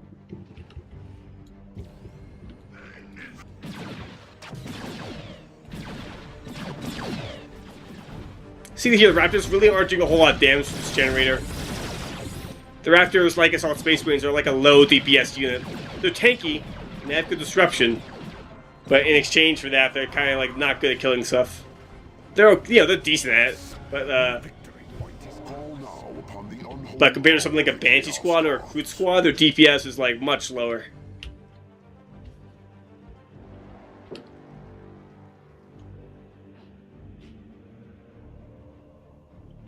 Caramel, yeah, you're not in the camera. Let me put you in the camera. There you go. Yeah, you're in the camera now. Yeah, camera. Good boy. Yes, you're a good cat. You're a good cat. You're very good. Yes, I know. He wants to play, and I've been boring and haven't played with him since this morning. I know, good boy. Oh, I know. I'm sorry. I know you're good. Yes, you're very good. You're very good. You good orange boy. Yay, orange. I kind of like this. There's actually nothing to really infiltrate here except for the Raptors, but he can kind of like what's it called? Bluff that there are units here, forcing them to respect their worship and back up.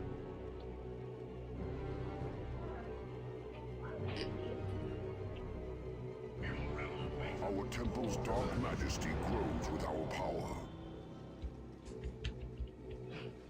We may yet triumph today. The game is kind of stabilized. And between the Teleporting Sorcerer and the Raptors, this gun drone squad is basically never going to get to do anything. He needs, like, maybe even like a second Kroot squad, honestly.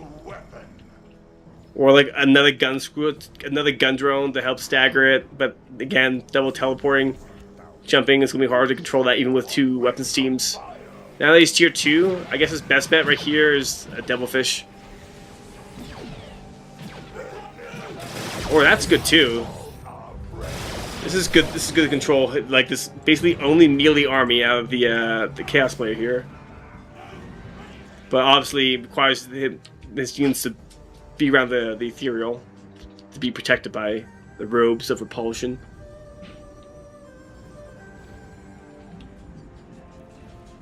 Come to Kroot. They're leaping. Yeah, I think they could kill like both these squads, honestly.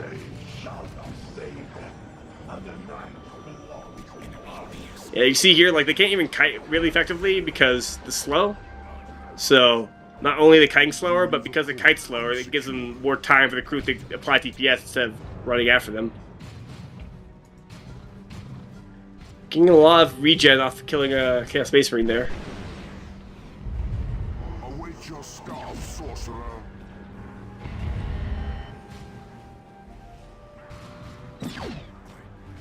Our sorcerer has reached level 2.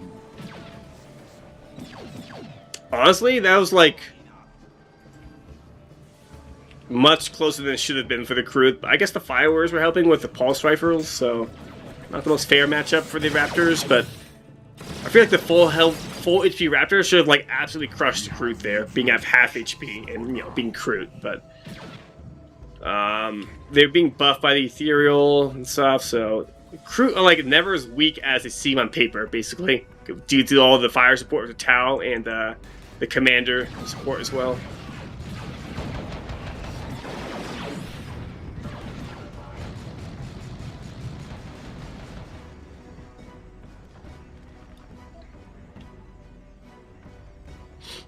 Who rises from these ranks? He's actually getting another heavy gun drone. I guess he feels like, yeah, he needs some sort of extra layer of protection from all this melee. And probably he's going to upgrade one of them to be a missile launcher.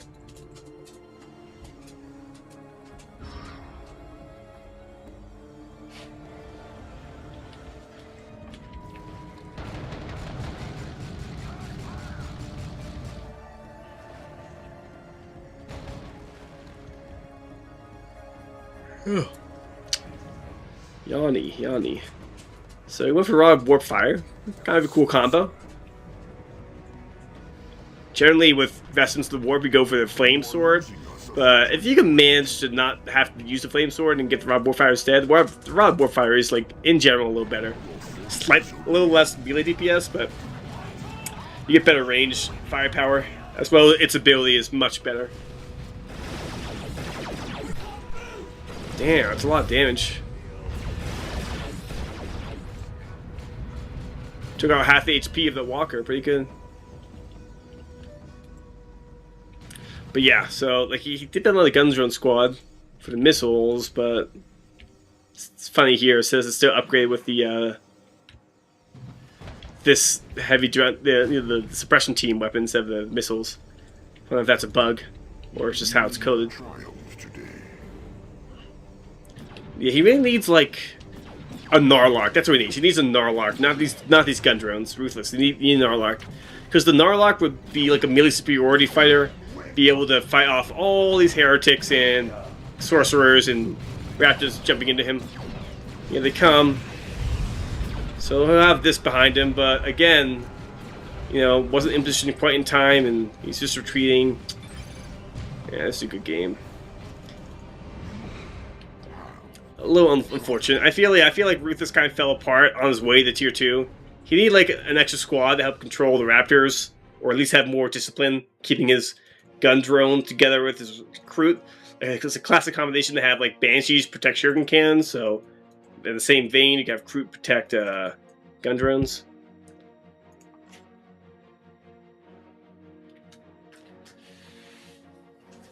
Dawn of War 2 gameplay is slow. I don't know, it could feel like that sometimes, but honestly it's actually like I feel like very lethal. And like the time to kill and the pinpoint accuracy of abilities that you need to cast can make the game feel very fast-paced. However, I do agree with you, it is kind of a clunky game. Its coding, its pathing is not great. It's a lot of like little micro tips you need to know to like avoid units from behaving in ways you don't want them to. That's pretty common in Dawn of War 2, unfortunately.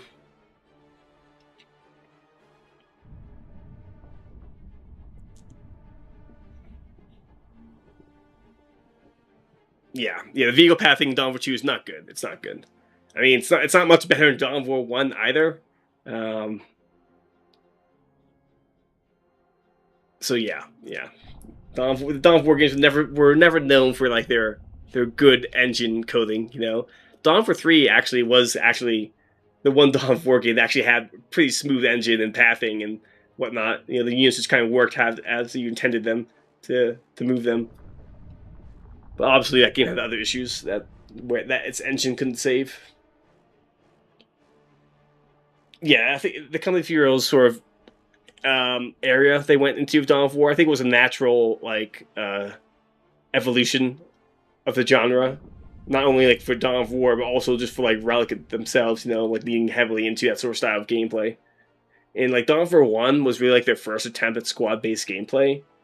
And it's a good game, but obviously I feel like the system needs more refinement. You know, there's a lot of flaws with Dawn of War 1's gameplay and mechanics that I feel like Relic kind of like polished and refined much better with Company of Heroes and Dawn of War 2.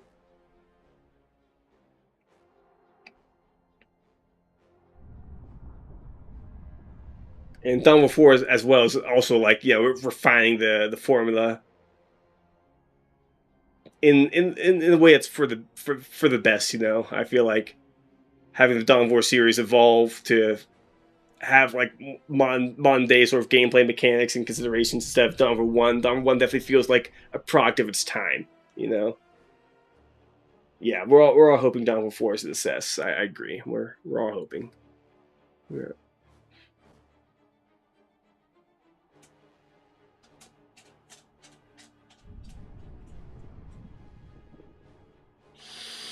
Okay, I've been streaming for a while. I'll go and take a break. It's a good place to stop. I'm